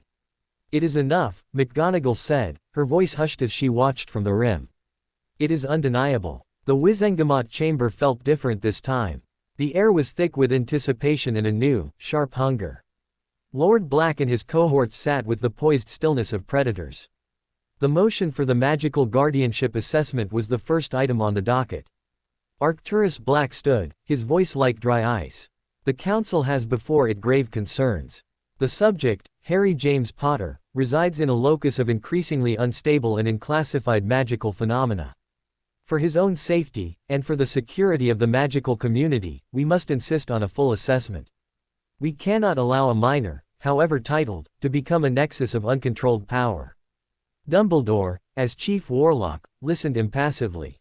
When Black finished, he turned to Harry. Lord Potter, you have heard the motion. The floor is yours to respond. Harry stood. He was small in the high-backed chair, but he did not look small. He felt the moonstone against his skin, the ring on his finger, the deep, steady connection thrumming through the soles of his feet, even here, miles from his land. He had asked the keep for a thread of connection, and it had given him one, a thin, resilient cord of awareness linking him to home. My lords and ladies, he began, his voice carrying clearly in the silent chamber. You speak of uncontrolled power. I speak of harmony. You wish to assess me with tools that measure force. I invite you to witness a collaboration. He looked at Dumbledore. Chief Warlock, with the Council's permission, I would like to demonstrate the nature of my bond with the Potter legacy. A small demonstration. Here. A murmur of disbelief and curiosity rippled through the benches. Black's eyes narrowed. Preposterous. This chamber is shielded against all external magical interference. It is not external, Harry said quietly. He closed his eyes. He found the thin, golden thread connecting him to the keep. He dropped into his anchored state, but here, in this hostile place, his anchor was not a stone, but the thread itself. He sent a single, clear, loving thought down that line, a memory of the amphitheater's pulse, a request for partnership. And then, he began to hum. It was a low, wordless sound, barely audible at first. A simple, repeating melody that matched the pulse of the glow moss's dance. He poured his will into the hum, not to cast a spell in the chamber, but to vibrate the connection thread, to sing the song of his land into the heart of the political arena. For a moment, nothing. Then, a soft, green-gold light began to emanate from Harry himself. Not from his wand. From his skin, his clothes, a gentle nimbus that pulsed in perfect time with his hum. It was the light of the moss, reflected through the bond, manifested by his will and the land's agreement. But he didn't stop there. Still humming, he raised a hand. On the polished wood floor before the dais, where no plant could grow, a circle of spectral, shimmering images appeared, ghostly, glowing replicas of the luminescent blossoms that had grown in his meadow. They bloomed, pulsed with light in time with his song, and faded, only to be replaced by new ones in an endless, silent, magical bloom. It was an illusion, but it was not just an illusion. It was a truth, translated across miles. It was the land, voice, speaking through its lord. The chamber was utterly silent, save for Harry's low, steady hum. The senators stared, their instruments and prejudices useless before this quiet display of symbiotic magic.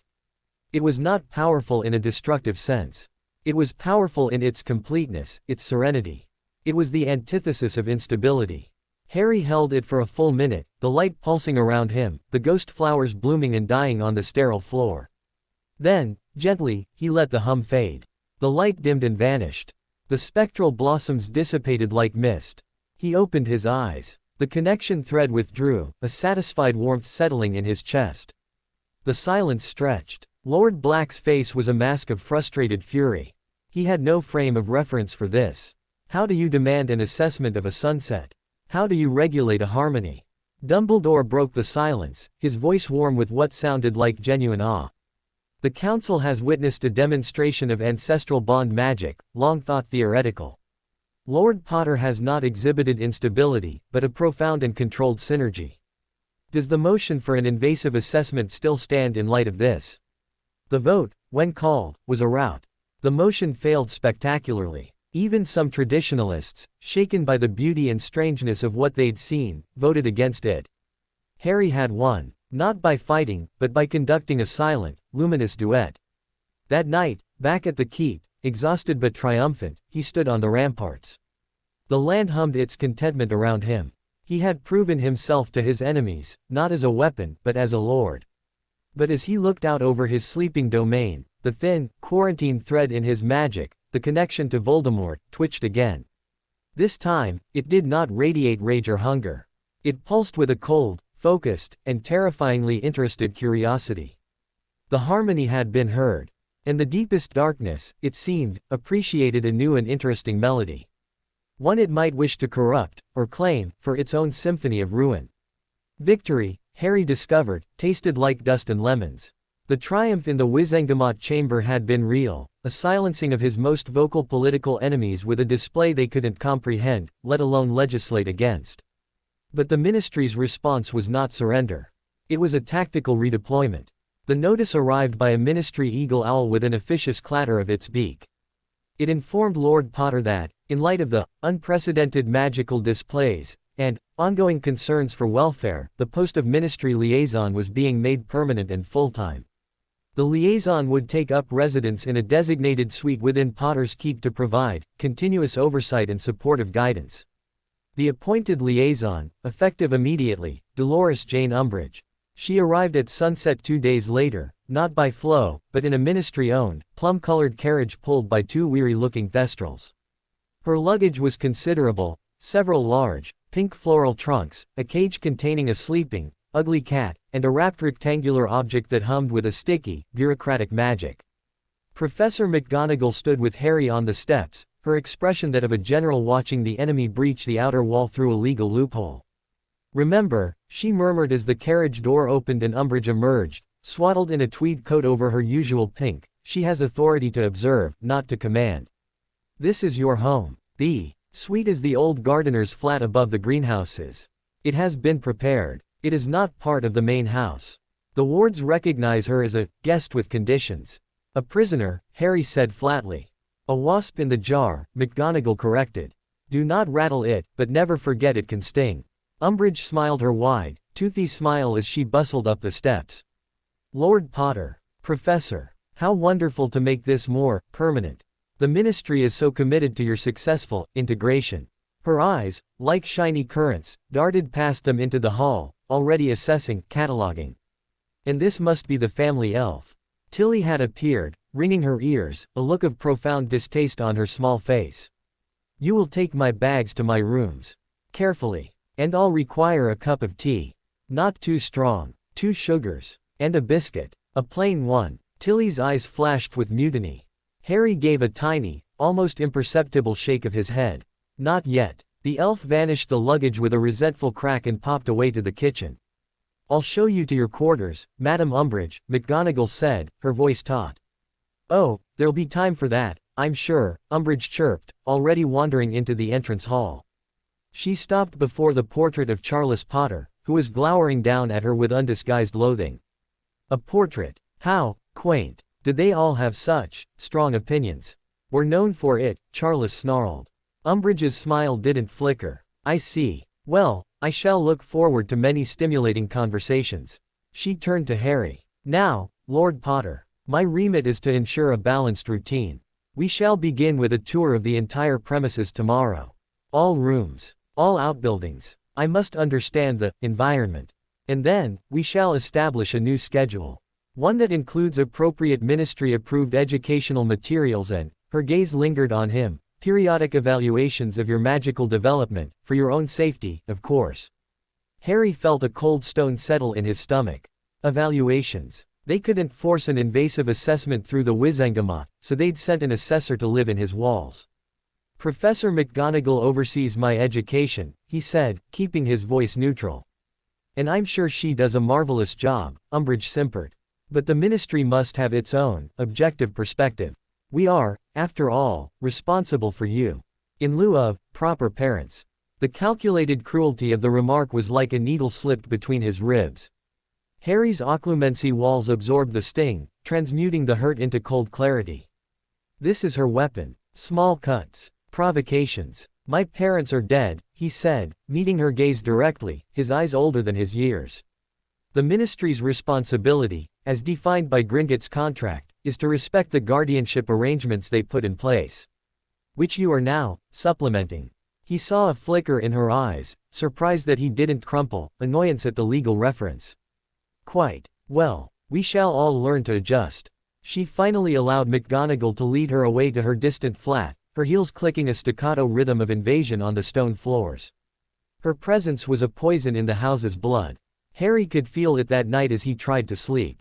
The keep's magic, usually a warm, embracing hum, had a new, discordant note, a thin, shrill whine of bureaucracy and false sweetness emanating from the far wing. The portraits were on edge. Tilly snapped at the furniture while cleaning. Kretel, when Harry met him at the Standing Stone the next night, listened in silence, his silver eyes reflecting the stars. The enemy wears many masks, he said finally. Some are faces of rage and fire. Others are faces of honey and law. The second can be more dangerous. They erode the spirit. While smiling, your land feels her. It is offended. What do? I can't blast her out. She has the law. You have older laws, Kretel said. The law of stone, of root, of threshold. She is a guest, by the permission of the Lord. But a guest can overstay their welcome. The house itself can reject what does not belong. You must deepen your conversation with your home. Not just listening, not just speaking. You must become its will in matters of its own flesh and bone. If a splinter enters a living tree, the tree does not argue with it. It slowly, patiently, pushes it out. The next morning began the comprehensive tour. Umbridge bustled everywhere, her clipboard in hand, her horrible pink quill scribbling incessantly. She demanded entry to every room, including the potions lab, the private library, even the broom shed. She asked invasive questions about the portraits, origins, about the sources of the food Tilly prepared, about the magical compost in the greenhouses. She tried to enter the Whispering Wood, but at the first step past the boundary oak, the air thickened, the branches creaked in clear warning, and a large, knotted root seemed to shift subtly into her path. Anya was nowhere to be seen, but her presence was a palpable pressure.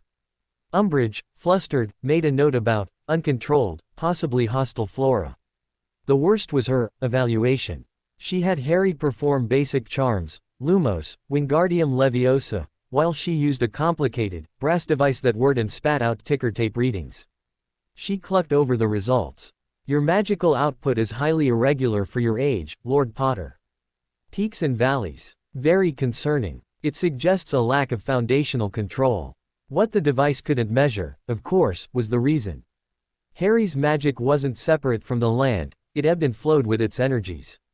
A high tide of magic in the ley lines meant a surge in his own core. A period of quiet growth in the forest meant a softer, deeper flow. To Umbridge, it was instability. To Harry, it was harmony. I shall design a regimen of stabilizing exercises, she announced, smiling. We must smooth out these wild fluctuations. Professor McGonagall's fury was a silent, burning thing. She could countermand nothing without violating the liaison mandate. Her lessons became covert, conducted in the library under silencing charms, focusing on theoretical precision and mental disciplines that left no magical trace for Umbridge's devices to detect. Harry took Kretl's advice to heart. He began a new, deliberate practice. As he walked the halls, he wouldn't just feel the house's mood, he would consciously align his own with it, reinforcing its instincts. When he passed a room Umbridge had just left, one that felt unsettled and grimy with her presence, he would pause, place a hand on the doorframe, and pour a gentle sense of calm and cleanliness into the stone, a reassurance that this was still home, her stain was temporary. He started small. He focused on her private quarters. Not to harm, but to discourage. He would sit in the room below her flat and, in a deep state of union with the house, suggest that the floorboards creak more loudly at night, that the pipes sigh and groan at inconvenient times, that the warmth from the hearth be somehow always slightly insufficient, leaving a persistent, drafty chill. The house, an eager collaborator, amplified these suggestions. It wasn't malicious, it was a living organism gently rejecting a foreign body. Within a week, Umbridge began to look pinched. She complained of sleepless nights and a persistent cold she couldn't shake. Her smile grew more strained. Her next move was more direct. She decreed that the unregulated portraits were a distraction and potential source of subversive influence. She produced a set of heavy, black velvet curtains from one of her trunks, charmed to mute sound and magic, and announced she would be hanging them over the major portraits in the common areas during educational hours. The outrage was instant and volcanic. The portraits shouted insults that made the air shimmer. Tilly threatened to go on a cleaning strike. McGonagall's hand was on her wand. Harry simply walked up to the first curtain Umbridge was attempting to fix over the portrait of Fleamont and Euphemia. He didn't touch it. He looked at the wall itself, at the ancient plaster inlaid beneath the wallpaper. He reached for his connection, not to the house in general, but to this specific wall. He remembered its history, the laughter it had heard, the family arguments, the quiet conversations. He felt its nature, a wall that held, that displayed, that protected. He poured that feeling into it. A simple, foundational truth: you are a wall for portraits. As Umbridge fumbled with her sticking charm, the wall itself seemed to exhale. The plaster subtly swelled, then settled. The magical anchor of the curtain's charm found no purchase, the wall refused to hold it. The heavy velvet slid to the floor in a heap. Umbridge blinked. She tried again, her charm work more forceful. The curtain rose, touched the wall, and slid down again. There appears to be a dampness in the plaster, she said, her voice tight with frustration. Unacceptable in a dwelling for a child. I shall note it. The house is old, Harry said mildly. It has its ways. He repeated the process wherever she tried to hang her curtains. Door frames subtly warped. Cornices repelled the magic. The very air in the room seemed to grow heavy, making the curtains hang limp and useless. After a day of futile struggle, the black velvet was stuffed back into its trunk, and Umbridge's smile was a brittle, cracking thing. But she was not defeated. A week later, she unveiled the wrapped rectangular object. It was a large, ornate, and deeply ugly mirror, framed in gilded, thorny vines. A gift from the Ministry. A self-reflecting mirror for educational correction. To promote positive behavior. The magic coming off it was nauseating.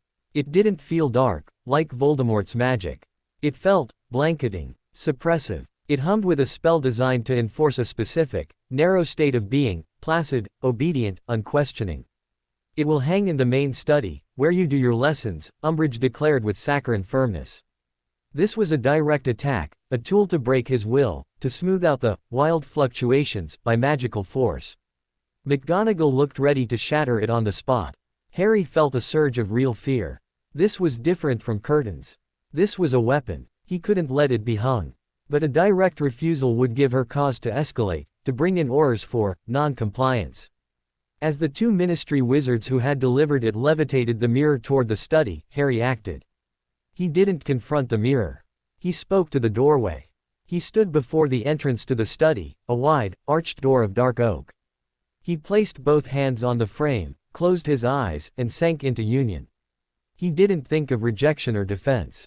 He thought of the door's purpose. For centuries, this door had decided what entered this room. Knowledge, family, quiet conversation. It had kept out drafts, and noise, and unwelcome guests. It was a filter. He poured that ancient, functional truth into the wood, the iron hinges, the very concept of the threshold. You are the guardian of this space. You decide what crosses. The mirror, floating toward the arch, shuddered. The ministry wizards frowned, pushing their magic. The mirror advanced an inch, then stopped as if hitting an invisible, spongy wall. They pushed harder. The mirror began to vibrate, a high, unpleasant whine coming from its frame. Umbridge shrieked. "What are you doing? Get it in there." Harry remained, a small figure with his hands on the doorframe, his face a mask of serene concentration. He was a conduit. The house's will to protect its intimate spaces flowed through him, meeting the ministry's coercive magic at the threshold. With a sound like tearing parchment, the mirror's enchantment buckled. The gilded frame cracked along one thorny vine. The glass, instead of reflecting, clouded over, then went dull and gray, like a dead eye. The levitation charm failed. The mirror dropped the last foot to the floor with a heavy, anticlimactic thud, not shattering, but lying there, inert and broken. Silence. Umbridge stared, her mouth opening and closing. The two wizards looked baffled and slightly afraid. Harry took his hands from the doorframe. He felt drained, but victorious. He looked at Umbridge, his expression one of polite confusion. It seems the house didn't agree with it. Her eyes, wide with fury and a dawning, terrifying understanding, met his.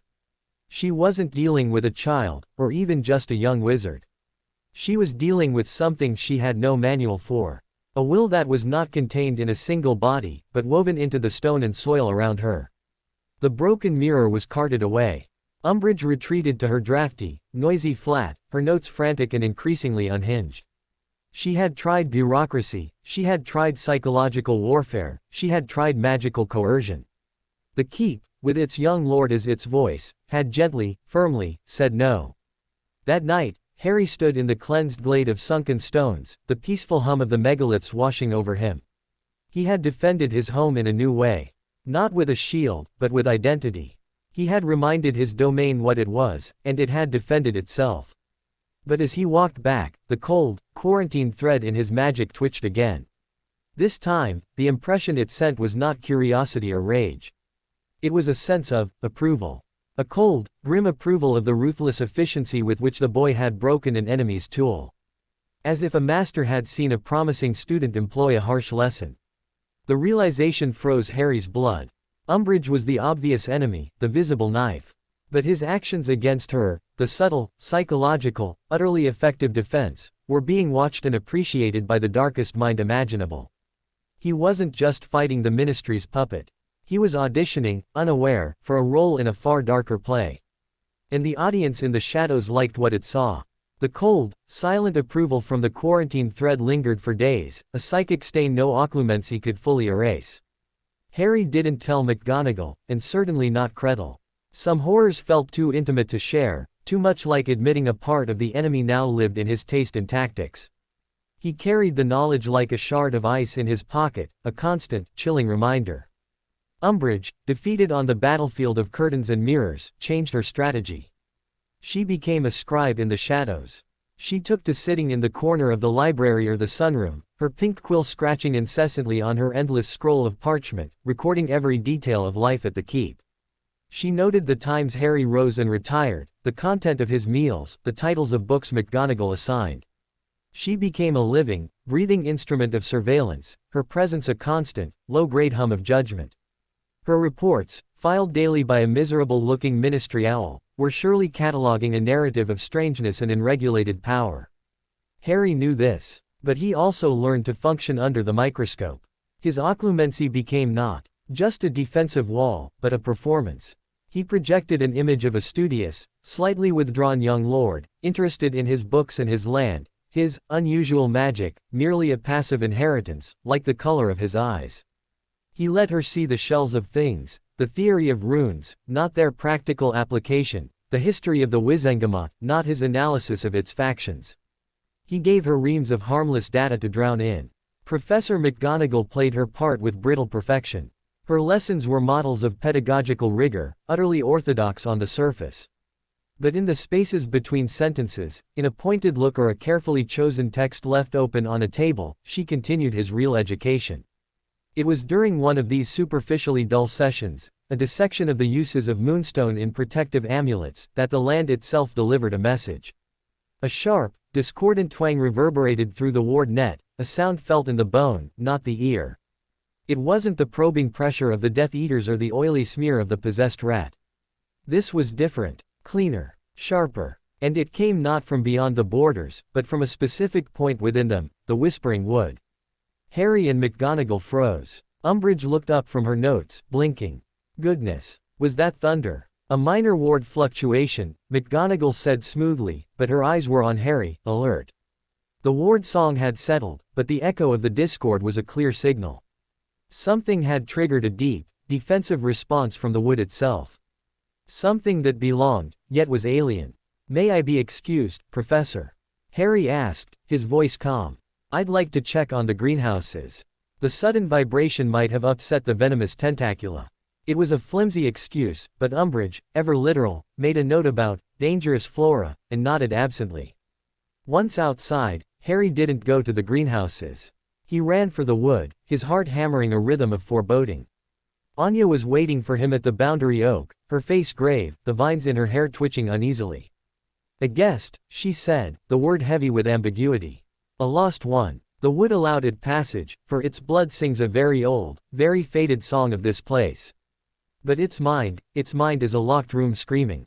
Where? Harry demanded. The glade. It went to the stones as if pulled. It is broken. Harry sprinted down the root tunnel, the bioluminescent fungi casting frantic, jumping shadows. He burst into the glade of sunken stones. A figure lay crumpled in the center of the ring, between two of the largest megaliths. It was a man, or had been. He was painfully thin, his robes hanging off him in filthy tatters. Long, matted hair the color of dirty snow covered his face. He was shaking violently, curled in a fetal position, muttering into the moss. As Harry approached, the man flinched, scrambling back until he hit a stone. He looked up. Harry's breath caught. The face was gaunt, haunted, waxy with a terrible, prolonged suffering. But the eyes, a faded, watery gray, wide with a panic so profound it was beyond sanity. They darted around, seeing things Harry couldn't see. No, no, not here, he'll find me, the dark, the cold, the rats, the man whimpered, his voice a cracked whisper. He clutched at his own arms, his long, grimy nails digging into his flesh. But it wasn't his appearance or his madness that struck Harry. It was the magical signature. Faint, flickering like a guttering candle, but unmistakable. It had the same foundational tone as the keep's magic, as his own. A Potter. But beneath that, layered over it like grime, was the chilling, familiar taint of dementors, of despair, and the sharp, metallic aftertaste of the imperious curse. Who are you? Harry asked, kneeling slowly, keeping his distance. The man's wild eyes focused on him with immense difficulty. He's coming, always coming, have to hide, have to be quiet. You're in the glade of sunken stones. On Potter land. You're safe here. Harry poured a thread of calming intent into his words, the way he would to a frightened animal. The word, Potter, seemed to penetrate the fog of terror. The man's shaking stilled for a second. Pete Potter. He peered at Harry, his gaze crawling over his face, lingering on his scar, then on the ring on his finger. A confused, terrible hope dawned in his wretched face. The boy, the baby. But, you're dead.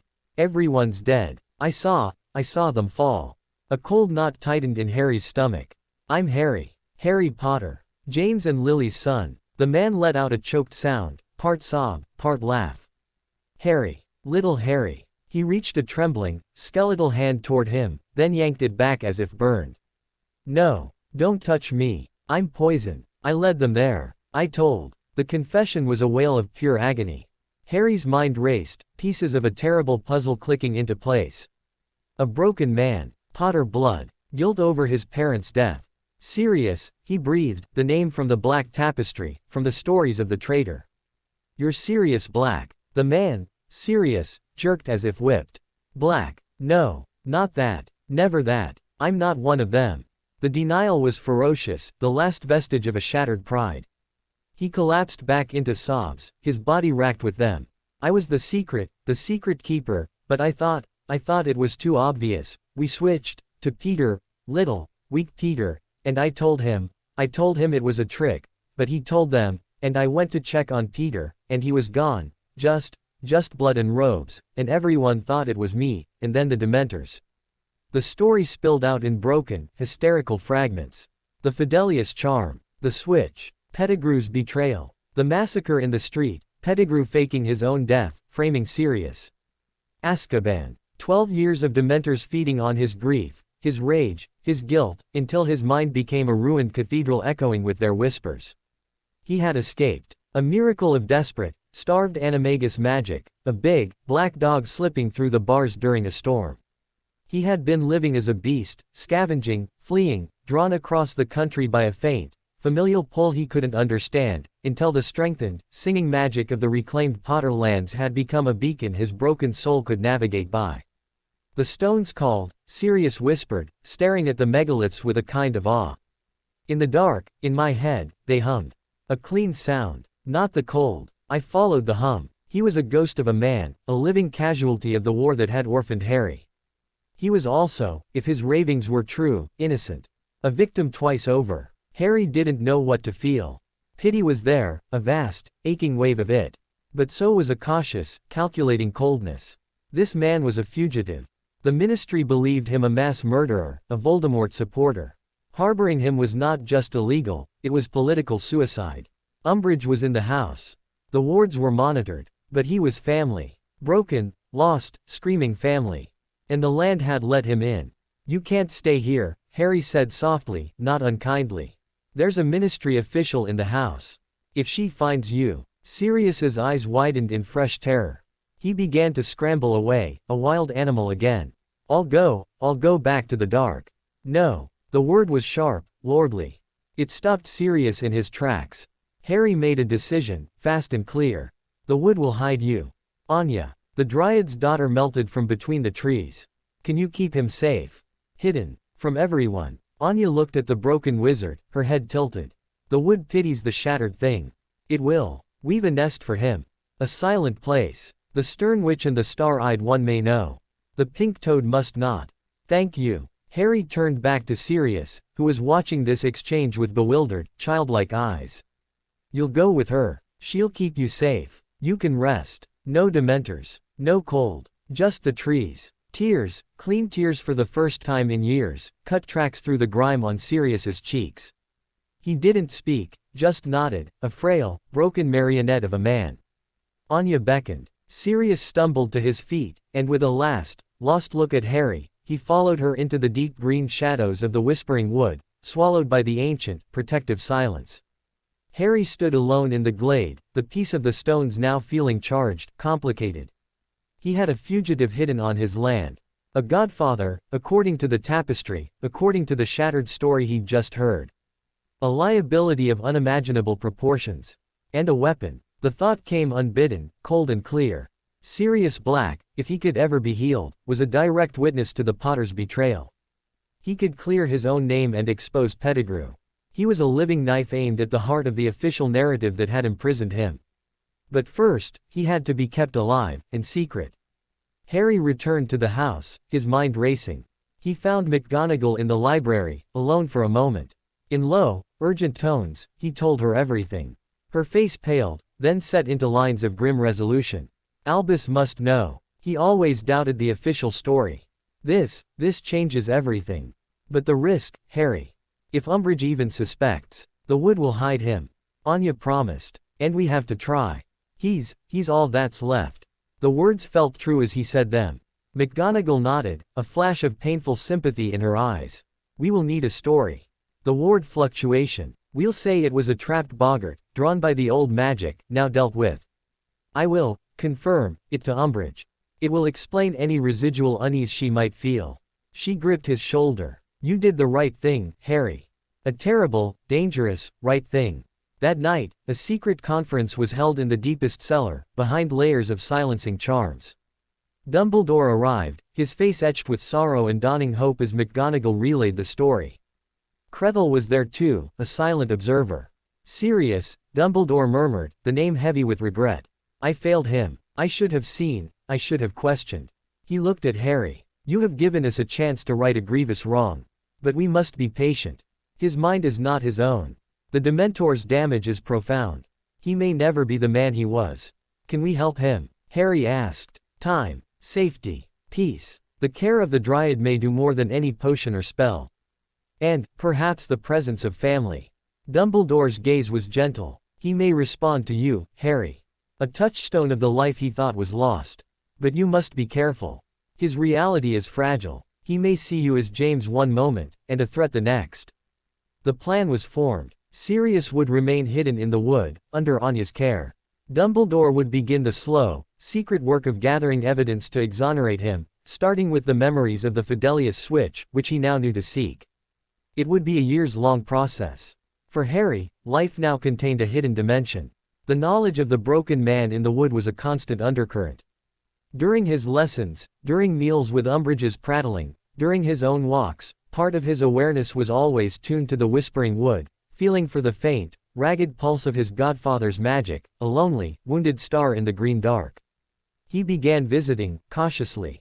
He would bring food, simple, hearty things Tilly prepared. He would sit at the edge of a small, hidden clearing Anya had woven, and talk.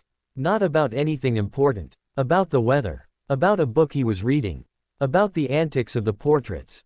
He kept his voice soft, his presence steady. At first, Sirius would just watch from the shadows, a pair of haunted eyes in the gloom. Then, he began to creep out, sitting at a distance, listening silently, shoveling the food into his mouth with feral haste. He rarely spoke, but he listened. One afternoon, Harry brought his father's wand, not to use, but because he was practicing cleaning charms on leaves. Sirius's eyes locked onto the wand. A tremor went through him. James, he rasped. It was my father's, Harry said quietly. Sirius inched closer, his gaze fixed on the wand. 11 inches. Mahogany. Pliable. Good for transfiguration. The words were rusty but clear, a fragment of the knowledgeable wizard breaking through the ruin. He loved that wand. It was the first coherent, memory-based sentence he'd spoken. Harry felt a surge of hope so sharp it hurt. Slowly, painstakingly, a bridge was being built. Over shattered minds and across years of horror. Harry had gained a responsibility more delicate and dangerous than any Wizengamot title. He had become the keeper of a ghost, the guardian of a secret that could ignite the wizarding world. And deep in the forest, as Sirius Black took another tentative step toward the light, of a voice that reminded him of his best friend, the cold, quarantined thread in Harry's magic lay dormant. It had no interest in broken prisoners or tales of past betrayals. It was waiting for the weapon this broken man might one day become, or for the ruin his discovery could bring to the boy who sheltered him. Either outcome held a certain potential. The game had just acquired a new, volatile piece. And every piece, in the end, was there to be played. The secret of Sirius Black settled over Potter's Keep like a second, heavier set of wards. Harry moved through his days with a new layer of vigilance. His expanded senses, once focused outward on the boundary, now constantly brushed the edges of the whispering wood, monitoring the faint, feverish pulse of his godfather's magic. It was a ragged, unsteady rhythm, but it was there, a heartbeat in the green gloom. His visits became a quiet ritual. Every other day, as dusk painted the sky, he would slip away, a basket from Tilly over his arm. The contents evolved, from simple bread and meat, to include sweets, to a spare blanket, to a small, charmed music box that played a soothing, wordless lullaby, a relic from the nursery. Harry didn't know if Sirius remembered it, but the magic in it was old and gentle. Sirius's clearing was a cradle of living wood. Anya had woven the branches of several willows into a domed shelter, the leaves filtering the light to a soft, aqueous green. A small, clear spring bubbled up in one corner. It was a place of profound peace, the very antithesis of Azkaban's stone and screaming wind. The man within it was a slow, painful work in progress. He no longer scrambled away when Harry arrived. He would watch from his usual spot, a mossy depression against the trunk of the largest willow, his gray eyes less wild, but still deep wells of a pain Harry could only imagine. He ate more slowly now, with a semblance of manners that seemed to return in fragments, like a submerged statue gradually being revealed by a receding tide. Conversation was a minefield. Harry stuck to safe, present-tense topics. He talked about Tilly's latest culinary disaster, a soup that had briefly turned his hair blue, about Charles's grumpy commentary on Wizengamot politics, about the stubbornness of a particular rose bush in the garden. He never mentioned the past. He never said, Azkaban. He never said, Pettigrew. He never said, your brother, though the knowledge of Regulus Black, another tragic figure on that horrible tapestry, hung unspoken between them. One afternoon, about 3 weeks after Sirius's arrival, Harry brought a small, wooden practice snitch. He wasn't sure why. He'd found it in the broom shed, a child's toy, charmed to flutter lazily in a 5-foot radius. This was my dad's, I think, Harry said, setting the basket down.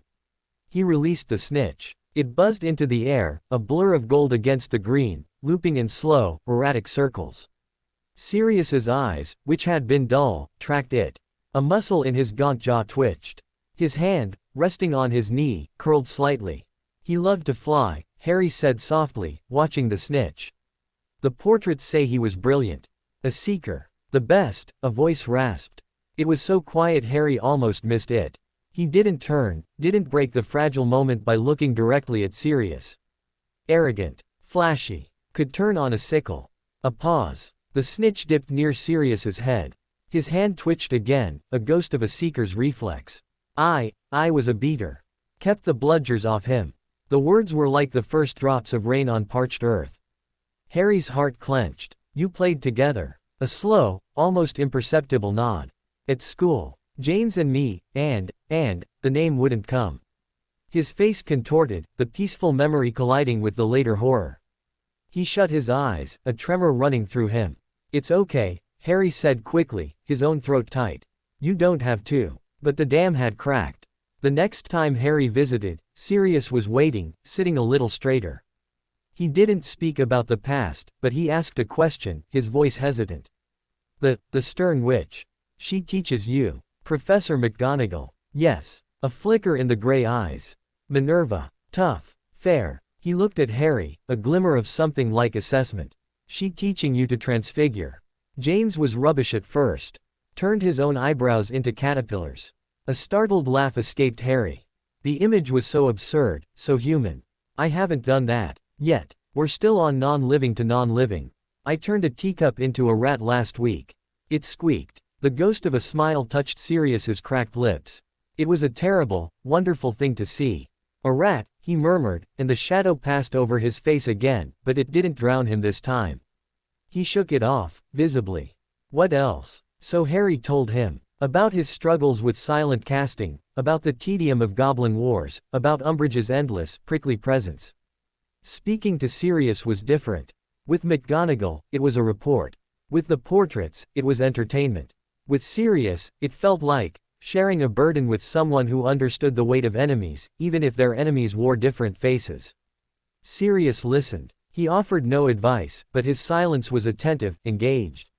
Sometimes, he would ask a sharp, insightful question that cut to the heart of a magical theory problem, revealing the keen mind that was struggling to reassert itself from under the rubble. Dumbledore visited the clearing twice, under heavy concealment charms. His sessions with Sirius were private, focused on gently sifting through the wreckage of his memories, securing them in a pensieve for later use. He reported slow, fragile progress to Harry and McGonagall. The foundational memories are there. The switch, the betrayal, they are clear and true, though encased in pain. It will be enough, when the time comes. But the time was not now. The world outside believed Sirius Black a monster. Until Pettigrew was found, or until overwhelming evidence could be presented, Sirius was a secret that could destroy everything Harry was building. And Dolores Umbridge, though thwarted in her direct assaults, was a persistent, poisonous weed. Her reports continued. She had given up on direct interference and settled into her role as chief archivist of strangeness. She noted the unusual vitality of the grounds, the over-familiarity with the house elf, the concerning lack of social interaction with magical peers. She was building a case, brick by bureaucratic brick, of a child growing dangerously out of step with wizarding norms. Harry's quarterly Wizengamot review approached. The memory of his last triumph, the luminous duet, was still fresh, but the political landscape had shifted. His defiance had hardened his enemies. The Black Faction, as McGonagall called them, would be lying in wait. They will attack your isolation, she warned as they prepared. They will use Umbridge's reports. They will suggest that your unique bond with the land is a substitute for healthy development. They may even propose mandatory socialization, forcing you to attend a magical primary school, or to have suitable companions foisted upon you for regular visits. The idea was a new kind of horror. After the solitude of the cupboard, the peace of the keep had been a sanctuary. The thought of being forced to make small talk with children like the sneering boy he'd met at the black party, under the watchful eye of the ministry, made his skin crawl. "I can't," he said, a rare flash of the desperate, cornered cupboard boy in his eyes. "You may have to," McGonagall said, not unkindly. "And you must be prepared to make it untenable for them. You must demonstrate that your education and upbringing are not just adequate, but superior. That your isolation is, in fact, a specialized training regimen for the responsibilities you hold." The review was held in a smaller, more intimidating committee room this time. The full Wizengamot was not present. Instead, it was the Committee for Underage Welfare and Magical Development, a group dominated by traditionalists.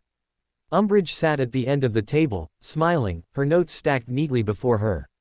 Lord Arcturus black-chaired. He wasted no time. The reports from the Ministry liaison paint a concerning picture. Lord Potter.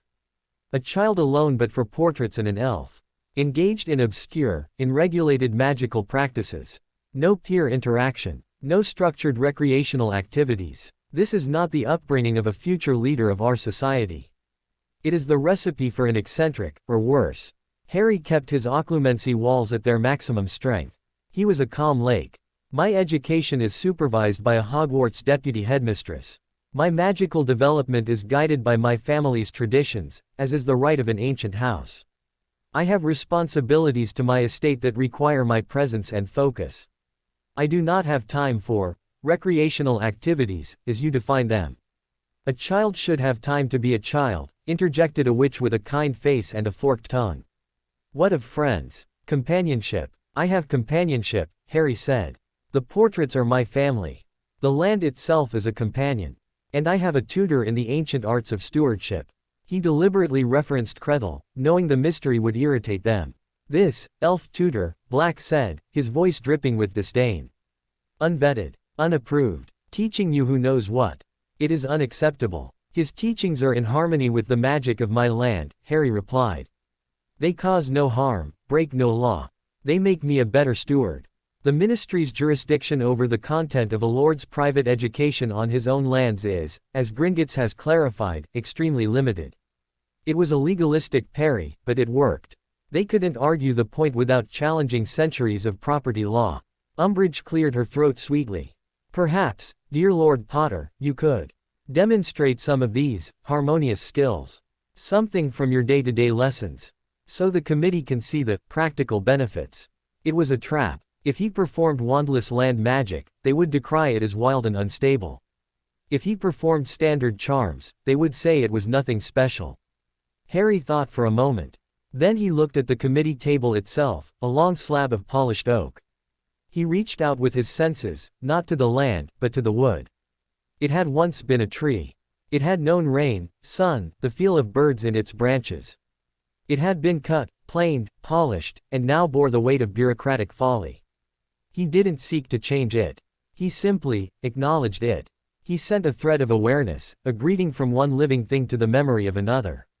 It was a gentle, respectful touch, the magical equivalent of a hand on a shoulder. The oak table shuddered, very faintly.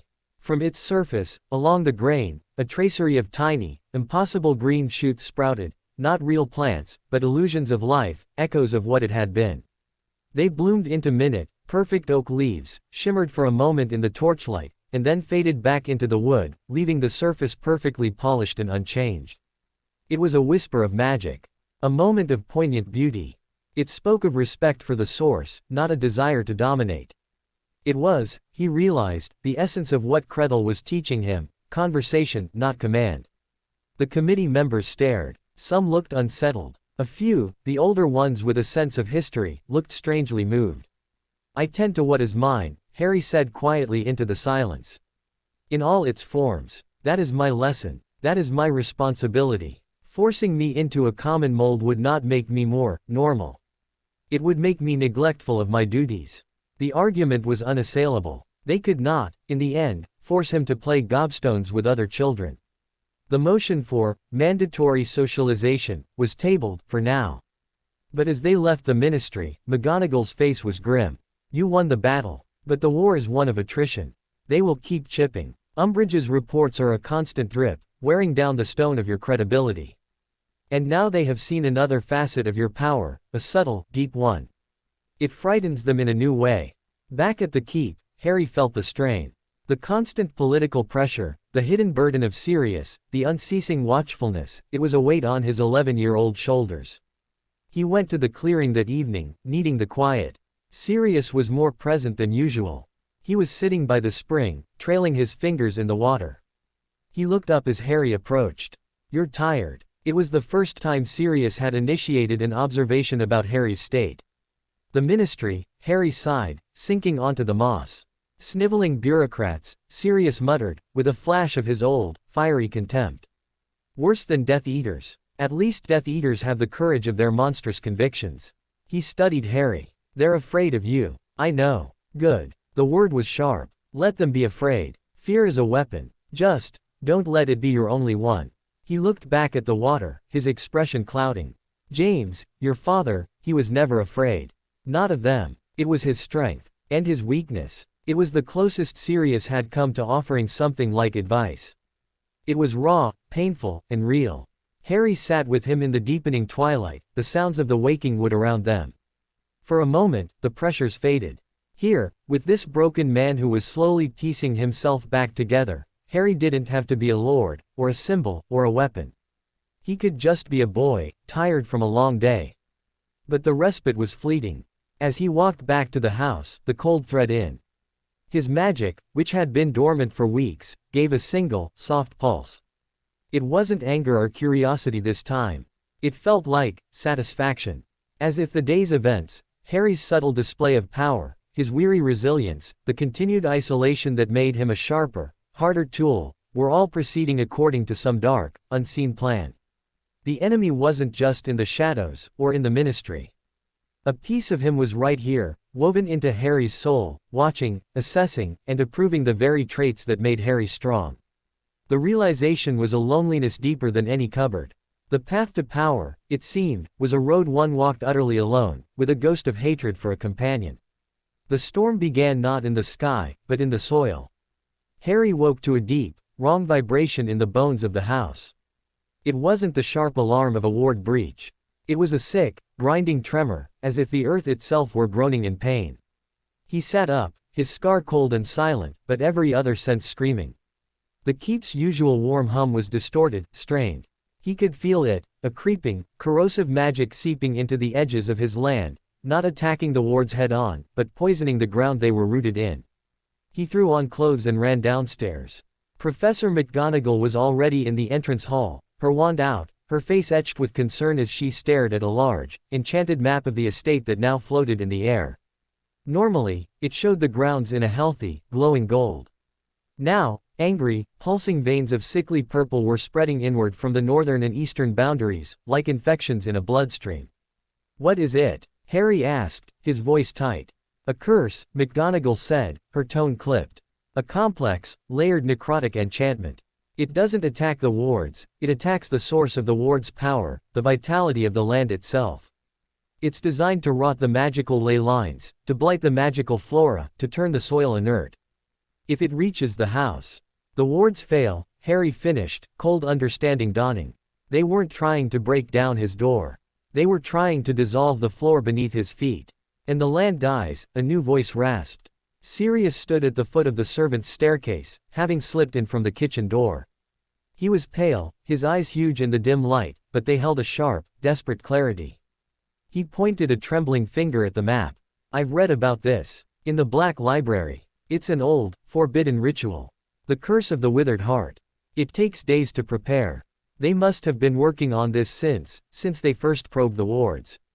How do we stop it? Harry demanded, turning to him. Sirius flinched, the direct question seeming to overwhelm him for a second. He took a shuddering breath. You can't stop it from out here. It's already in the soil. You have to counter it at the source. Feed the land. Give it a reason to fight off the poison. But it has to be powerful. A massive infusion of life magic. His eyes met Harry's, filled with a terrified awe. You have to talk to it. But not just you. You're connected, but you're one person. The land needs a chorus.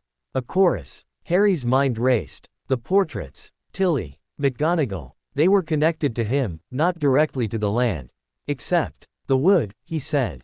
Anya. The trees. They're part of the land, but they have their own voice. Can you unite them? McGonagall asked, her gaze intense. Can you conduct this chorus? Harry didn't know, but he had to try. I need to be at the heart of it. Where the curse is strongest. The northern boundary, McGonagall said, studying the map. The old standing stone is there. It's a focal point. The curse is thickest around it. I'll go with you, Sirius said, his voice firmer now. I can't do the magic. But I can watch your back. In case they send something else while you're vulnerable. McGonagall opened her mouth to protest, but Harry cut in. Let him come. He saw the need in Sirius's eyes, the desperate desire to be useful, to protect. It was a threat of the man he had been. They couldn't afford to snap it. They ran. The dawn was a smear of gray in the east, but the land underfoot felt deadening. The grass was already losing its luster, going limp and pale. The air smelled of ozone and decay. As they approached the northern ridge, the feeling of wrongness intensified.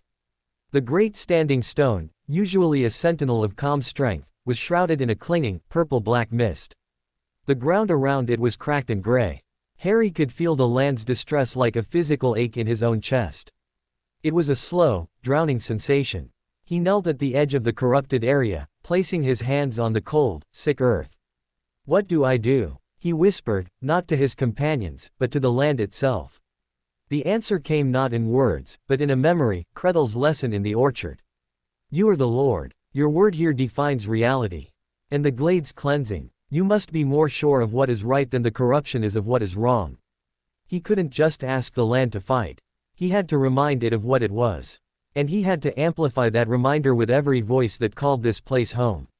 He closed his eyes. He dropped through his Occlumency walls, not into the vast, quiet piece of the tapestry, but into the focused, roaring unity of the moment. He became a conduit. He poured his own certainty, this is my home. It is alive. It is strong, into the ground. But it was like shouting into a gale. The corrosive curse was a constant, whispering negation. You are weak. You are alone. You will fade. He needed more. Professor. Sirius. Put your hands on my shoulders, he gasped, the strain evident. Think of this place. Think of it alive. Think of it as home. McGonagall's hand settled, firm and steady. Sirius's touch was lighter, trembling, but it was there. Harry felt their magic, distinct and different, McGonagall's sharp, ordered power, Sirius's raw, wounded but fiercely loyal energy. He wove their intentions into his own, a stronger cord. The gray earth shuddered. A single, brave blade of green grass pushed through near his knee. But it was not enough. The wood. He needed the wood. He cast his awareness out, not as a lord commanding, but as a neighbor calling for aid. He sent the feeling of the land's distress, his own determination, and a plea, toward the whispering wood. For a long, heart-stopping moment, there was nothing. Then, he felt it. A deep, resonant answer.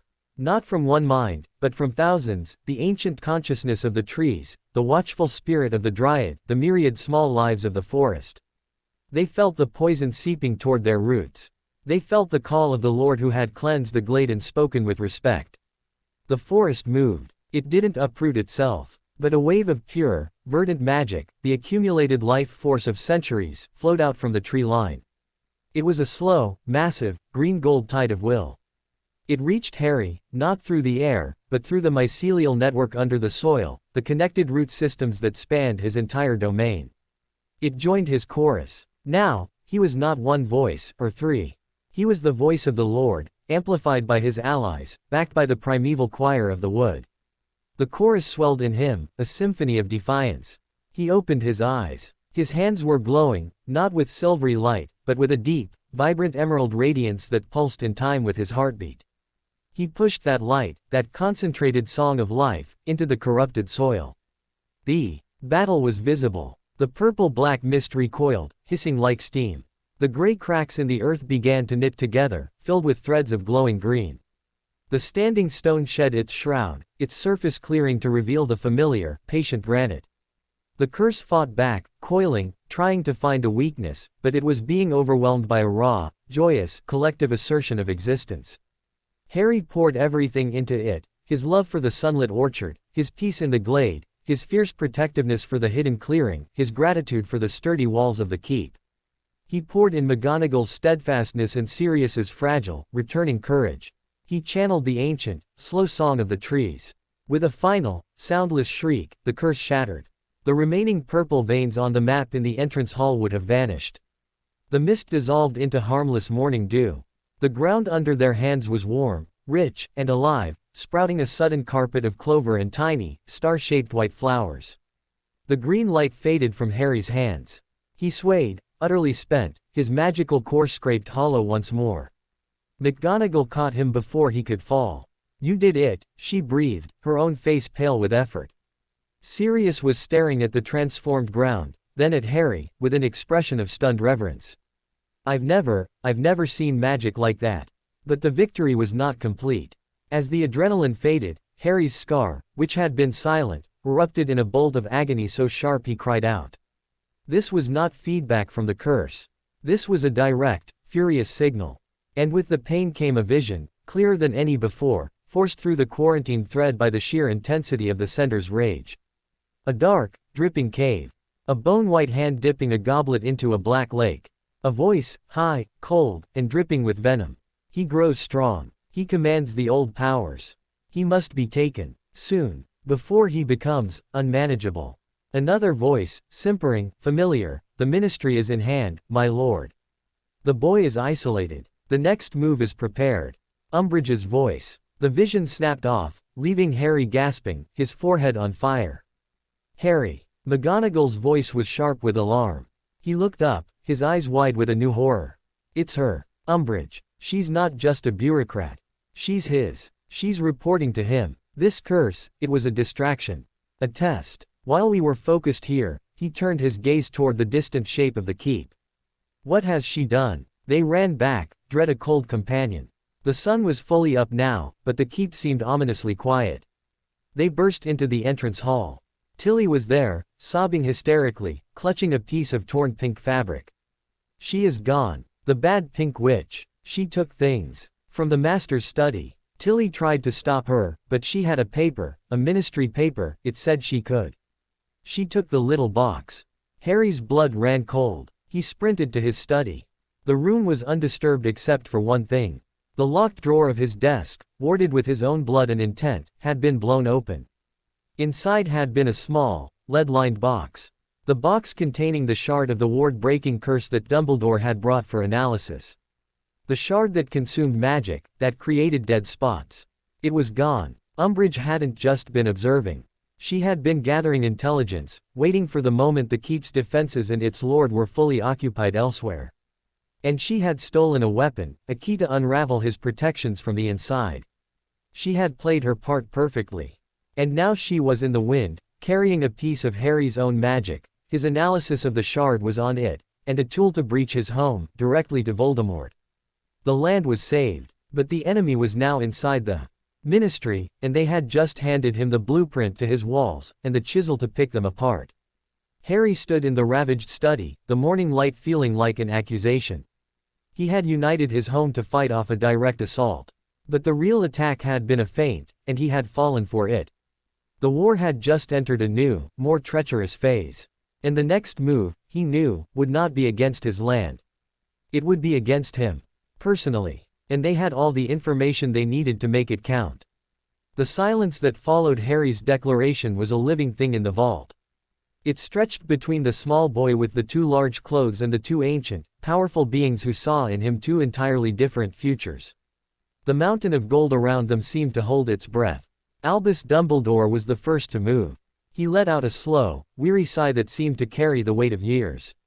The twinkle in his blue eyes had not returned. They were old, terribly old, and fixed on Harry with an unsettling mix of regret and assessment. Potter's Keep, he murmured, the name sounding like a relic on his tongue. It has been silent a long time. The wards are strong, but they are untended. A castle is not a home for a child, Harry. Not without life in its halls. Ragnok's voice was a dry counterpoint. It is his birthright. Stone and magic remember their masters. It will be safer than a nest of scheming wizards or a muggle hovel. The goblin's gaze slid to Dumbledore, a clear challenge. Gringotts can provide the necessary reclamation team. For a fee, of course. Harry wasn't listening to the debate. His attention was on the ring. The black stone set in gold seemed to drink the light of the vault, and a faint, steady pulse of warmth traveled from it into his bone. It felt like a heartbeat that was not his own. An anchor. His anchor. I want to see it, Harry repeated, quieter now but no less firm. He looked at Dumbledore. You knew my parents. Did they live there? A painful softness touched Dumbledore's face. They did, for a time. Before they went into hiding. It is a place of great joy, and great sorrow. The stones themselves may echo with both. He studied Harry, as if seeing not just the small, thin boy in oversized clothes, but the shadow of the man he might become, crowned with a title too heavy for his shoulders. Very well. It is, as Ragnok says, you're right. But I must accompany you. There are protections even Gringotts may not fully understand. And there is the matter of your new status. The world will know of it soon. We must be prepared. The journey was not made by cart or broom. Ragnok led them to a circular chamber deep within the bank, its floor a mosaic of a vast, twisted tree whose roots and branches seemed to shift in the torchlight. A family root chamber, the goblin explained. For the ancient houses only. Place your hand upon the symbol of your line, Lord Potter. Think of your destination, the heart of your inheritance, the hearth. Harry stepped forward. The mosaic was cool under his bare feet. He'd lost a shoe somewhere in the vault. He found the image of the stag and lily, woven into the tree's trunk. His small hand, the ring prominent on his finger, pressed down. The world did not twist this time. It blurred. It was like being dissolved into light and wind, but gently, carried on a current of deep, earthy magic that smelled of old parchment, damp soil, and burning yew logs. He felt a pull, a magnetic yearning that came from the ring itself, tugging him toward a specific point in the universe. They reappeared with a soft thud of displaced air. Cold, damp, and the profound silence of a place long asleep struck Harry first. They stood in a large, circular entrance hall. A vaulted ceiling rose into darkness. Thick dust sheeted the floor, swirling in the eddies of their arrival. Grand portraits lined the walls, but their canvases were dark, their subjects hidden or absent. A magnificent staircase swept upwards, but its banister was shrouded in cobwebs that hung like tattered banners. It was a tomb. Harry's brave declaration shriveled inside him. This wasn't a home. This was a museum of things lost. The sheer, echoing emptiness was worse than the cupboard. The cupboard had been full, of anger, of his own stifled breath. This was just, nothing. Dumbledore lit his wand with a whispered word, Lumos. A soft, white light pushed back the gloom, revealing details that made Harry's heart ache. A child's toy broom, its twigs broken, lay abandoned at the foot of the stairs. A woman's shawl was draped over a side table, gray with dust.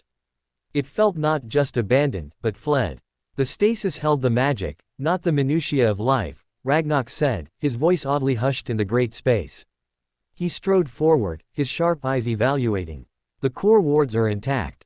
The manor is dormant, not dead. It awaits the command of its lord.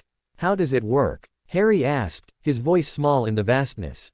Magic of this age is not switched on like a lamp, child, Dumbledore said, moving to a massive fireplace filled with ancient ash.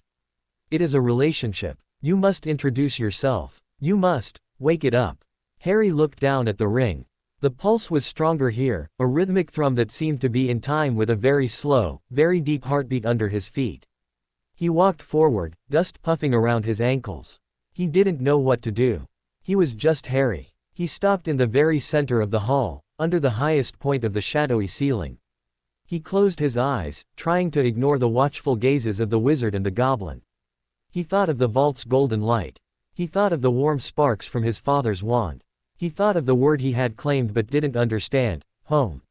I'm here, he whispered to the silence. It's Harry. I came home. Nothing. He felt foolish. Hot tears of disappointment pricked behind his eyelids. He was just a stupid little boy playing dress up in a dead man's ring. Then, a tremor. It was so faint he thought he imagined it. A shiver in the dust on the floor. The ring on his finger flared, not with light, but with a sudden, intense heat that didn't burn. It was a signal. From deep, deep within the stone walls, a sound began. A low, grinding hum, like a great engine stirring after a century of slumber. The portraits on the wall shivered. One by one, light began to seep into their darkened canvases, not the flat light of a painting, but a soft, magical glow that illuminated blurred, shifting forms. The massive hearth at the end of the hall gave a colossal crack. Decades of dead ash were violently expelled in a cloud, and with a whoosh, magical fire roared to life, burning in brilliant blues and golds, filling the hall with a sudden, shocking wave of warmth. All around him, the house was waking up. Cobwebs shriveled and vanished. Dust drew itself into neat, tight little piles in the corners before disappearing with a soft pop. Tarnished brass fixtures on the walls gleamed as if freshly polished. The dark wood of the staircase glowed with a rich, deep luster. And light, soft, golden, sourceless light, began to bloom in sconces and from crystal orbs set in the ceiling, pushing the shadows back to the corners. But it was the portraits that held Harry spellbound. The figures within them were becoming clear. Witches and wizards in garb from across the ages stirred, stretching, blinking sleep from their eyes. Their gazes, sharp and curious, roamed the hall before landing, almost as one, on the small boy in the center. A severe-looking wizard with Harry's untamable hair and spectacles leaned forward in his frame. Well, his voice echoed, rich and deep, though it had a slight, papery quality. The prodigal son returns, and barely knee-high to a garden gnome. A witch with kind eyes and a cascade of red hair, his mother's hair, hushed him from a neighboring portrait. Leave him be, Charles. Can't you see he's overwhelmed? She smiled at Harry, and the warmth in it was so immediate, so real, that his breath hitched. Welcome home, Harry dear. We've been waiting and gathering dust, grumbled an older wizard with a magnificent beard. Took your time, lad. He's 8, Henry, the red-haired witch chided. Hello, Harry. I'm Doria. This grumpy old badger is your great-grandfather, Henry Potter. The loud one is Charles, your grandfather's brother. We're your family. The bits that stick to canvas, anyway. Harry could only stare, a torrent of emotions choking him. They were just paintings. He knew that. But they knew him. They had his hair, his eyes. They were here. The manor recognizes its lord, Ragnok stated, a note of solemn satisfaction in his voice. The ancestral magic is reinstating basic maintenance and security protocols. The portraits are the house's memory. They will guide you. Dumbledore was watching the awakening with an inscrutable expression. The magical fire reflected in his half-moon spectacles. The heart is beating again, he said quietly. But a house is not just stone and spell, Harry. You cannot live here alone. As if on cue, there was a sound like a damp tea towel being slapped against a wall.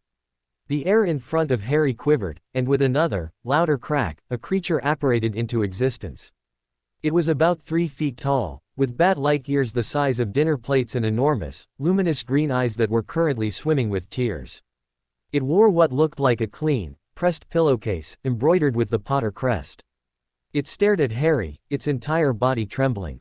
Dobby. Harry whispered, the name from the books he'd secretly read under his blankets surfacing. The creature let out a wail that echoed in the now clean hall. Not Dobby. I is Tilly. Tilly. The Potter family elf. Oh, the shame. The shame. It burst into heaving sobs, rocking back and forth. Tilly has been asleep. The magic put Tilly to sleep when the young master and mistress left. Tilly did not feel the little master come home. Tilly did not make the tea. Tilly is a bad elf. It lunged forward, aiming its prominent nose for the nearest wall. Stop. Harry yelled, the command ripped from him. Tilly froze mid-lunge, nose an inch from the polished wood paneling. She turned her huge, watery eyes on him. Don't hurt yourself, Harry said, softer. He didn't understand, but the sight of the small creature wanting to punish itself was viscerally wrong. It's not your fault. The house was asleep. You were asleep. Tilly's lower lip wobbled. The little master is kind. Like his father. Like his mother. Fresh tears spilled over. Tilly has failed them. The house is dusty. There is no food. The little master is so small, he needs soup and sandwiches and pudding. Harry, despite everything, almost smiled. The elf's panic was so immediate, so domestic. It was about dust and food. It was about caring for him. Could you, maybe make some now? He asked tentatively. It was as if he had flipped a switch. Tilly's despair vanished, replaced by a feverish, focused energy. She snapped her long fingers. Crack. Every last speck of remaining dust vanished. The air itself smelled suddenly of lemon polish and baking bread. A vase on the side table filled with fresh, blooming lilies. Lilies. Crack. Tilly reappeared, holding a tray bearing a steaming bowl of soup, a stack of chicken sandwiches, and a large slice of treacle tart. The smell made Harry's stomach clench painfully. He hadn't eaten since a scrap of toast that morning. For the little master, Tilly said, placing the tray reverently on a now gleaming table that had conjured itself with 2 chairs. Tilly will prepare the master's chambers. Tilly will air the linens. Tilly will check the wards. With a final, determined crack, she vanished. Harry looked at the food, then at the portraits who were watching with fond amusement, then at the 2 powerful beings standing in his resurrected hall. It seems, Dumbledore said quietly, the house has provided a guardian after all. A house elf's magic is tied to the family. Her loyalty is absolute. And she can protect you here in ways I could not. Ragnok gave a curt nod. Tilly is a recorded asset of the Potter line. Her presence satisfies the guardianship clause of the trust for domicile purposes. Gringotts will station a ward breaker and a curse breaker team at the gates for the next fortnight to ensure the reactivation is stable. For a fee. Then, Harry said, sitting down before the soup. It was the most normal thing he could do. I'll stay here. Dumbledore approached the table. He looked older in the warm, living light of the hall. Harry, there is much you need to learn. About magic. About your title. About the world that will now be knocking at your door. May I visit you? To help. Harry picked up the spoon. The soup smelled of herbs and chicken. It was the most wonderful thing he'd ever seen. He thought of the Dursleys, of the cupboard, of the lie about the car crash. This wizard had known the truth and left him there. But he had also known his parents. He was offering help. You can visit, Harry said finally, not looking up. But Tilly stays. And Ragnok checks the fees. A ghost of the familiar twinkle returned to Dumbledore's eyes, tinged with something like rueful respect. A sound bargain. I shall return in 2 days' time. He turned to go, then paused. The magic you have awakened today, Harry, it is old and deep. It will attract attention. The good, and the ill. Trust the house. Trust Tilly. And for now, trust your own heart. With a swirl of his starry robes, he walked to the large front doors, which now shone with a new coat of dark green paint, and let himself out into the gathering night. Ragnok stayed a moment longer. He placed a small, heavy coin on the table beside Harry's tray. A Gringotts emergency portkey. Squeeze it and say, Vault 713. It will bring you directly to me. Use it if the walls themselves turn against you. Unlikely, but possible. He gave one of his sharp, shallow bows. The Goblin Nation recognizes Lord Potter. We will be in touch regarding your financial and political portfolios. Rest. Grow. The game is beginning, little lord. See that you learn the rules before you are forced to play. He turned and walked out, the doors closing softly behind him. Harry was alone. No, not alone. He ate the soup. It was perfect. He took a bite of the treacle tart, and it was so sweet and rich it made his eyes water. He was crying, he realized. Silently, tears dripping into his soup. He wasn't even sure why. Let it out, lad, said the portrait of Charles, his voice uncharacteristically gentle. It's been a long day for a short life. Your room is ready, little master. Tilly announced, popping back in. She saw his tears and her ears drooped. Oh, Tilly's food is sad. Tilly will. No, Harry said quickly, wiping his face. It's the best food ever. I'm just tired. Tilly's ears perked up. Then Tilly will show the master to his bed. She led him up the grand staircase, now soft underfoot with a lush carpet that hadn't been there before. The hallway upstairs was lined with doors. She stopped at the end, before a door carved with a playful, prancing stag. It swung open. It was not a child's room. It was a young lord's chamber. A large 4-poster bed hung with deep green curtains stood against one wall. A fireplace crackled merrily. Bookshelves waited, empty. A large window looked out over dark, rolling grounds. But on a chair by the fire sat a worn, stuffed toy, a lion, missing one but an eye. And on the bed, the sheets looked soft and inviting. Your father's room, Tilly whispered. When he was a boy. Tilly kept it. Harry walked in, drawn to the window. In the distance, he could see the outline of trees against a starry sky. Somewhere out there was the Muggle world, Privet Drive, a life that already felt like a story about someone else. Here, the magic was in the stones, in the air, in the anxious, loyal creature beside him. He was home. A profound exhaustion, deeper than any Dudley had ever beaten into him, settled over his bones. He changed into soft pajamas that appeared on the bed, crawled under the covers, and was asleep almost before his head hit the pillow. He dreamed not of flashing green light, but of a silver stag running through moonlit woods, of a red-haired woman's laugh, of a man with messy hair and glasses throwing him into the air. They were not memories. They were gifts. Downstairs, in the entrance hall, the portraits conversed in low tones. "Dumbledore is worried," Doria said, frowning. "He feels the shift in the balance." "Let him worry," Charles grunted. The boys got spine. Woke the whole place up with a whisper and a feeling. That's Potter magic. That's LeFay magic. It's not about brute force. It's about calling, and being answered. "And the other?" Henry Potter asked, his painted face grim. "The one who gave him that scar. He will feel this awakening too.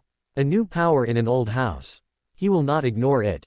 In his deep, dreamless sleep, Harry Potter turned over. His hand, resting on the pillow, curled into a fist. The black stone of the Lord Potter's ring, even in the dark, emitted a faint, protective glow. Outside, in the ancient woods that bordered Potter lands, a shadow darker than the night shifted.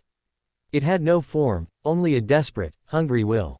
It had been drawn from a faraway forest in Albania by a tremor in the magical world, a flare of ancient, familiar power it had tried to extinguish years ago. The scar on the sleeping boy's forehead prickled, not with pain, but with a cold, distant warning. The keep was awake, and so were its ghosts. The study felt violated. The lingering scent of Umbridge's cloying perfume hung in the air, mixing with the acrid smell of burnt oak from the shattered drawer. Harry stood in the center of the room, the vision of Voldemort's cave and Umbridge's simpering voice still echoing in his skull, superimposed over the physical wreckage. His scar throbbed in time with his heartbeat, a twin drum of pain and fury. McGonagall was already casting diagnostic spells over the desk, her wand movements sharp, angry flicks. The locking charm was overpowered by a ministry-sanctioned override seal. She had the paperwork. It was legal. The word tasted like ash in her mouth. Sirius hovered in the doorway, his face pale, eyes darting as if expecting orders to pour through the walls at any moment. "Illegal theft," he muttered, a bitter, broken laugh escaping him. "Of course. That's how they work now. They don't wear masks. They wear badges." Harry's mind, usually a calm lake behind his Occlumency walls, was a storm of recrimination. A distraction. The curse on the land was a giant, flashing arrow pointing north, and he'd followed it like a child chasing a shiny object. He'd left the door unguarded. He saw it, now with brutal clarity. The curse hadn't been meant to destroy the land, it had been a sieve, testing his response, measuring the strength of his bond, and pulling every eye and every ounce of his power to the perimeter. While he sank to the soil, the viper in his kitchen had stolen the key to his house. "What was in the box, Harry?" Dumbledore's voice was calm, but it carried a weight that stilled the room. He had arrived moments after their return, summoned by some urgent charm from McGonagall. "A shard," Harry said, forcing the words out. "You brought it. The ward breaker. The thing that makes dead spots." He looked at Dumbledore, the full implication dawning. "My magical signature is all over it. I analyzed it. My magic touched it." Dumbledore closed his eyes, a profound weariness settling on his features. "So she has not only the weapon, but a sample of the very magic she needs to circumvent. A key, and the fingerprint of the lock." He sighed. "This is a grave setback. She will take it to him. He will study it. He will learn the nuances of your protective magic, Harry. The nuances of you." The scope of the failure yawned before Harry, vast and dark. It wasn't just a stolen object. It was a piece of his own defensive mind, handed to his worst enemy. "We must assume the keep is no longer a sanctuary," McGonagall said, her voice hollow. "If he can craft a version of that curse, keyed to Harry's magic, he could make a hole," Harry finished. The thought was ice in his veins. Anywhere. He could just appear in the hall. For a moment, the only sound was Tilly's muffled weeping from the corridor. Then Sirius spoke, his voice rough but clear. "So you changed the lock." They all looked at him. He was leaning against the doorframe, arms crossed, a ghost of his old, defiant self in his eyes. If they've got a key to this set of wards, you don't sit around waiting for them to use it. You rip out the whole lock and put in a new one. A better one. Dumbledore's eyebrows rose. An intriguing metaphor, Sirius. But ward schemes of this complexity are not changed overnight. They are built over generations, woven into the land's very essence. Then you weave faster, Sirius shot back. He pushed off the frame, a spark of desperate energy animating him. You've got a lord who can talk to the stones in a forest that answers. You've got ancient magic, he nodded toward where Kreddle presumably was, and you've got a bloke who's had nothing to do for 12 years but think about how to break into and out of things. He met Harry's gaze. You said it yourself. You're not just a wizard in a house. You're the voice of this place. So change its voice. Make it sing a song they've never heard. The idea was insane. Audacious. It felt like trying to change the melody of a symphony while it was being played. But the alternative was waiting for the nightmare to step out of his fireplace. Can it be done? Harry asked, looking first at Dumbledore, then past him, as if he could see through the walls to the standing stone on the hill. Dumbledore was silent for a long moment, his mind visibly racing through centuries of magical theory. The principle is not unknown. In times of extreme threat, some ancient houses have been known to perform a ward song reformation. It is a ritual of immense risk.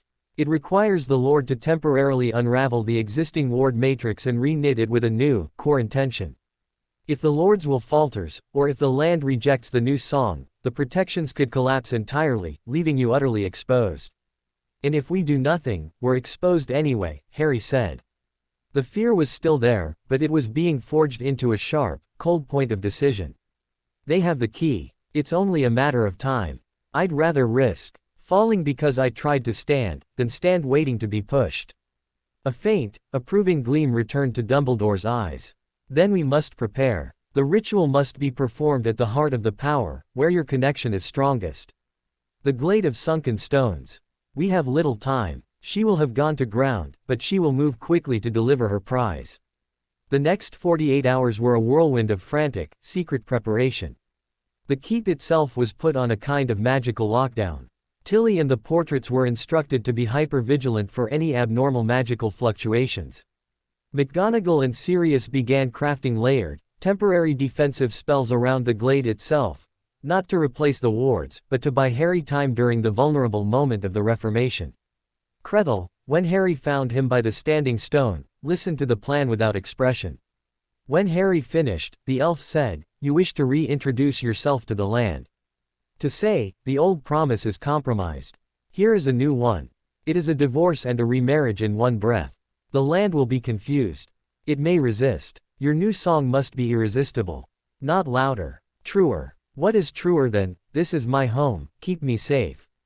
Harry asked, exhaustion and anxiety making his voice sharp. Kreddle's silver eyes seemed to look through him. Safety is a condition. It is not an identity. What is this place, Harry Potter? Not what does it do. What is it? The question haunted him through the final preparations. What was Potter's Keep? A fortress. A sanctuary. A museum of memory. A piece of land. As he helped McGonagall inscribe runic anchors around the glade, as he listened to Dumbledore explain the precise magical theory of ward severing, the question echoed. He found his answer not in thought, but in memory. In the feel of the ring on his finger the first time. In the taste of Tilly's treacle tart. In the gruff advice of Charles's portrait. In the silent, watchful strength of the standing stone. In the fragile, returning light in Sirius's eyes. In the vibrant, defiant bloom he'd brought to the orchard. In the deep, singing peace of the cleansed glade. It wasn't one thing. It was a tapestry. A living, breathing story weaved from stone and magic and memory and people. His people. His story. The night of the ritual was moonless and clear, the stars like icy pinpricks in a black velvet sky. The glade of sunken stones was transformed. The 7 megaliths had been cleaned, their surfaces gleaming faintly. At the center of the ring, where the corruption had been cleansed, a small, flat altar stone had been placed. Around the glade's perimeter, McGonagall's runes glowed with a soft, steady blue light. Sirius stood guard at the entrance to the root tunnel, his wand held in a white-knuckled grip, looking more like the haunted fugitive than he had in weeks. Dumbledore and McGonagall stood just outside the ring, ready to support, but unable to enter the sacred space. Kreddle was a shadow among shadows at the edge of the trees. Harry stood before the altar stone, dressed in simple linen. He carried no wand. The ring was his only focus. He felt terrifyingly small. "Remember, Harry," Dumbledore's voice carried across the glade, calm and sure. "You are not destroying the old wards. You are asking the land to transform them with you. Show it the new pattern. The intention must be absolute. There is no room for doubt." Harry nodded. He closed his eyes. He found his Occlumency center and then, as Kreddle had taught him, let the walls become a permeable membrane. He opened himself to the land, to the deep, sleeping song of the wards that had protected this place for centuries. He felt their age, their strength, their simple, steadfast purpose: keep the Potters safe. He touched that song with his own magic, a gentle, respectful greeting. Then, he began to pull. It was not a violent pull. It was like carefully disentangling the roots of two deeply intertwined trees. He began to unravel the old ward song from the ley lines, from the stones, from the very air. He felt the land stir, confused. The protective hum that was the background noise of his life began to fade, note by note. A profound vulnerability swept over him. The night air felt colder, sharper, hostile. He heard Sirius suck in a sharp breath from the tunnel entrance. This was the moment of maximum danger. For a few minutes, Potter's Keep would have no magical protection at all. He held his focus, his will a taut wire. He couldn't hurry. He had to acknowledge every thread of the old magic as he let it go, thanking it for its service. Finally, it was done. The silence was absolute. The glowing runes around the glade were the only magic he could sense. The keep was naked. Now, for the new song. He poured his memory, his understanding, into the empty space. He didn't think of shields or walls. He thought of the story. He showed the land the tapestry. The lonely boy in the cupboard. The warmth of the waking hearth. The stern kindness of a professor. The broken, loyal godfather in the green wood.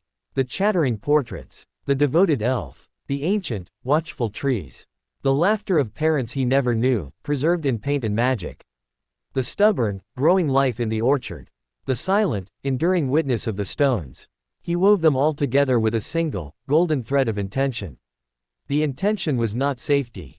It was belonging. This is not just a place that is safe, he sang into the waiting earth, into the silent stones. This is a place where stories are woven. Where the broken are mended. Where the lost are found. Where memory lives and growth is honored. This is the heart of the Potter story. And I am its keeper.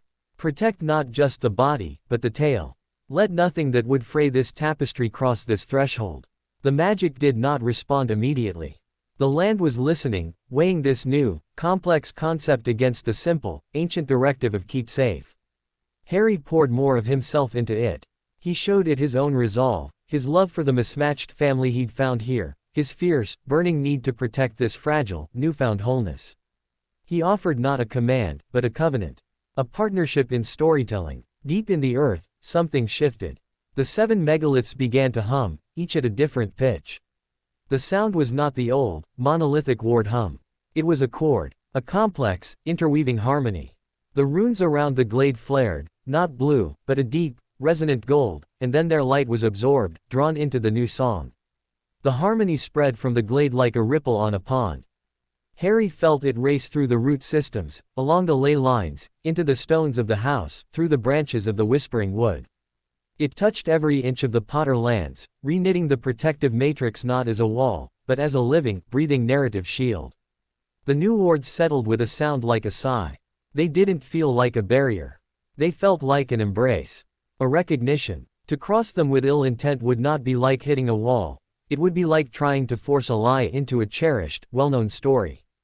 The dissonance would be unbearable, repulsive on a fundamental level. Harry opened his eyes. He was on his knees, drained to the point of trembling. But he was smiling. He could feel the difference. The land wasn't just protecting him, it was with him. The keep felt more like home than ever before. Dumbledore approached, awe etched on his face. Remarkable. The magical signature, it's completely different. It's layered, organic. It will be like trying to pick a lock that changes its shape with every touch. Sirius let out a shaky laugh. You did it, kid. You changed the song. But as they helped Harry to his feet, Kreddle emerged from the trees. He did not look pleased. His silver eyes were troubled. The new song is beautiful.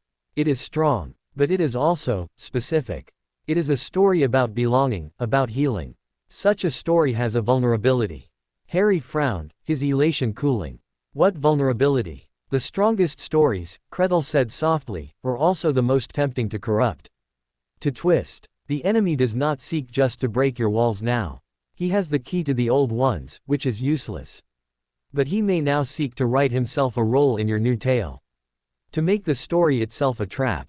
He looked up at the starry sky. You have made your home a thing of meaning. Be certain you control the pen. The warning hung in the cool air.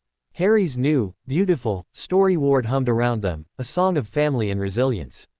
But in the back of his mind, the cold, quarantined thread pulsed once, softly. It didn't feel angry or thwarted. It felt inspired. The new ward song was a living thing. In the days that followed the Reformation, Harry felt its difference in every breath he took. Walking the grounds was no longer just a patrol, it was a conversation. The orchard hummed a contented, sugary melody. The whispering wood sang a complex, ancient harmony. The very stones of the keep emitted a low, reassuring bass note of stability. The magic didn't just protect, it communicated. A sense of peace, deeper than any he'd known, should have settled over him. It didn't. Kretel's warning was a splinter in his mind. The enemy may now seek to write himself a role in your new tale. The words echoed, finding a dark resonance with the cold thread's recent, inspired pulse. Harry had built a fortress not of force, but of identity. What if the attack wasn't to break in, but to edit? The first sign was subtle. A book in the library he'd never noticed before, The Serpent's Subtle Tongue, Parseltongue and its Historical Uses. It was tucked between two dense volumes on herbology, its spine unassuming. Harry found himself drawn to it, his fingers tracing the embossed serpent on the cover. He had no memory of it being there. Tilly, when asked, blinked her large eyes. Tilly does not tidy the master's private books. The house provides. The house, now an active participant in the story, had provided a book about the very trait that linked him to Voldemort. Coincidence? Or was the narrative of his life, now so magically potent, beginning to attract thematic elements? He opened the book. It was not a dark text. It was academic, dry even, discussing Parseltongue as a rare linguistic magical talent, historically associated with healers and herbalists in some cultures, with dark wizards in others. It mentioned Salazar Slytherin, of course. And it had a long, fascinating chapter on the magical symbiosis between snakes and certain types of protective plants, suggesting parcel magic could be used to encourage growth and ward off blight. It was a neutral fact. But its sudden appearance felt like a nudge. Look here, the story of his home seemed to whisper. This is also part of you.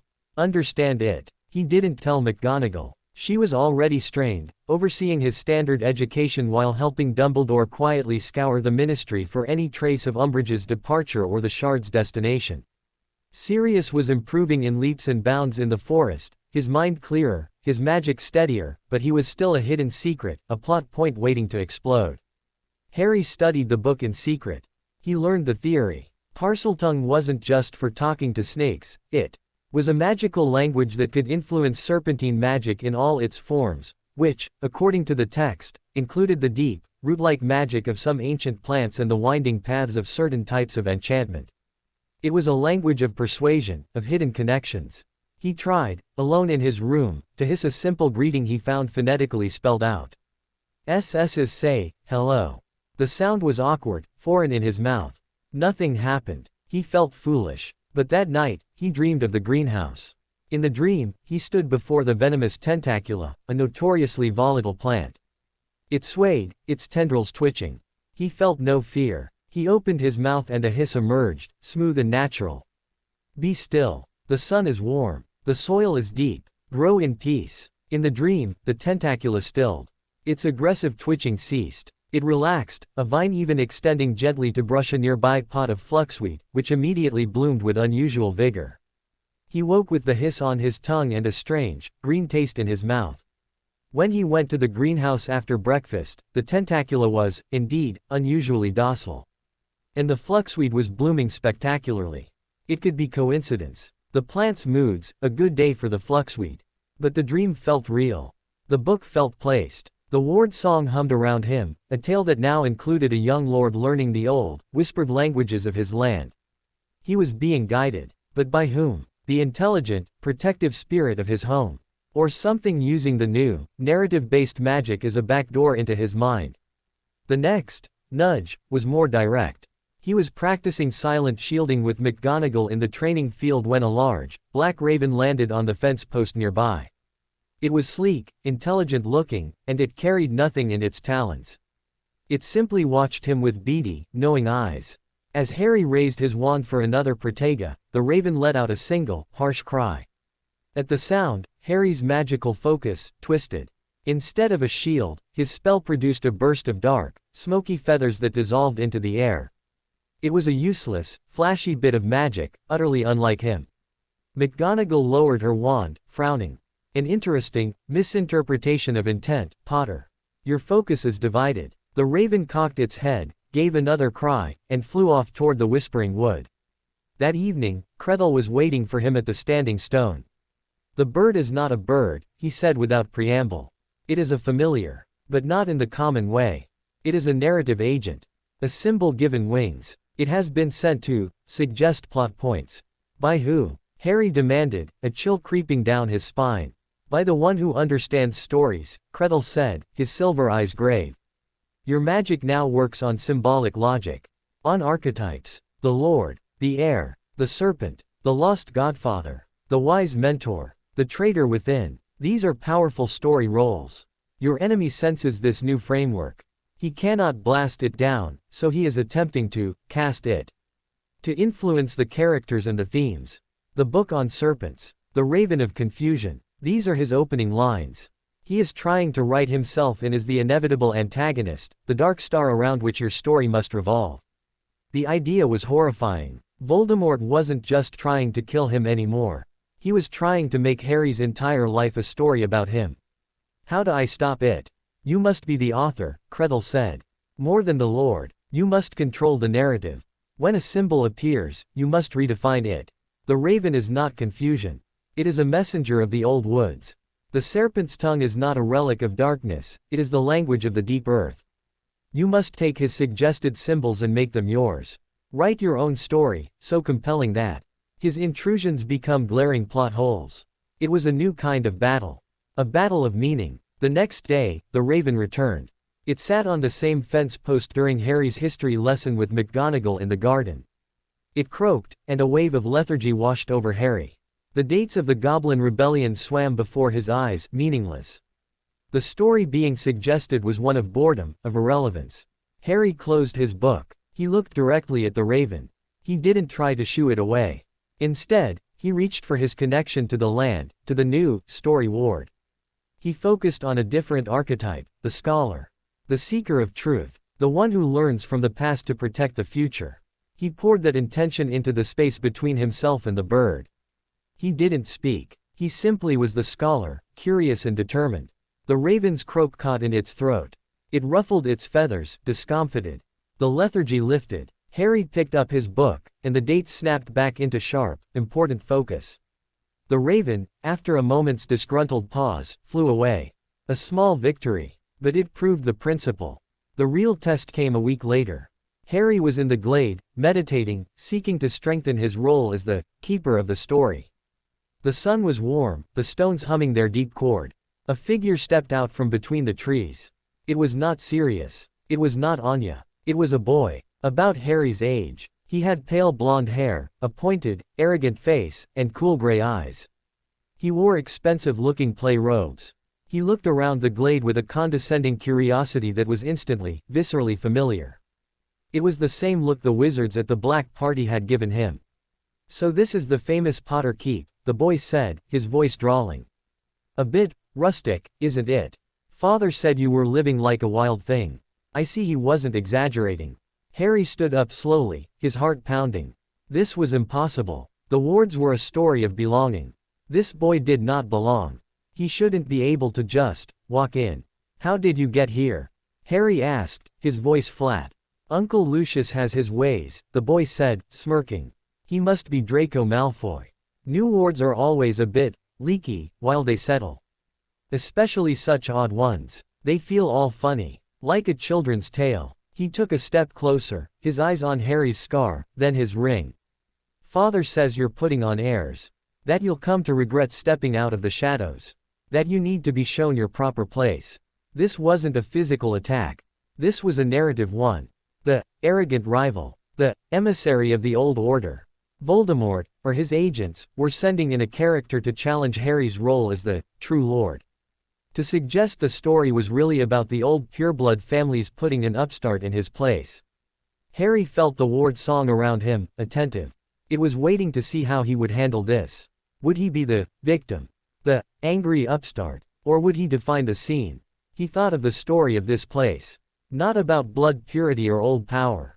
About sanctuary. About healing. About belonging earned, not inherited. He didn't rise to the insult. He didn't get angry. He looked at Draco with a calm, assessing gaze, the way Professor McGonagall might look at a poorly transfigured matchstick. Your uncle's ways trespass, Harry said, his tone not hostile, but factual. This is a private place. For family. And for guests who are invited. He emphasized the last word, pouring his intent as the keeper of the threshold into it. You are not invited. The story here is not yours. He took a step forward, not threateningly, but with the simple authority of someone in their own home. As he did, he pulled on the ward song. He didn't push Draco out. He simply clarified the narrative. This scene is a mistake, an editing error. This character does not fit. The glade responded. The light seemed to focus on Harry, leaving Draco in a slightly shadowed, insignificant patch. The humming of the stones grew subtly dissonant to the boy's presence. The very air felt unwelcoming. Draco's smirk faltered. He looked around, a flicker of unease in his gray eyes. The magic wasn't hurting him, but it was rendering him irrelevant. It was saying, you are not part of this story. My father will hear about this, Draco blustered, but the words sounded hollow, a weak line in a script that was being rewritten around him. I'm sure he will, Harry said, still calm. You can tell him Potter's Keep has no part for him. Or for you. The door is that way. He pointed toward the root tunnel. Flushed with humiliation and a confusion he couldn't articulate, Draco Malfoy turned and stalked away, disappearing into the tunnel. The ward song sighed, the dissonance fading, the peaceful harmony returning. Harry sank to his knees, trembling. It had worked. He had authorship. But the cost was a new kind of exhaustion. He wasn't just fighting spells, he was fighting tropes, archetypes, suggested plots. Every interaction was now a potential act of narrative warfare. That night, as he lay in bed, the cold thread in his magic pulsed again. This time, the impression it sent was not inspiration, or approval. It was a deep, chilling applause. Followed by a single, clear, psychic whisper that slithered through his defenses, not as pain, but as words etched in frost on his mind. Act 1 has been delightful. I cannot wait to see what you write for Act 2. The enemy was no longer just a dark wizard in a faraway forest. He was the critic in the shadows, the rival playwright. And the stage was Harry's own soul, his home, his very life. The story had begun, and the villain had a front row seat. The psychic whisper lingered like frostbite on the soul. Act 1 has been delightful. Harry lay rigid in his bed, the dark ceiling pressing down. He wasn't just a character in his own life anymore, he was a playwright in a competition with a vicious, brilliant critic who kept sending him notes. The applause from that dark thread had been the most terrifying thing yet. It meant Voldemort wasn't just observing, he was engaged. He was enjoying the show. The next morning, the world felt different. The sun through his window seemed too bright, the cheerful song of the wards almost mocking. Every leaf, every stone, every portrait's glance felt like a potential piece of stage dressing, a prop in a drama whose final act he couldn't control. Professor McGonagall noticed his pallor over breakfast. You are strained. The encounter with the Malfoy boy was more disturbing than you let on. It wasn't him, Harry said, pushing scrambled eggs around his plate. It was what he represented. A test of the narrative. He used Kredel's term, seeing her eyebrows climb. He explained, haltingly, about the raven, the book, the feeling of being guided, or scripted. Her face grew stonier with each word.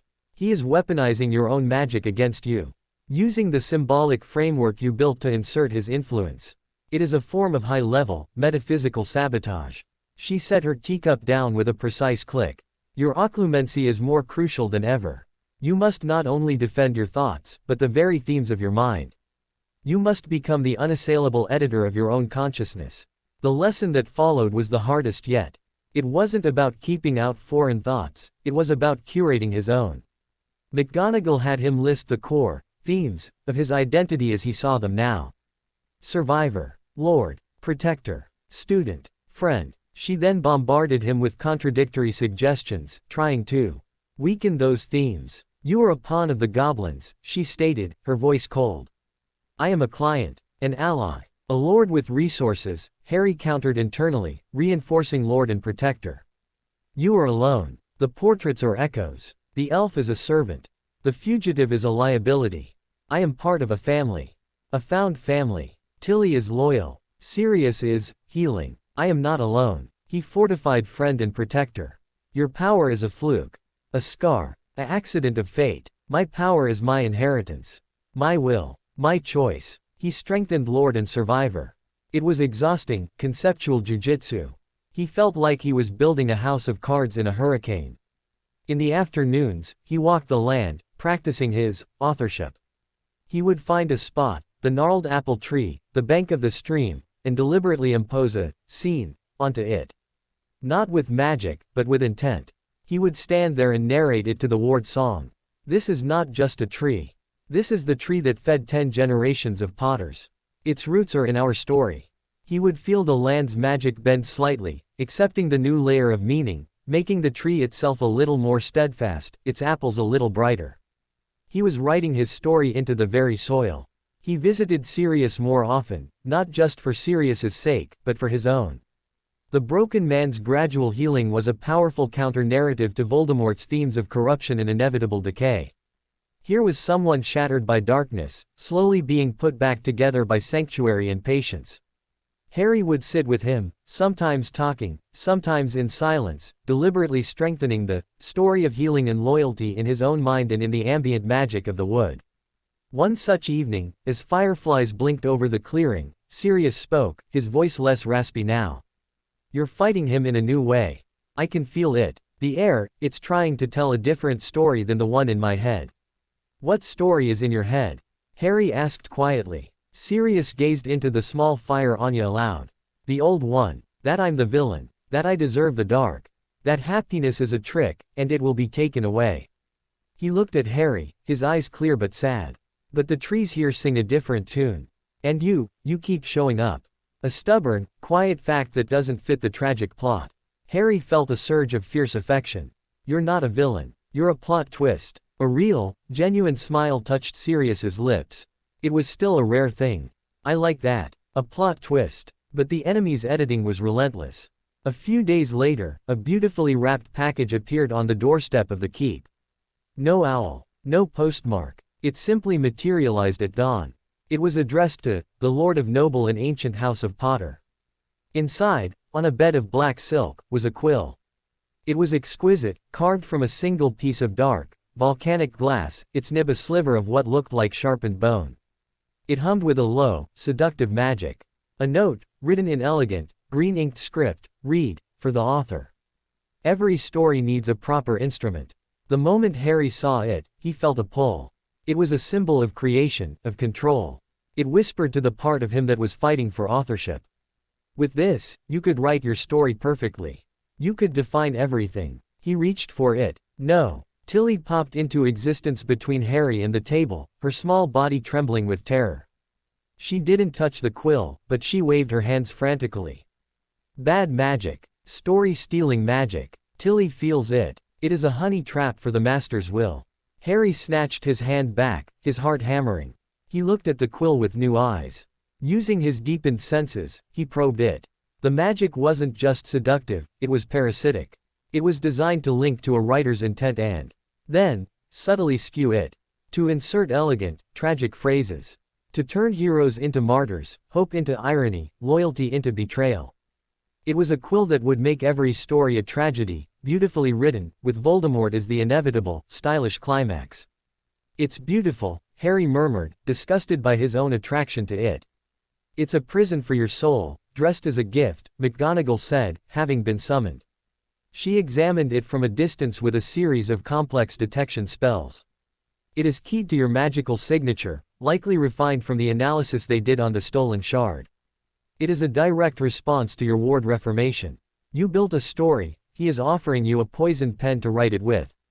What do I do with it? Harry asked. Destroying it felt dangerous, its magic was potent and likely booby-trapped. You redefine it, said Kredel's voice from the doorway. The elf had entered silently. He approached the table, his silver eyes reflecting the dark sheen of the quill. It is a powerful symbol. Do not reject it, reclaim it, but you cannot do so yet. Your authorship is not strong enough to overwrite such a concentrated piece of his narrative magic. You must first win a more public victory. You must author a scene so definitive, so powerful, that it proves your control of the story beyond any doubt. Then, you can take his prop and make it yours. A public victory. Harry felt a surge of dread. The Wizengamot. Another performance. The world is watching, little lord, Kretel said. The narrative is not just here. It is in the whispers of the ministry, in the pages of the prophet, in the minds of every witch and wizard who has heard of the boy who lived turned lord. They are being fed a story too, of an unstable, strange child playing with dangerous magic. You must change that story. You must give them a new one to tell. The opportunity, in a twist of cosmic irony, came from the ministry itself. A formal invitation arrived, not for a review, but for the Ministry Yuletide Gala. A charity ball, a social event of the highest order. All the important families, all the department heads, the minister himself would be there. The note attached to the invitation, in the minister's own flamboyant script, read, "In the spirit of the season, and to foster greater understanding, we would be honored if Lord Potter would grace us with his presence. Let us see the future of our world, and toast to his unique place in it." It was a trap, of course. A glittering, public stage. They would surround him with his enemies, watch him fumble with etiquette, whisper about his isolation, his oddness. They would try to write him as a tragic, out-of-place figure, a curiosity to be pitied and then controlled. You must go, Dumbledore said when he was informed. He had come to the keep, his face grim. To refuse would be to cede the narrative. They would paint you as a recluse, afraid of the world. You must walk into their set piece and dismantle it. You must be the calm, assured lord in a room of scrambling politicians. You must author the scene. The preparation was unlike anything before. It wasn't about facts or spells. It was about poise, about silence, about the language of a slight smile, a measured nod, the weight of a gaze. McGonagall and the portraits drilled him on the dance of pureblood politics, the subtle insults, the veiled alliances, the art of saying nothing while appearing deeply engaged. You are not a boy trying to fit in, Charles's portrait growled during one session. You are a lord condescending to visit. Remember that. You have a 1,000-year-old name and a kingdom in your ring. They have bureaucratic titles and ambition. You outrank them in every way that matters to magic. Act like it. Harry practiced in front of the great mirror in the hall, not with vanity, but with strategy. He practiced the way Dumbledore sometimes stood, still, but radiating an immense, quiet presence. He practiced the exact angle of a bow that showed respect without submission. He learned to hold his glass of pumpkin juice, he was too young for fire whiskey, as if it were a scepter. The night of the gala, he dressed in robes of a profound, velvety black, the Potter crest picked out in silver so subtle it only caught the light when he moved. He wore no other ornament but the ring. He looked, in the mirror, older. His eyes, behind his glasses, held a quiet, watchful light that had nothing of childhood in it. He arrived with Professor McGonagall as his chaperone, flowing directly into the grand ballroom of the ministry. The effect was instantaneous. A ripple of silence spread from the hearth, followed by a crescendo of whispers. The room was a sea of glittering robes, jewels, and masks of polite avarice. And every eye was on him. He felt the narrative pressures immediately. The story they wanted to tell, the feral child lord, overwhelmed by the glittering civilized world. He could feel it in the condescending smiles, the overly bright greetings, the way people spoke a little too slowly, as if to a simpleton. He did not react. He let McGonagall guide him through introductions, responding with polite, minimal phrases. Lord Potter. A pleasure. Thank you. He met their eyes, held their gaze just a fraction of a second too long, long enough for their smiles to become uneasy. He was not participating in their scene, he was observing it, like a naturalist studying curious fauna. He saw Lucius Malfoy across the room, his blonde hair gleaming, a cold smile on his lips. Draco stood beside him, looking sullen. He saw other faces from the Wizengamot, not Parkinson, Umbridge's empty seat a silent accusation. He saw Minister Fudge, beaming and pompous, making his way over. Lord Potter, so good of you to come. Fudge boomed, clapping a hand on Harry's shoulder in a show of paternal familiarity. The intended story, the minister, kindly guiding the poor, orphaned lord. Harry didn't shrug off the hand. He simply turned his head and looked at the place where Fudge's hand rested. He didn't say a word. He just looked, his expression one of mild, distant curiosity, as if examining an unusual insect that had landed on him. Fudge's bonhomie faltered. The hand retreated. The narrative of paternal guidance cracked. Yes, well, enjoying the festivities. Fudge tried again. The architecture is impressive, Harry said, his voice clear and carrying. He wasn't looking at Fudge, he was gazing up at the enchanted ceiling showing a winter sky. So much, new stone. I prefer the old kind. The kind that remembers. He was subtly reinforcing his own story, the ancient lord amidst the shallow, modern construction. He moved through the crowd, a spot of calm black in a riot of color. He didn't seek conversation, but when it came to him, he controlled it. To a witch who simpered about how brave he was to live all alone, he replied, I am never alone. My house has excellent memory. Leaving her wondering if he meant portraits or ghosts. To a lord who commented on his unusual education, he said, I am learning what my predecessors knew. It is a longer curriculum than the standard one, implying a depth they could not comprehend. He was writing his character in real time, assured, connected to the past, subtly dismissive of their petty present.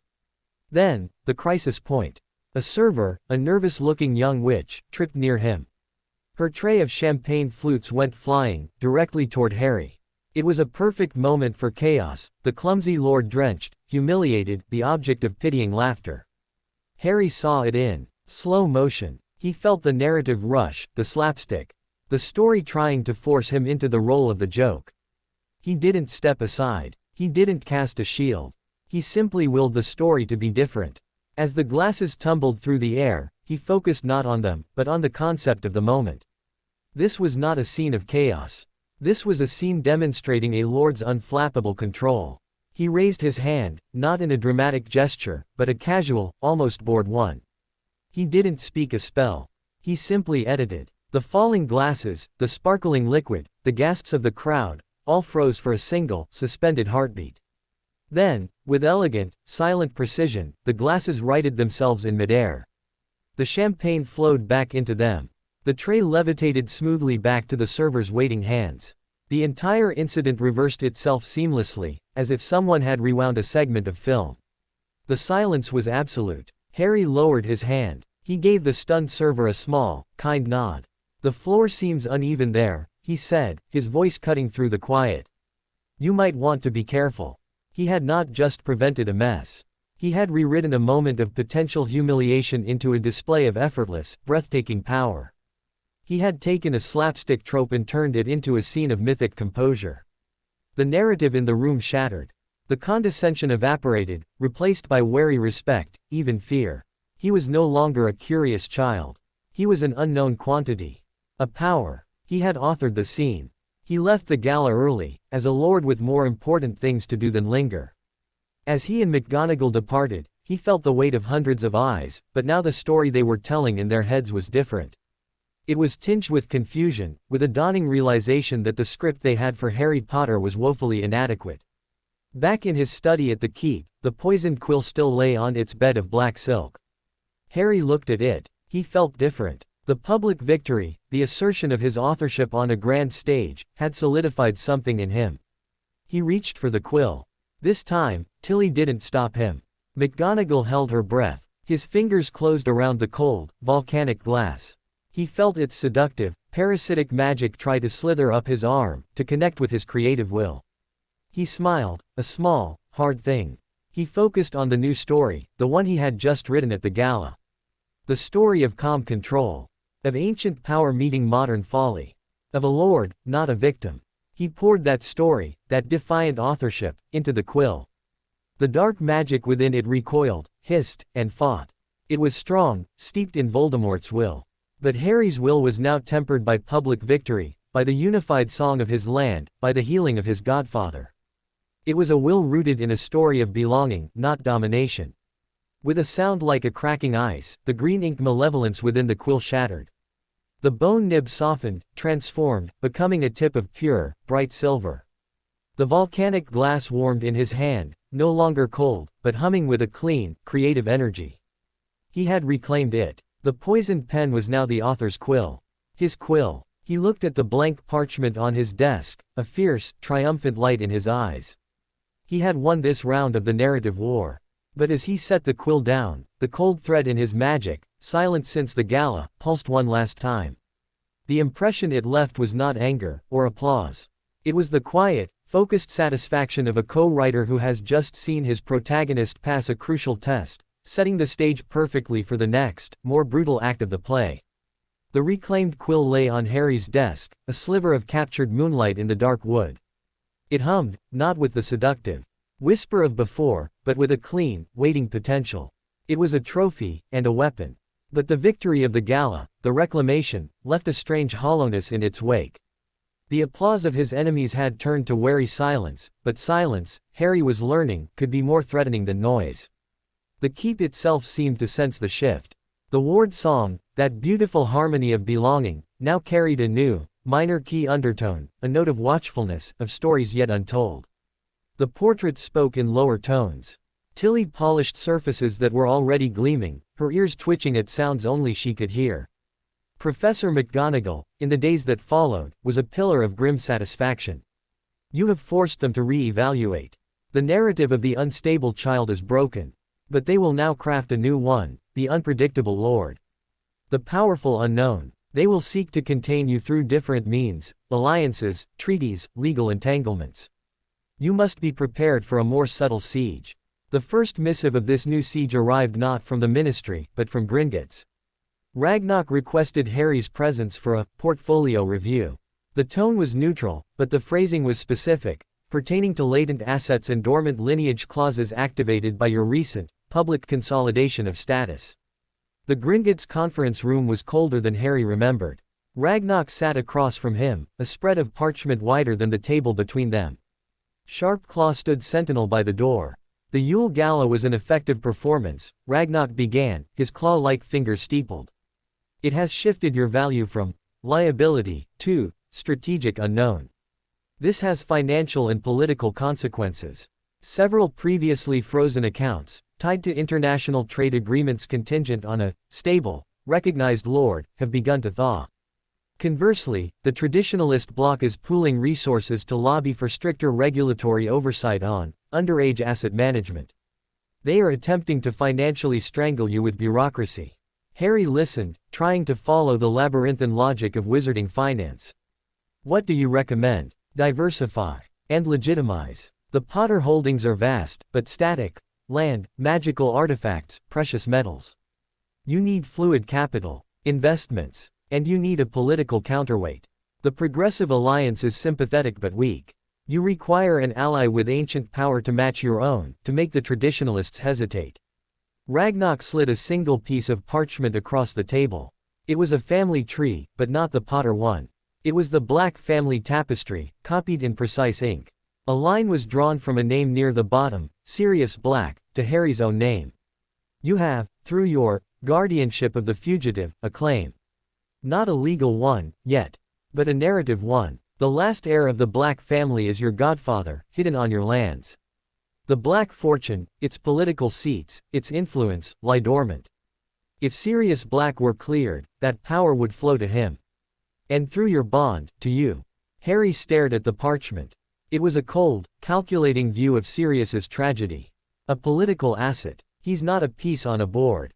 He's a person. He's broken. Broken things can be mended, Ragnok said, utterly without sentiment. And mended things have value. Your enemies know this. They will be moving to ensure Sirius Black never sees a trial. Or to ensure that if he does, he is silenced forever. You must move first. Dumbledore's evidence collection is too slow. We need leverage. A piece of the story so compelling it forces the narrative. What kind of leverage? Ragnok's dark eyes gleamed. The kind that comes from a vault older than Gringotts itself. The Peverell vault. The name meant nothing to Harry. The Potters are a cadet branch of the Peverell line, Ragnok explained, as if discussing the weather.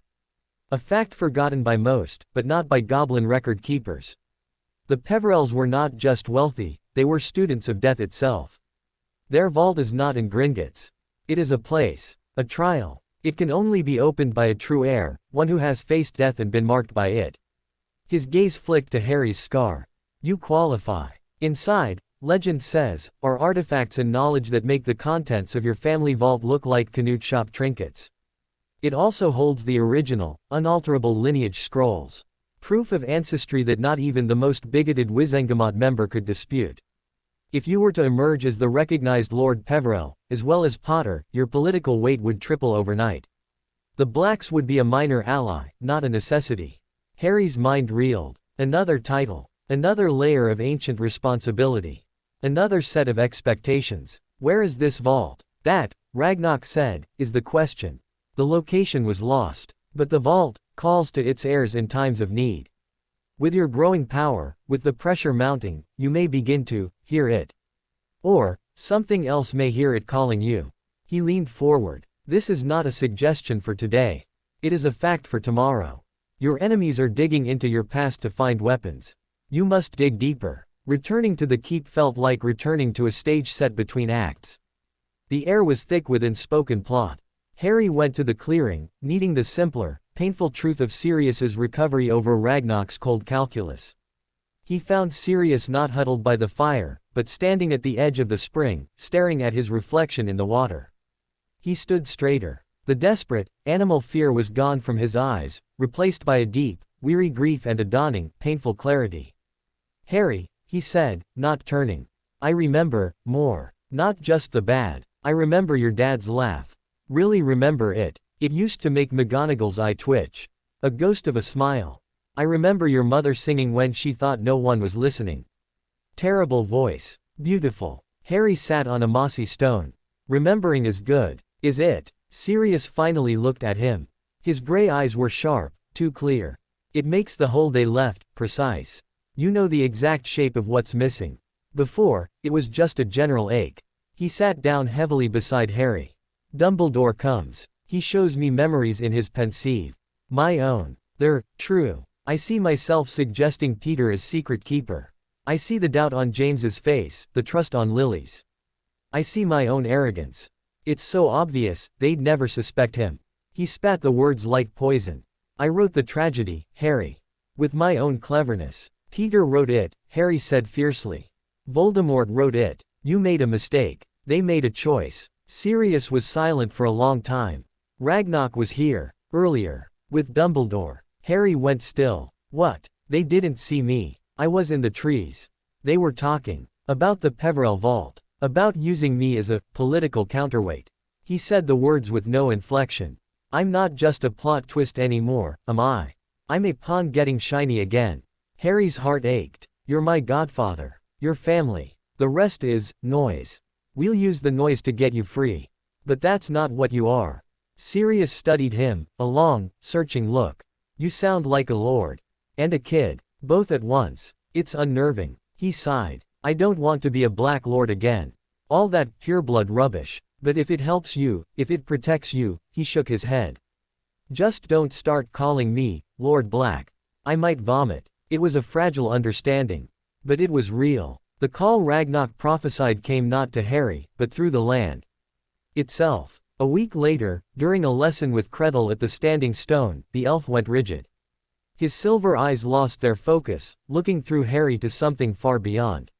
The deep stone dreams, Kreddle whispered, his voice echoing oddly. It dreams of a brother lost. A hollow hill. A door that is a wound.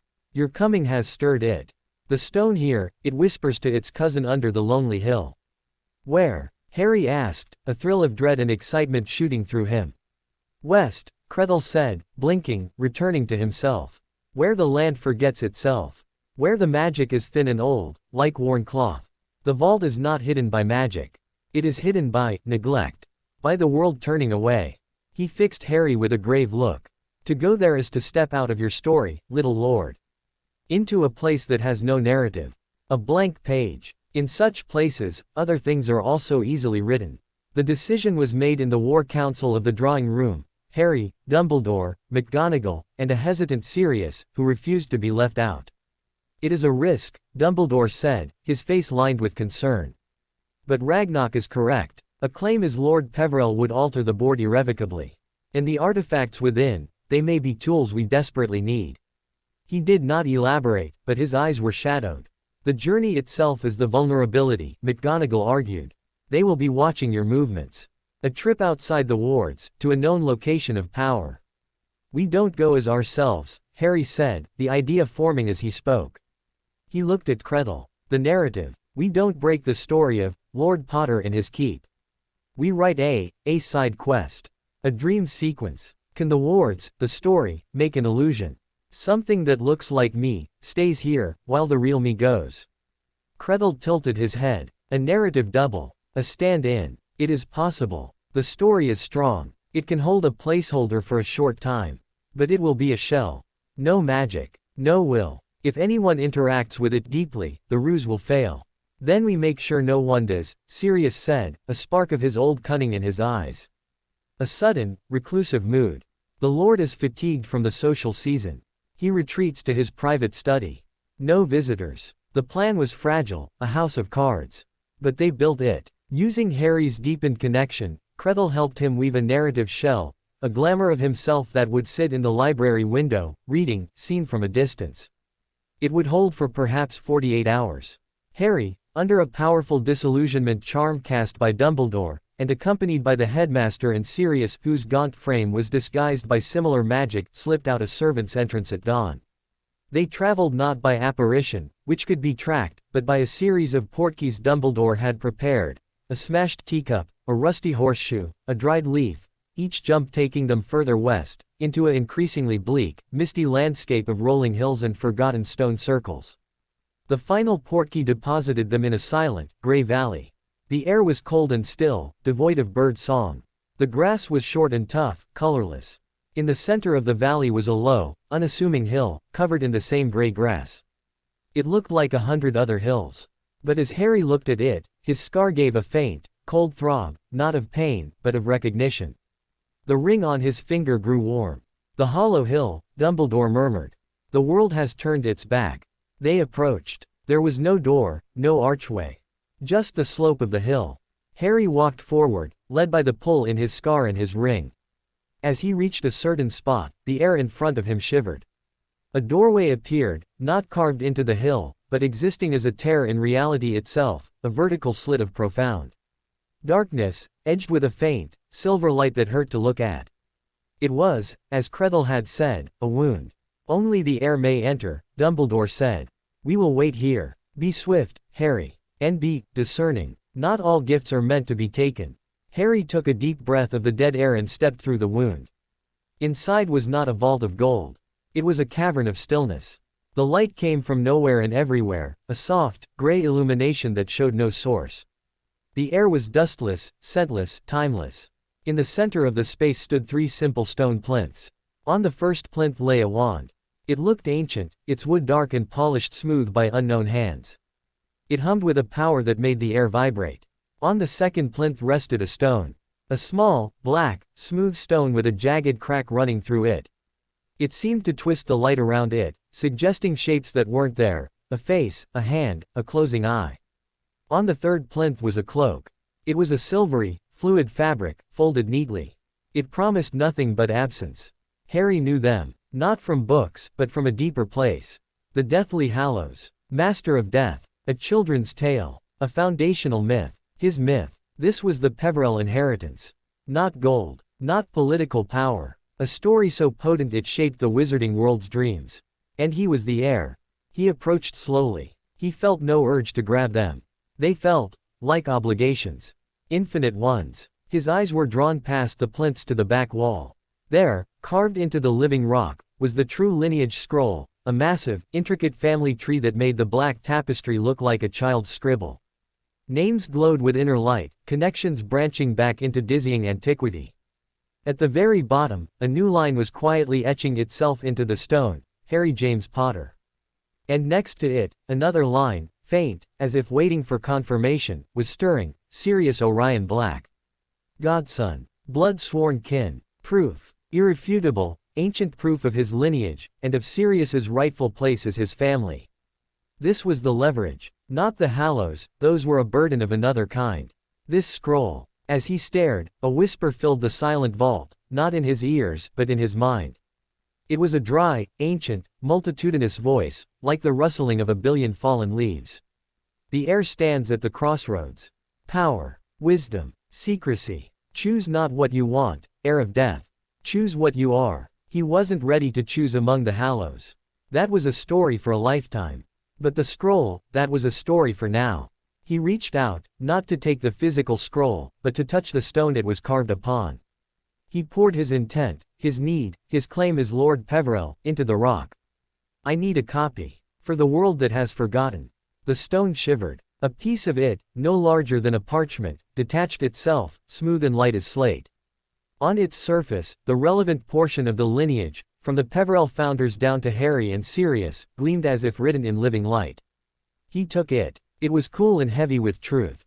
He turned his back on the plinths, the legendary artifacts humming with their own immense narratives. He had what he came for. He stepped back through the wound in the world. The Grey Valley was gone. In its place was a scene of nightmare. Dumbledore and Sirius were back to back, wands blazing, surrounded by not Death Eaters, but by swirling, shapeless patches of living darkness that seemed to drink the light. Lethifolds, soul-sucking cloaks of legend. And standing at a distance, watching with a cruel smile, was a man Harry had seen in a vision, pale, with a worm-like tail and watery eyes. Wormtail. Peter Pettigrew. He had followed them. Or he had been led. The vault's call had been a beacon for more than just the air. Harry, run! Sirius roared, blasting a jet of fire at a Lethifold that recoiled with a silent scream. But Harry didn't run. He stood holding the stone of lineage, the cold truth in his hands, watching the man who had betrayed his parents. Rage, cold and absolute, washed through him. This was no narrative attack. This was raw, simple hatred. He dropped the disillusionment charm. He let them see him. Wormtail's eyes widened, then gleamed with triumph.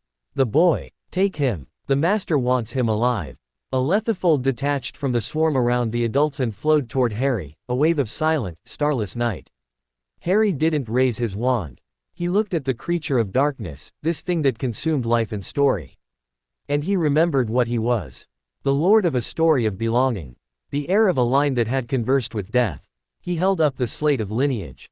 The names on it blazed with silver light.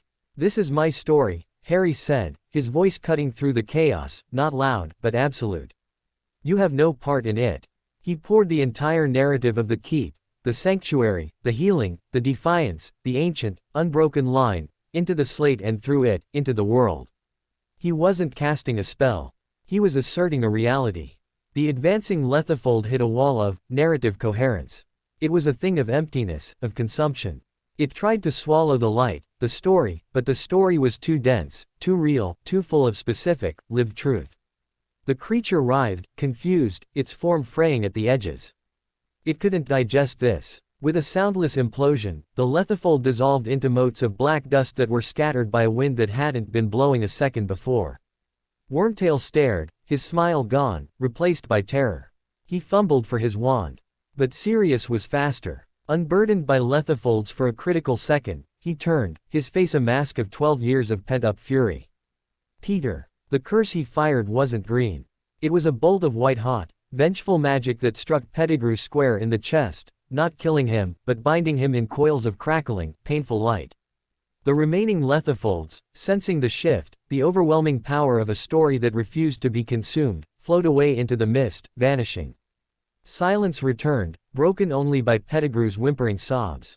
Dumbledore lowered his wand, looking from Harry, standing tall with the glowing slate, to the bound traitor, to Sirius, whose chest was heaving with ragged breaths of cathartic rage. Harry looked at the proof of lineage in his hand, then at the living proof of betrayal at their feet. They had come for political leverage. They had found something more potent, the catalyst for the entire war. They had Peter Pettigrew, the man who could clear Sirius and prove Voldemort's return. The story of the wizarding world was about to be rewritten. And Harry, the 8-year-old lord with Death's inheritance in his vault and a traitor at his feet, held the pen. But as they secured Pettigrew, Harry's eyes went to the still glimmering wound in the hill, the door to the Peverell vault. It was closing, fading. And from within the diminishing darkness, for a fleeting second, he thought he saw not the 3 plinths, but a single, tall, skeletal figure, offering a slow, approving nod. The Master of Death had been watching the play. And the heir had just delivered a magnificent plot twist. The curtain was rising on Act 3. The return to Potter's Keep was not a victory march. It was a tense, silent smuggling operation. Peter Pettigrew, bound and gagged by Dumbledore's most complex restraints, floated in a cocoon of immobilizing magic between them, his whimpers the only sound in the cold dawn air. The narrative shell of Harry in the library window dissolved as they crossed the wards, the story reabsorbing the fictional lord with a soft sigh of relief. The reality that crashed down in its place was heavier than any mountain of gold. They brought Pettigrew not to a dungeon, the keep had none, but to the most secure room they could improvise, the old, stone-lined root cellar beneath the kitchen. Dumbledore reinforced it with enough silencing and containment charms to hold a dragon. Pettigrew was deposited in the center, a shivering, weeping heap of treachery. In the drawing room, the fire blazed, but did nothing to dispel the chill. Harry still clutched the slate of lineage, its glow dimmed but the names of Peverell, Potter, and Black etched in undeniable light. Sirius stood by the mantelpiece, trembling, not with fear now, but with a volatile, silent storm of emotions, vindication, fury, grief, all battling for control. McGonagall poured tea with hands that were not quite steady. Dumbledore stood by the window, his face grave, watching the first pink streaks of sunrise. "We have him," Sirius said, the words cracking in the silence. "We have the proof. The sniveling, ratting proof. We have more than that," Harry said, his voice sounding older than he felt. He placed the slate on the low table. It thudded softly, a sound of finality. "We have this." Dumbledore turned. His eyes fell upon the slate, and a profound, weary understanding dawned in them. "The Peverell lineage. Public proof of your standing as an heir to one of the foundational lines. This will shake the Wizengamot to its core. The traditionalists derive their power from antiquity. You have just produced a deed older than any of theirs. And it links me to Harry," Sirius said, stepping forward to stare at the glowing connection between their names. "Godson. Blood-sworn kin. It doesn't just clear me. It reinstates me. As family." The word, on his lips, was fraught with a decade of loss.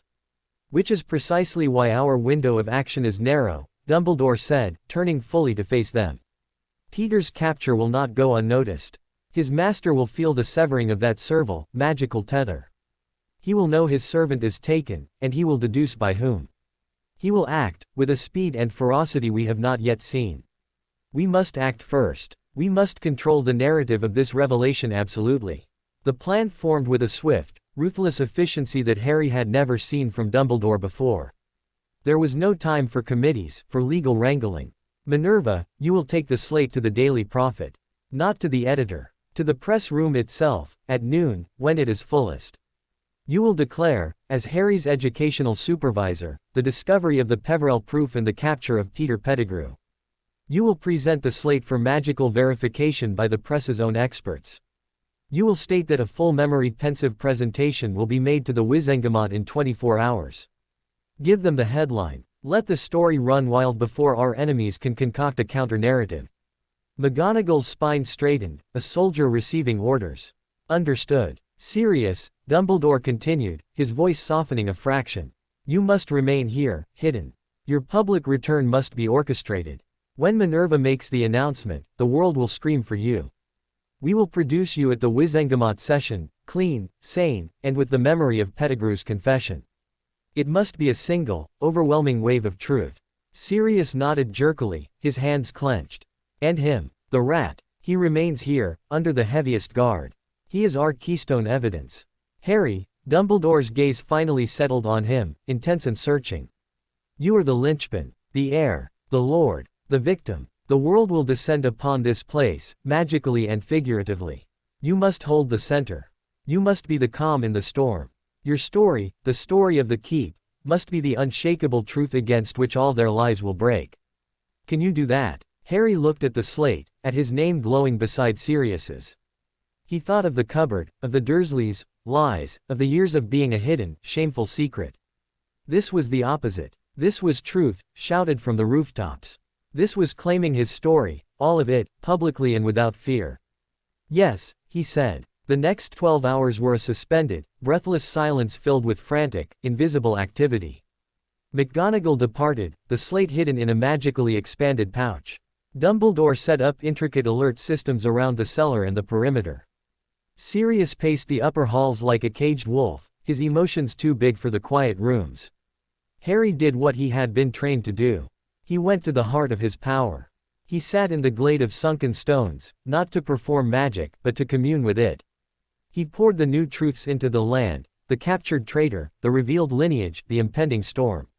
The ward song adjusted, its melody growing prouder, sharper, a story now ready for the world stage. It was no longer just a song of belonging, it was a song of vindication. At precisely noon, the world changed. Harry felt it first through the wards, a distant, psychic shout of surprise and shock rippling through the magical fabric of Britain. Then, the first owl arrived. Then 10. Then 100. They came in a storm of wings and parchment, beating against the keep's protective bubble, their letters of inquiry, outrage, support, and sheer disbelief piling up like magical snow at the boundary. The Daily Prophet's evening edition hit the magical world like a blasting curse. The headline screamed in moving, metallic type. Potter heir uncovers Peverell legacy. Pettigrew alive, captured. Sirius Black innocent. The article beneath, written in a tone of stunned journalistic frenzy, detailed McGonagall's press room bombshell. It included moving photographs of the glowing lineage slate, verified by 3 independent arithmancy experts on site. It spoke of Peter Pettigrew, discovered alive and in custody, and promised the full, terrible story to come. The narrative that had been carefully constructed around Harry, the strange, isolated lord, shattered. A new one was being written in real time, the lost heir of the most ancient line. The avenger of his parents. The restorer of truth. In the Ministry, chaos reigned. Fudge was reportedly apoplectic. The Department of Magical Law Enforcement was in turmoil. The traditionalist bloc scrambled, their entire case against Harry crumbling as a lineage older than Merlin's was flashed before the public. As dusk fell, the first visitors appeared at the gates. Not enemies. Not yet. Reporters, pressed against the wards, their quick quotes quills scribbling furiously. Supporters, holding enchanted candles that spelled out, "Thank you," and "Justice for the Potters." Curiosity seekers, hoping for a glimpse. Harry watched them from an upper window, his face impassive. He felt strangely detached. This was the noise Ragnok had spoken of. This was the political capital being generated. It was power, but it was also a target, painted on his back in brilliant, unmistakable colors. Dumbledore appeared beside him. "It has begun. The Wizengamot session is scheduled for 10 o'clock tomorrow morning. We will bring Pettigrew. We will present the memories. We will present Sirius. By noon tomorrow, the legal war will be over. You will be vindicated. Sirius will be free. And then the real war starts," Harry said quietly, watching a flock of howlers explode harmlessly against the ward dome, their screams muffled into pops of colored smoke. "Yes," Dumbledore said, "he has lost a servant. He has lost a measure of his secrecy. And he has seen you claim an inheritance that speaks of power over death itself. He will not wait. He will come for you, Harry. Not through proxies. Not through politics. Directly. And soon." That night, the keep was a fortress awaiting siege. Every portrait was awake and alert. Tilly patrolled the hallways, popping in and out of existence, checking every lock. Sirius, after a final, tense visit to the cellar to stare at his former friend, a visit that left him pale and silent, retired to his room in the wood, under Anya's protection, to prepare for his return to the world. Harry tried to sleep but couldn't. The weight of tomorrow pressed on him. He slipped out of bed and walked to his father's old wardrobe. He opened it and took out the one thing he hadn't fully examined before, James Potter's old school trunk. He opened it. The smell of cedar and old parchment wafted out. There were books, Quidditch gloves, a broken sneakoscope. And at the very bottom, wrapped in a soft blue blanket, was a small, wooden box. He opened it. Inside were letters. Dozens of them, tied with a faded ribbon. The top one was addressed in a loopy, feminine hand he recognized from his mother's signature in the library books, "My dearest Padfoot." Letters between his parents and Sirius. He didn't read them. He just held the stack, feeling the thin paper, the imprint of the ink. This was the story. The real one. Not of lords or lineages or wars, but of friendship. Of laughter. Of people who loved each other. It was the story Peter Pettigrew had betrayed. This was what he was fighting for. Not a title. Not a castle. This fragile, precious stack of paper and memory. He was still holding them when the attack came. It was not an army. It was a scalpel. The wards, attuned to stories of betrayal and ill intent, screamed a silent, psychic alarm. Harry felt it like a spike through his temples. He dropped the letters and ran to the window. Outside, the night was calm. No Death Eaters. No giants. But at the edge of the forest, where the whispering wood met the lawn, the air was tearing. A point of absolute blackness was forming, not eating the light, but unweaving it. It was the same magic as the shard Umbridge had stolen, but magnified 100-fold. A dead spot, a hole in reality, was being burned directly through his new, story ward. And through it, a figure was stepping. Tall, skeletal, cloaked in shadows that seemed to bleed from the hole itself. In one bone-white hand, it held a wand of yew. In the other, it clutched the stolen, corrupted shard, now glowing with a vicious, purple-black fire. Lord Voldemort had not waited for the Wizengamot. He had come to reclaim his property, to punish the thief, and to end the Peverell heir before his story could truly begin. He stood on Harry's lawn, the ward song shrieking in dissonant agony around the hole he'd made, and raised his yew wand. His voice, high, cold, and dripping with a hatred so pure it chilled the summer night, slithered across the distance and through the walls, finding Harry's ears as if he stood beside him. "You have something of mine, boy. And I have come to collect." The red eyes fixed on Harry's window. "Let us see if the Master of Death's heir can master this." The cliffhanger wasn't political anymore. It was standing in his garden, smiling a lipless smile, and pointing a wand at his heart. The story had just escalated to its final, deadly genre.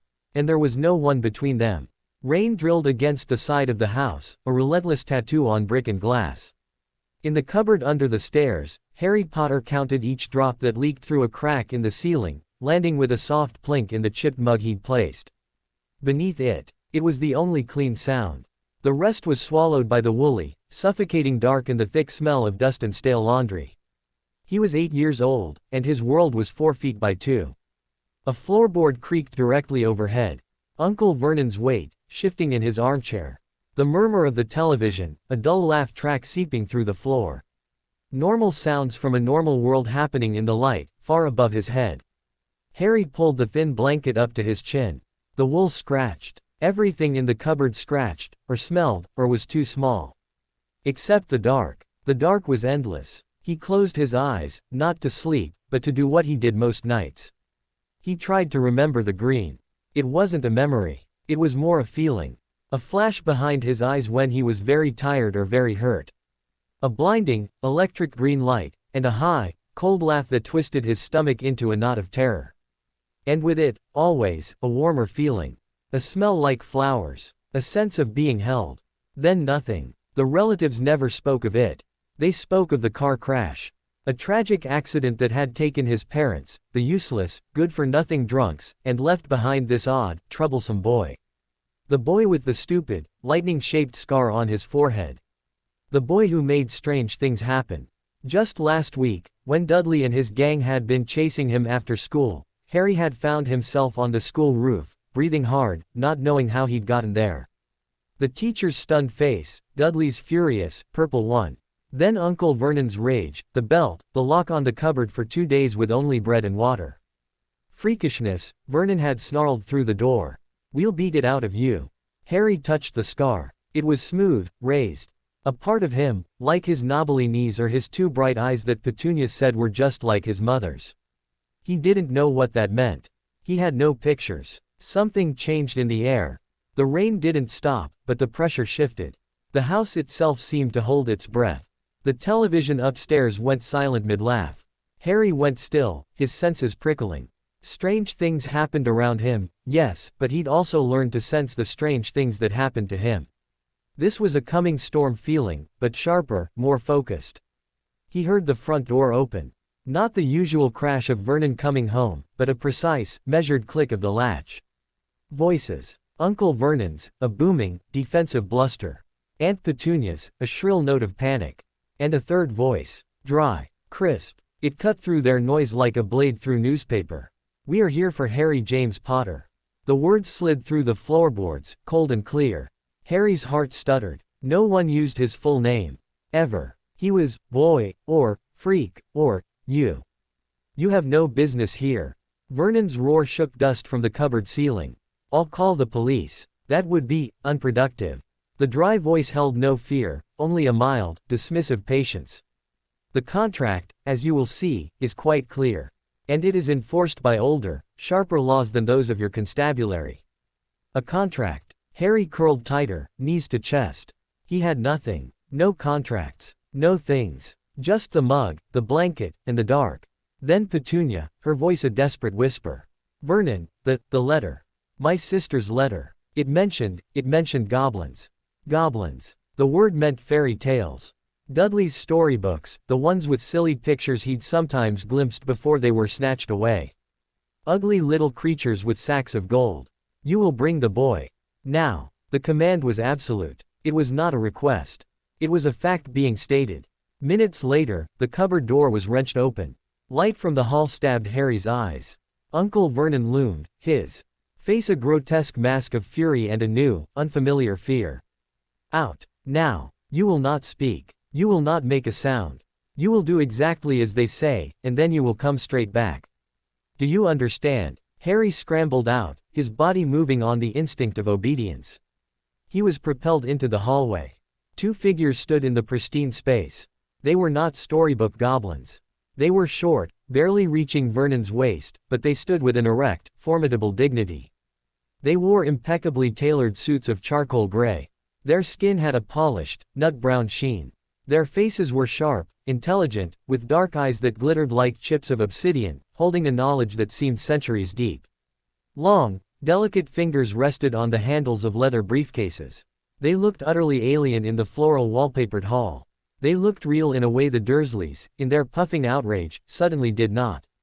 The taller of the two inclined his head a fraction, his gaze sweeping over Harry, missing nothing, the oversized, holey shirt, the bruised shins, the scar.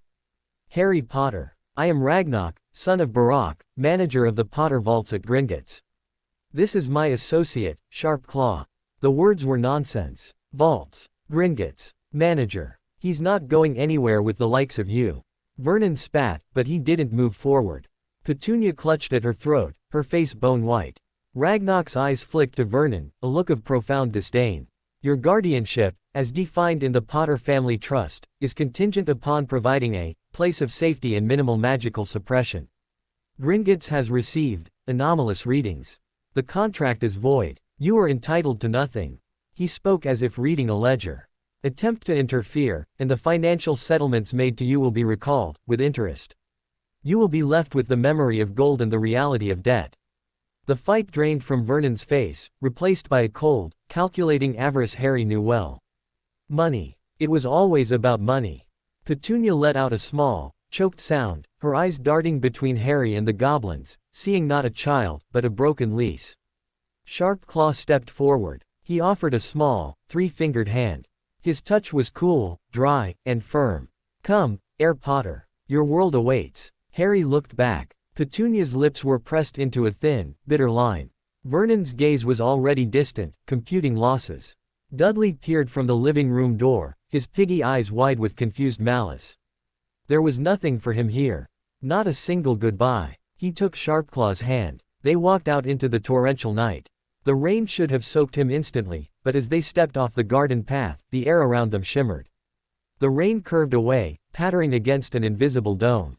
Ragnok drew a long, slender rod of silver from his coat, a wand, but not like any Harry had imagined, and gave it a precise, complicated flick. The world twisted. It was not like turning. It was as if a giant hook had lodged behind his navel and yanked him forward. Colors and sounds blurred into a roaring, rushing tunnel. His feet left the ground. He was compressed, stretched, spinning. Then his feet slammed onto solid, smooth stone. He staggered, stomach lurching, and would have fallen if Sharp Claw hadn't held him upright. He was in a vast, echoing hall of white marble. A ceiling soared into shadows high above. Glowing crystal chandeliers floated unsupported.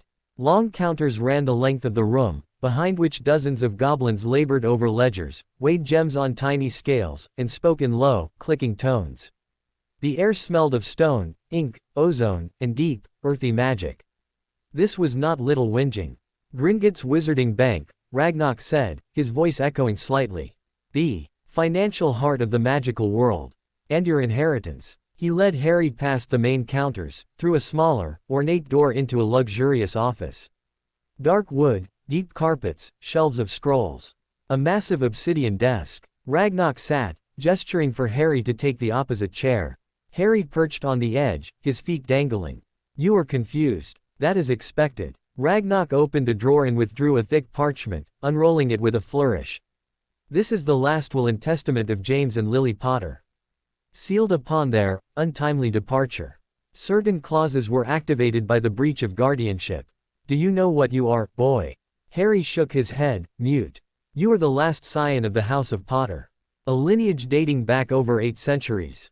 Landowners, innovators, warriors. Your family is ancient, respected, and, he tapped the parchment, wealthy beyond the dreams of most wizards.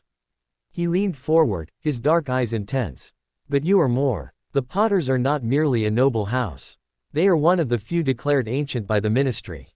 And through your mother, the blood of another ancient line flows, the House of Lefay. He said the last name like it was a spell. Harry felt a shiver trace his spine, unrelated to the cold room. The confluence of these magics, Ragnok continued, combined with the nature of your survival, has created a unique signature. Magic itself has declared you. Not just heir. You are the Lord Potter. A lost lord, now found. Lord. The word was absurd. He was a boy from a cupboard. I don't want to be a lord, Harry whispered, his first words since leaving Privet Drive. A thin, sharp smile touched Ragnok's lips. Magic rarely concerns itself with want. It concerns itself with is. You bear the title. The magics of your family, dormant in your vaults, will now recognize you. They will seek you. And others, will sense you. His expression grew grave. Your parents did not die in a car crash, boy. They were murdered by the darkest wizard of our age. A wizard who tried to kill you and failed. That mark on your forehead is a curse scar. A badge of a battle you somehow won as an infant. The world tilted. Car crash. The lie. The foundation of his life with the Dursleys, crumbled to dust in an instant. Murder. A dark wizard. A curse. His hand rose to his forehead. Why? The word was a rasp. That, Ragnok said, is a question for another time. Today is about claiming your birthright. And a test long overdue. He nodded to Sharp Claw, who brought forward a small, carved stone basin and a silver dagger. Harry flinched. Peace, Ragnok said. A drop of blood upon the ancestral stone. It will confirm your identity. It will also reveal the strength of your magic. The Muggles have been suppressing you. Your magic has been screaming to get out. Today, we listen. Hesitantly, Harry held out his hand. Sharpclaw's touch was clinical. The dagger's point pricked his thumb. A single, perfect ruby of blood welled up. He let it fall into the basin. The stone drank it. For a heartbeat, nothing. Then, light erupted. Not a single color, but a swirling, brilliant tempest of gold and silver and deepest emerald. It filled the room, warm and alive, pulsing in time with Harry's own frantic heartbeat. He felt a roaring in his ears, a release of pressure he hadn't known was there, like a fist clenched around his lungs suddenly letting go. The air crackled. Papers fluttered. The torches flared. Ragnok's eyes were wide. By the forge, he breathed. The readings were not wrong. It's not just Potter. Not just Lefay. It's something else. Something new. The light faded, coalescing into a shimmering sigil above the basin, a stag and a lily, intertwined with a crescent moon. Confirmed, Ragnok said, his voice hushed. Harry. James Potter, Lord of the most ancient and noble House of Potter, scion of the Lefay line. Your magic awaits. He stood. Come, let us visit your vault. They descended in a small cart that hurtled along terrifying tracks, deep into the earth. It whipped through caverns of glittering stalactites, over bottomless chasms. Harry held on, white-knuckled, a wild, fierce joy battling the fear in his chest. This was real. The magic was real. He was real. They stopped before a colossal door. It had no keyhole. "Place your palm upon it, Lord Potter." Harry did. The metal was shockingly cold. Then, lines of fire raced from his touch, etching the stag and lily sigil into the door. With a deep, grinding sound of centuries unmoved, the vault door swung open. Light spilled out. Golden light. The vault was not a room. It was a cavern. Hills of gold coins, galleons, his mind supplied, somehow knowing. Rivers of silver and bronze. Chests overflowing with jewels that glowed with inner fire. But it wasn't the wealth that stole his breath. It was the life. Tapestries moved on the walls, showing scenes of galloping stags and a laughing couple who looked hauntingly familiar. A suit of armor stood silent guard. On a central plinth rested a simple, wooden wand box, and beside it, a signet ring of heavy gold, set with a black stone. Ragnok lifted the ring. "The Lord Potter's ring. It will resize to you. It holds protections. It will announce you to any who know what to look for. It is yours." He offered it. Harry took it. It was warm. As it slid onto his thumb, the only finger it would fit, it shimmered and shrank, settling perfectly on his right ring finger. A gentle warmth spread up his arm, a feeling of belonging. And this. Ragnok opened the wand box. Inside, on faded velvet, lay a wand. "Your father's wand. 11 inches, mahogany. It may serve you until you are chosen by your own." Harry picked it up. A shower of golden sparks erupted from the tip, dancing around his head like friendly fireflies. He laughed, a sound of pure, unadulterated wonder that echoed in the cavern of gold. For the first time in his memory, he felt whole. But as the sparks faded, Ragnok's face grew solemn. "The magic is awakened." The title claimed. "Gringotts will handle notifications. Your enemies will know you have emerged. You cannot return to the Muggles." "Where will I go?" "That," said a new, gentle voice from the vault entrance, "is a question I hope to answer." A tall man with long silver hair and a beard to match stood there, his twinkling blue eyes taking in the scene. He wore robes of deep blue covered in stars. He looked kind, but there was a weight in his gaze, a sadness as he looked at Harry. "Albus Dumbledore," Ragnok said, his tone becoming neutral. "You are swift. The magic of an ancient house claiming its lord sends ripples." "Ragnok," Dumbledore said, his eyes never leaving Harry. "Hello, Harry. My name is Albus Dumbledore. I was a friend of your parents." Harry clutched his father's wand tighter. The man seemed kind, but so had the lady from social services who had asked questions while Aunt Petunia smiled with sharp teeth. Dumbledore's eyes twinkled, but the sadness deepened. "You are afraid. That is wise." He glanced at the goblin. "Gringotts has, of course, acted within its rights. But a child cannot live in a vault. He needs a guardian. He needs to be taught." "The Potter Trust can hire tutors," Ragnok said coldly. "Provide security. He need not be hidden away again. He needs a family," Dumbledore said softly. "Or the closest thing our world can offer. There are protections I can place, tied to blood. He would be safe." Harry looked between the ancient goblin and the powerful wizard. Both spoke of safety, but their ideas of it were as different as stone and air. Harry's voice was small, but it didn't waver. "I want to see my house. My parents' house." The request hung in the air. Dumbledore looked startled. Ragnok's sharp teeth showed in something akin to approval. "That," Ragnok said, "can be arranged. The Potter ancestral home, Potter's Keep, has been under stasis.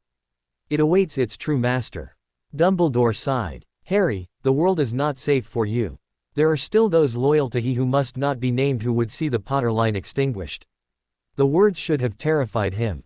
But after a lifetime of Dudley's fists and Vernon's rage, the threat of a shadowy wizard felt distant. The gold around him felt real. The wand in his hand felt real. The ring on his finger pulsed, a steady, reassuring beat. He looked at Dumbledore, then at Ragnok. He thought of the cupboard, and then of the moving tapestry, of the laughing couple who were his parents. "I'm not going back into a cupboard," Harry said, and the words were not those of an 8-year-old. They were a declaration. "I'm going home." The silence in the vault was absolute. Dumbledore gazed at him, and for a fleeting moment, the twinkle died, replaced by something like profound worry, and a flicker of respect. Ragnok bowed his head, a full, deep gesture. Harry Potter, 8 years old, lord of an ancient house, stood in a mountain of gold he did not yet understand, having just chosen his path. Above them, in the world of wizards and ministries, the ripples were already spreading. The lost lord was lost no more. And deep in a forest in Albania, a shadow of pain and hatred stirred in its wretched sleep, sensing a familiar, defiant light rekindling in the world, a light it had tried and failed to snuff out. A scar on a young boy's forehead prickled, a silent, cold warning. The game was afoot. The journey from the gilded depths of Gringotts to the forgotten halls of Potter's Keep was not made by cart, or broom, or even the violent, hook behind the navel sensation of the earlier teleportation. Ragnok led them to a circular chamber deep within the bank, a place that smelled of damp earth and cold stone. The floor was a single, vast mosaic, a tree with roots that delved into darkness and branches that reached for a carved stone ceiling depicting constellations Harry didn't recognize. A family root chamber, Ragnok stated, his voice echoing softly. For the ancient houses only. Place your hand upon the symbol of your line, Lord Potter. Think of your destination, the hearthstone, the hearth. Harry stepped forward, his two large shoes scuffing the intricate tiles. He found the image, the same stag and lily from the vault's sigil, woven into the tree's trunk. He pressed his palm down, the heavy gold of his new ring cool against the stone. This time, the magic was different. It didn't yank or twist. It unfolded. A sense of profound, deep-rooted pulling, like a lodestone finding true north. The mosaic beneath his feet glowed with a soft, gold-green light. The world dissolved not into a blur, but into a sensation of passing through layers. The crush of city stone, the cool sigh of open earth, the whispering resistance of ancient wards. He smelled ozone, then damp leaves, then wood smoke. He landed with a soft thump, his knees slightly bent, on a floor of dusty flagstones. The transition left him breathless, not from sickness, but from the sheer, silent weight of the place. Cold, damp air pressed against his skin. An immense, echoing silence filled his ears, broken only by the distant, lonely drip of water. They stood in a grand, circular entrance hall. A vaulted ceiling vanished into shadows high above. A magnificent staircase swept upwards into gloom, its balustrade shrouded in thick, gray cobwebs that hung like tattered funeral drapes. Portraits lined the walls, but their canvases were dark, vacant, or showed only blurred, featureless shapes. A fireplace large enough to stand in gaped like a dead mouth, filled with the gray ash of decades. It was a tomb. A beautiful, terrible, abandoned tomb. Harry's brave declaration in the vault, "I'm going home," shriveled to ash in his throat. This wasn't home. Home, even the cupboard, had been a place of life, however miserable. This was a monument to absence. The emptiness here was vast, hollow, and infinitely more frightening than the cramped dark under the stairs. Dumbledore lit the tip of his wand with a whispered, "Lumos." The white light pushed back the gloom, revealing heartbreaking details. A child's toy broom with broken twigs abandoned at the foot of the staircase. A woman's lace shawl, gray with dust, draped over a side table as if she'd just stepped away. A single, small leather boot lying on its side. It felt not just abandoned, but fled. The stasis preserved the magic, not the minutiae of life, Ragnok said, his voice unusually hushed. He strode forward, his sharp eyes cataloging the decay. The core wards are intact. The keep is dormant, not dead. It awaits the command of its lord. How does it work? Harry asked, his voice a small thing swallowed by the vast silence. Magic of this age is not a switch, child, Dumbledore said, moving toward the dead hearth. His robes brushed through dust, leaving trails. It is a relationship. You must introduce yourself. You must wake it up. Harry looked down at the ring. The pulse was stronger here, a slow, rhythmic thrum that seemed to sync with a deep, almost imperceptible vibration under his feet. A heartbeat. Slowed, nearly stopped, but there. He walked forward, dust puffing in small clouds around his ankles. He felt foolish, a tiny, dirty boy in a dead giant's house. He stopped in the very center of the hall, under the highest point of the shadowed ceiling. He closed his eyes, shutting out the worried, watchful gazes of the wizard and the goblin. He tried to forget the crushing emptiness. He thought of the vault's golden warmth.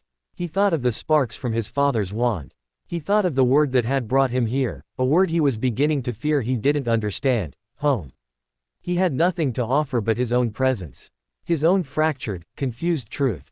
"I'm here," he whispered, the words disappearing into the stillness.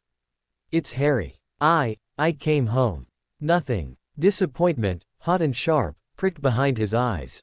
He was just a stupid boy playing dress up. The ring was just a piece of metal. The wand was just a stick. This place was just stone and dust and ghosts. Then, a tremor. So faint he thought he'd imagined it. A shiver in the dust motes caught in Dumbledore's wandlight. The ring on his finger flared, not with light, but with a sudden, intense heat that didn't burn, a signal, urgent and clear. From deep within the stone walls, a sound began. A low, grinding hum, the sound of a great millstone beginning to turn after a century of stillness. The portraits on the walls shivered. One by one, a soft, internal light began to seep into their darkened canvases, illuminating blurred forms that shifted and stretched. The massive, dead hearth gave a colossal crack. A cloud of ancient ash billowed out, and with a whoosh that shook the floor, magical fire roared to life, flames of brilliant blue and gold that cast a sudden, shocking wave of warmth through the glacial hall. The keep was waking up. Cobwebs shriveled into nothing. Dust gathered itself into neat, tight little piles in the corners before vanishing with a series of soft pops. Tarnished brass sconces on the walls gleamed as if freshly polished. The dark wood of the staircase and paneling glowed, rich and lustrous. And light, a soft, golden, sourceless light, bloomed in the sconces and from crystal orbs set in the ceiling, pushing the shadows back to the edges of the room. But it was the portraits that stole what was left of Harry's breath. The figures within them were becoming clear, moving, living. Witches and wizards in robes from across centuries stirred, blinking, stretching as if from a long sleep. Their gazes, sharp and intelligent, roamed the hall before landing, almost as one, on the small, dusty boy in the center. A wizard with wild black hair and spectacles, his glasses, leaned forward in his ornate frame. Well, his voice echoed, rich and deep, though it had a slight, papery quality. The prodigal son returns, and barely knee-high to a garden gnome. A witch with kind eyes and a cascade of red hair, Lily's hair, hushed him from the neighboring portrait. Leave him be, Charles. Can't you see he's overwhelmed? She smiled at Harry, and the warmth in it was so immediate, so real, that his breath hitched. Welcome home, Harry dear. We've been waiting and gathering dust, grumbled an older wizard with a magnificent, silvery beard. Took your time, lad. He's 8, Henry, the red-haired witch chided gently. Hello, Harry. I'm Doria. This grumpy old badger is your great-grandfather, Henry Potter. The loud one is Charles, your grandfather's brother. We're your family. The bits that stick to canvas, anyway. Harry could only stare, a torrent of emotions choking him. They were paintings. He knew that. But they knew him. They had his hair, his mother's eyes. They were here. They had been waiting. The manor recognizes its lord, Ragnok stated, a note of solemn satisfaction in his voice. The ancestral magic is reinstating basic systems. The portraits are the house's memory. They will guide you. Dumbledore watched the awakening, the firelight reflecting in his half-moon spectacles. The heart is beating again, he said quietly. But a house is not just stone and spell, Harry. You cannot live here alone. As if summoned by his words, there was a sound like a wet towel being slapped against stone. The air in front of Harry quivered, and with another, louder crack, a creature apparated into existence. It was about 3 feet tall, with bat-like ears the size of dinner plates and enormous, luminous green eyes that were currently swimming with tears. It wore a clean, pressed pillowcase, embroidered with the Potter crest. It stared at Harry, its whole body trembling. Dobby. Harry whispered, the name from stolen glimpses of fairy tales surfacing. The creature let out a wail that echoed in the now clean hall. Not Dobby. I is Tilly. Tilly. The Potter family elf. Oh, the shame. The shame. It burst into heaving sobs, rocking back and forth. Tilly has been asleep. The magic put Tilly to sleep when the young master and mistress left. Tilly did not feel the little master come home. Tilly did not make the tea. Tilly is a bad elf. It lunged forward, aiming its prominent nose for the nearest wall. Stop! Harry yelled, the command ripped from him. Tilly froze mid-lunge, her nose an inch from the polished wood paneling. She turned her huge, watery eyes on him. Don't hurt yourself, Harry said, softer, the instinct immediate and fierce.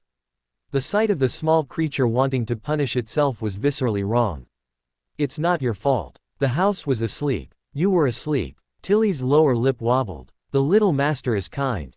Like his father. Like his mother. Fresh tears spilled over. Tilly has failed them. The house is dusty. There is no food. The little master is so small, he needs soup and sandwiches and pudding. Harry, despite everything, almost smiled. The elf's panic was so immediate, so domestic. It was about dust and food. It was about caring for him. Could you, maybe make some now? He asked tentatively. It was as if he had flipped a switch. Tilly's despair vanished, replaced by a feverish, focused energy. She snapped her long fingers. Crack. Every last speck of remaining dust vanished. The air itself smelled suddenly of lemon polish and baking bread. A vase on the side table filled with fresh, white lilies. Lilies. Crack. Tilly reappeared, holding a tray bearing a steaming bowl of soup, a stack of chicken sandwiches, and a large slice of treacle tart. The smell made Harry's stomach clench painfully. He hadn't eaten since a scrap of toast that morning. For the little master, Tilly said, placing the tray reverently on a now gleaming table that had conjured itself with 2 chairs. Tilly will prepare the master's chambers. Tilly will air the linens. Tilly will check the wards. With a final, determined crack, she vanished. Harry looked at the food, then at the portraits who were watching with fond amusement, then at the 2 powerful beings standing in his resurrected hall. It seems, Dumbledore said quietly, the house has provided a guardian after all. A house elf's magic is tied to the family. Her loyalty is absolute. And she can protect you here in ways I could not. Ragnok gave a curt nod. Tilly is a recorded asset of the Potter line. Her presence satisfies the guardianship clause for domicile purposes. Gringotts will station a ward breaker and curse breaker team at the gates for a fortnight to ensure stability. For a fee. Then, Harry said, sitting down before the soup. It was the most normal, defiant thing he could do. I'll stay here. Dumbledore approached the table. He looked older in the warm, living light. Harry, there is much you need to learn. About magic. About your title. About the world that will now be knocking at your door. May I visit? To help. Harry picked up the spoon. The soup smelled of herbs and chicken. It was the most wonderful thing he'd ever seen. He thought of the Dursleys, of the lie, of being left in the dark. This wizard had known the truth and left him there. But he had also known his parents. He was offering help. You can visit, Harry said finally, not looking up.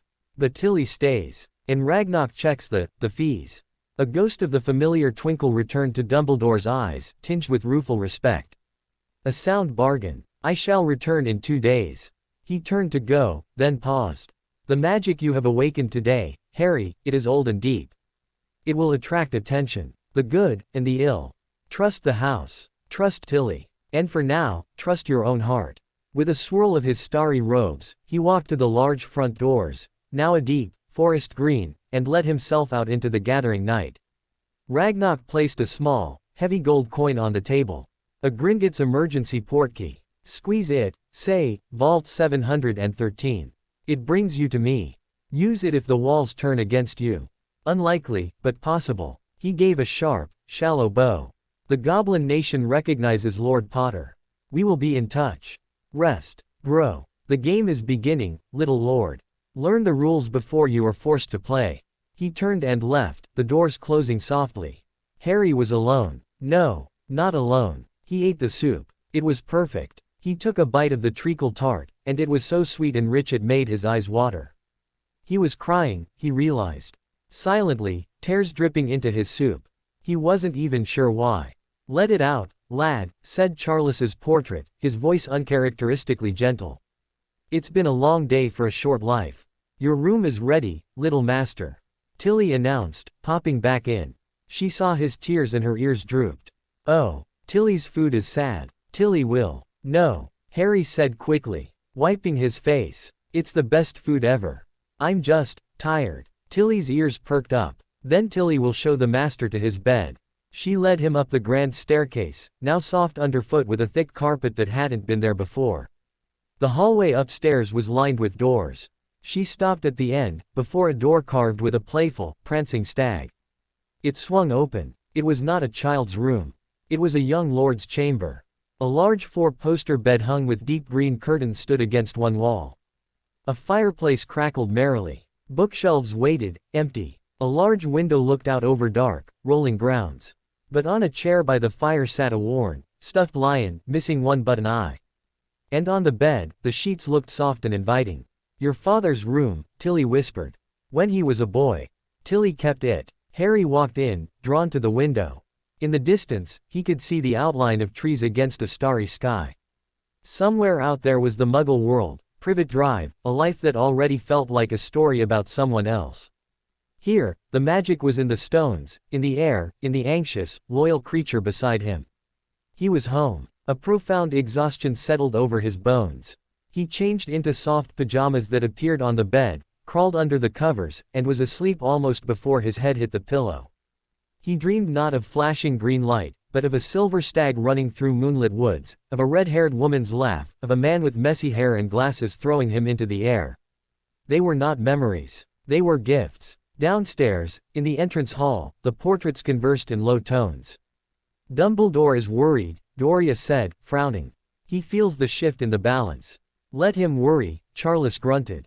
The boys got spine. Woke the whole place up with a whisper and a feeling.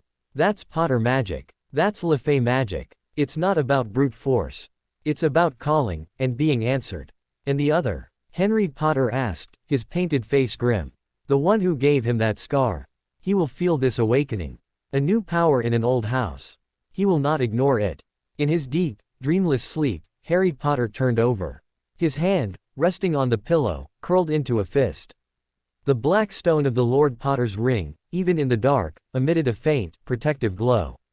Outside, in the ancient woods that bordered the awakened land, a shadow darker than the night shifted. It had no form, only a desperate, hungry will. Drawn from a faraway forest by a tremor in the magical world, a flare of ancient, familiar power it had tried to extinguish years ago.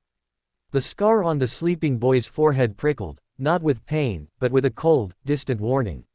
The keep was awake, and so were its ghosts. Sunlight, real and warm and filtering through green velvet curtains, woke him.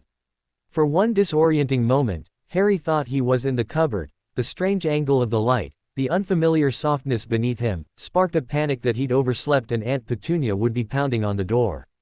Then he saw the carved stag on the ceiling above his bed, caught in a beam of dust-moted gold, and memory cascaded back. Gringotts. The vault. The ring. The keep. He sat up, the sheets pooling around him. They were impossibly soft, a deep emerald green. The room was just as it had been last night, yet utterly different in the daylight. The bookshelves were no longer empty. They were filled, not with the pristine, matching volumes of a library, but with a haphazard, loved collection. Books on Quidditch with covers worn from handling, potions textbooks doodled in the margins, adventure novels with cracked spines, and even a few child's picture books about magical creatures. His father's books, left just as they were. The stuffed lion on the chair watched him with its one-button eye. Harry climbed out of bed, his feet sinking into a thick rug woven in gold and crimson. He went to the window and pushed the curtains fully aside. His breath caught. Potter's Keep wasn't in a neighborhood. It stood on a gentle rise, overlooking a wild, beautiful expanse of land that rolled into misty distance. There were orchards with twisting, ancient trees, their branches heavy with unidentifiable, glittering fruit. A wide, slow river cut a silver path through green meadows. A dense forest bordered the far edge, dark and inviting. The sky was a vast, clear blue, dotted with clouds that moved just a little too gracefully to be entirely natural. It was a kingdom in miniature, and it was his. A soft pop announced Tilly's arrival. She was wearing a slightly different pillowcase, this one with a pattern of tiny golden snitches. Good morning, little master. Tilly hopes the master slept well.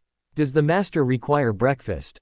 Tilly can make eggs, or kippers, or pancakes, or porridge with golden syrup, or... Pancakes, please, Harry said quickly, before she could list the entire contents of a magical grocer's shop. The idea of choosing his own breakfast was novel and thrilling. With berries and cream. And chocolate chips, Tilly added, her ears quivering with excitement. The master is too skinny. Tilly will fix this. She snapped her fingers, and behind her, the wardrobe door swung open. Tilly has freshened the young master's clothes. And found others. The manor provides. Harry looked inside. His dreadful, oversized hand-me-downs from Dudley hung neatly, but they looked ashamed next to a new collection of simple, well-made trousers, soft shirts, and warm jumpers in greens, browns, and deep reds. There was even a child's set of robes, dark green and practical looking, hanging at the end. The manor provides, Harry asked, putting on a pair of the new trousers and a soft gray shirt. They fit perfectly. Old magic, little master, Tilly said, bustling around to make the bed with a snap of her fingers. The keep knows its family. It will see to your needs. Clothes, food from the gardens and orchards. It wants you to be happy. She said it with such simple conviction. After a breakfast of the most incredible, fluffy pancakes he'd ever tasted, eaten at the long kitchen table in a sun-drenched room overlooking the herb garden, Harry felt a restless energy.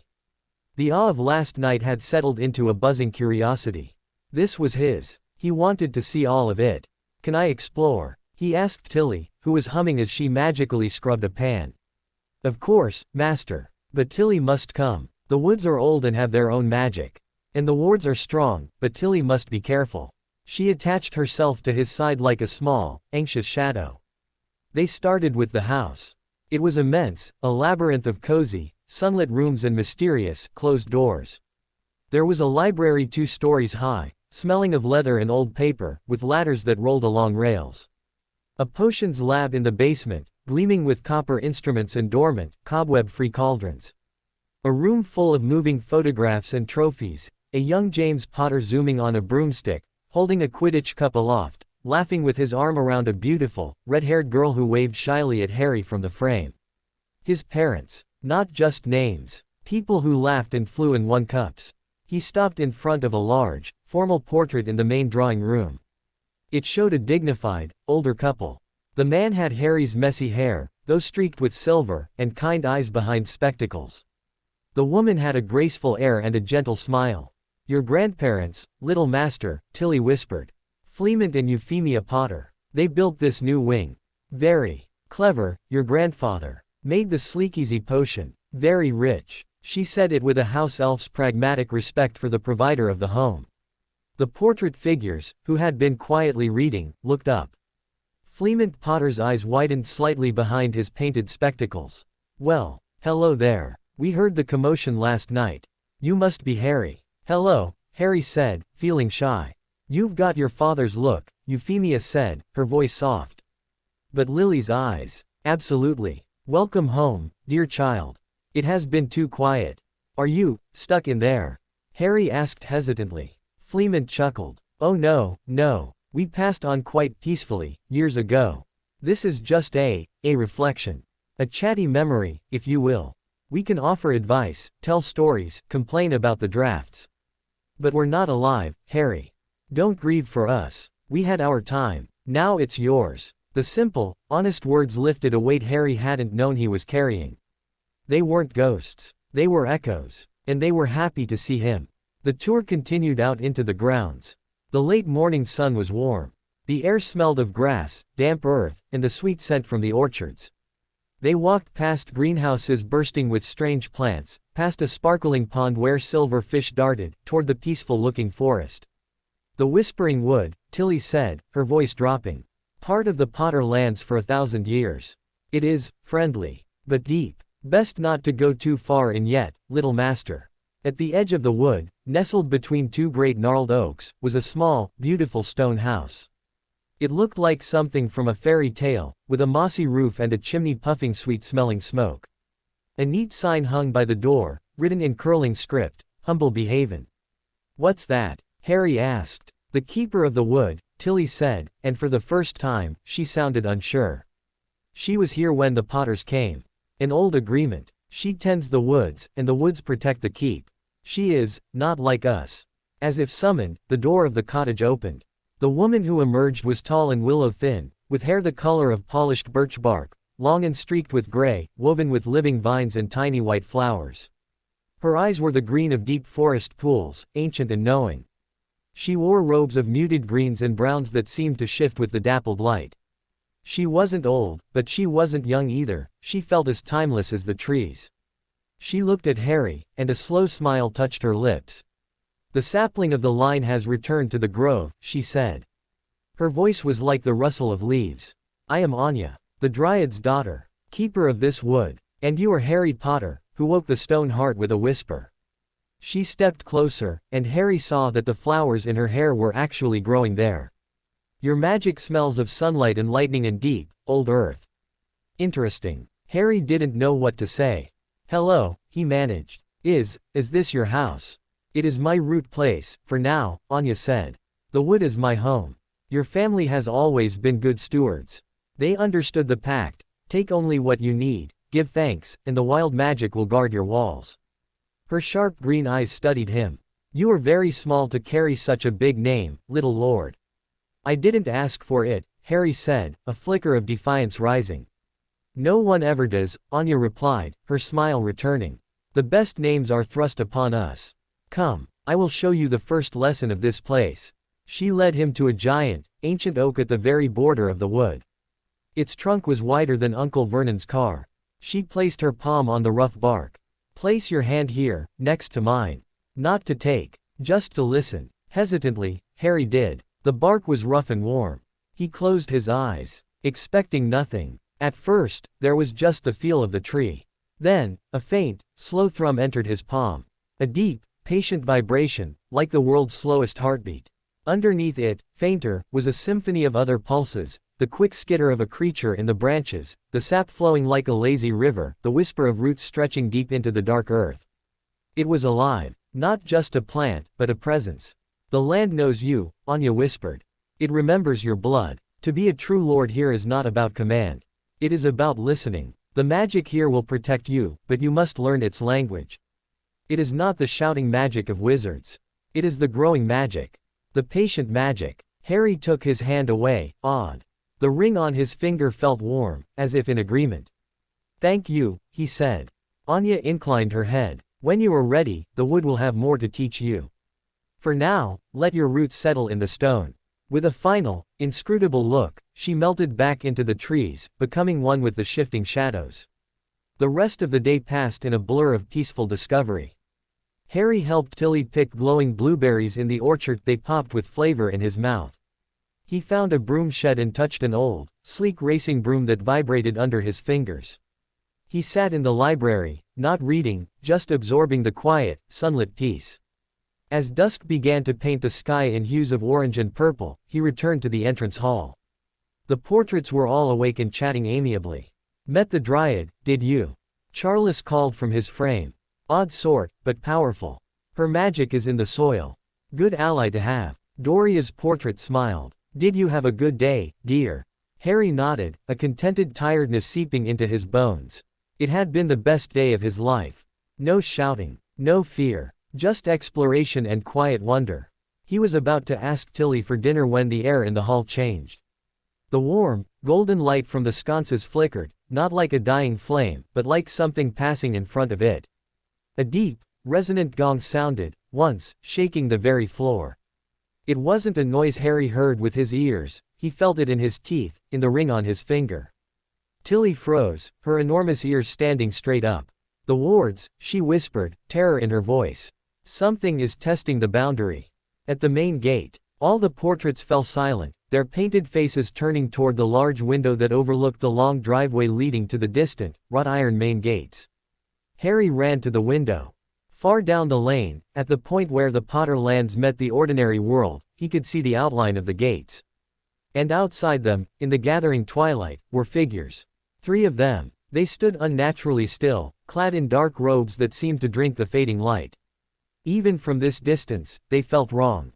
A pressure, cold and malicious, began to seep toward the house, like the first tendril of a poisonous fog. The wards held, the air shimmered faintly over the stone wall, but the very grass near the gate seemed to wilt and turn gray where the figures stood. Death Eaters, the portrait of Fleement said, his voice hard as flint. The Dark Lord's followers. They've felt the awakening. Can they get in? Harry asked, his heart hammering against his ribs. Not through those wards, Charles snarled. Not unless they bring a giant or a dragon. But they know you're here now. They're marking the place. As they watched, one of the figures raised a wand. A jet of sickly green light shot from it, not at the gates, but at the sky. It exploded high above in a silent, malignant burst that coalesced into a shimmering, terrible symbol, a skull, with a serpent slithering from its mouth. It hung in the twilight air, glowing with an evil green light, a declaration and a threat. The dark mark. It was the same symbol from the books, the one that meant murder. It was here, over his home. The cold pressure intensified. Harry's scar gave a sudden, sharp twinge, not the dull ache from before, but a needle of ice lancing into his forehead. He gasped, clutching at it. Tilly let out a shriek of pure fury. They dare to threaten the master's home. Her small body trembled, not with fear now, but with a wild, protective rage. She snapped her fingers violently. At the gates, the earth itself erupted. Thick, thorny vines, as hard as iron and moving with snake-like speed, burst from the ground, lashing toward the three figures. The wards flared a brilliant, blinding gold. The Death Eaters dissipated with loud cracks, vanishing just as the vengeful vines would have seized them. The oppressive cold vanished with them. But the dark mark remained, staining the purple sky. Harry stood at the window, breathing hard, his scar still pulsing. The peaceful magic of the day was shattered, replaced by the chilling reality of the symbol in the sky. They had found him. They had come to his door. Tilly appeared at his side, her small hand finding his. They are gone, little master. The wards are strong. The land fought them. But they'll be back, Harry said, his voice surprisingly steady. He wasn't asking. He knew. Yes, said the portrait of Henry Potter, his face grim. This was a probe. A test. Now they know the defenses are active. Next time, they will come prepared. Harry stared at the fading green skull. The fear was there, a cold knot in his stomach. But beneath it, something else was stirring. A hot, defiant anger. They had taken his parents. They had given him to the Dursleys. And now they wanted to take this, too. This place that had just started to feel like home. No, he wasn't the boy in the cupboard anymore. He was Lord Potter. The ring felt heavy on his finger, its warmth now a focused heat, as if in response to his anger. Tilly, he said, not taking his eyes off the mark. Yes, master. Dumbledore is coming tomorrow. We need to learn, not just about listening to trees. He finally looked away from the window, meeting the worried eyes of his ancestral portraits. His own eyes, in that moment, looked much older than 8. We need to learn how to fight. And that is just the beginning of Harry's true destiny. If you want to see how far his power rises, or how the wizarding world reacts next, make sure you like this video and comment if you want part 2. And hey, if you're new here, don't forget to subscribe right now. Because I upload daily dark and powerful Harry Potter what-if stories. And trust me, the next one will be even more insane. And I'll see you in the next magical chapter. Until then, stay legendary.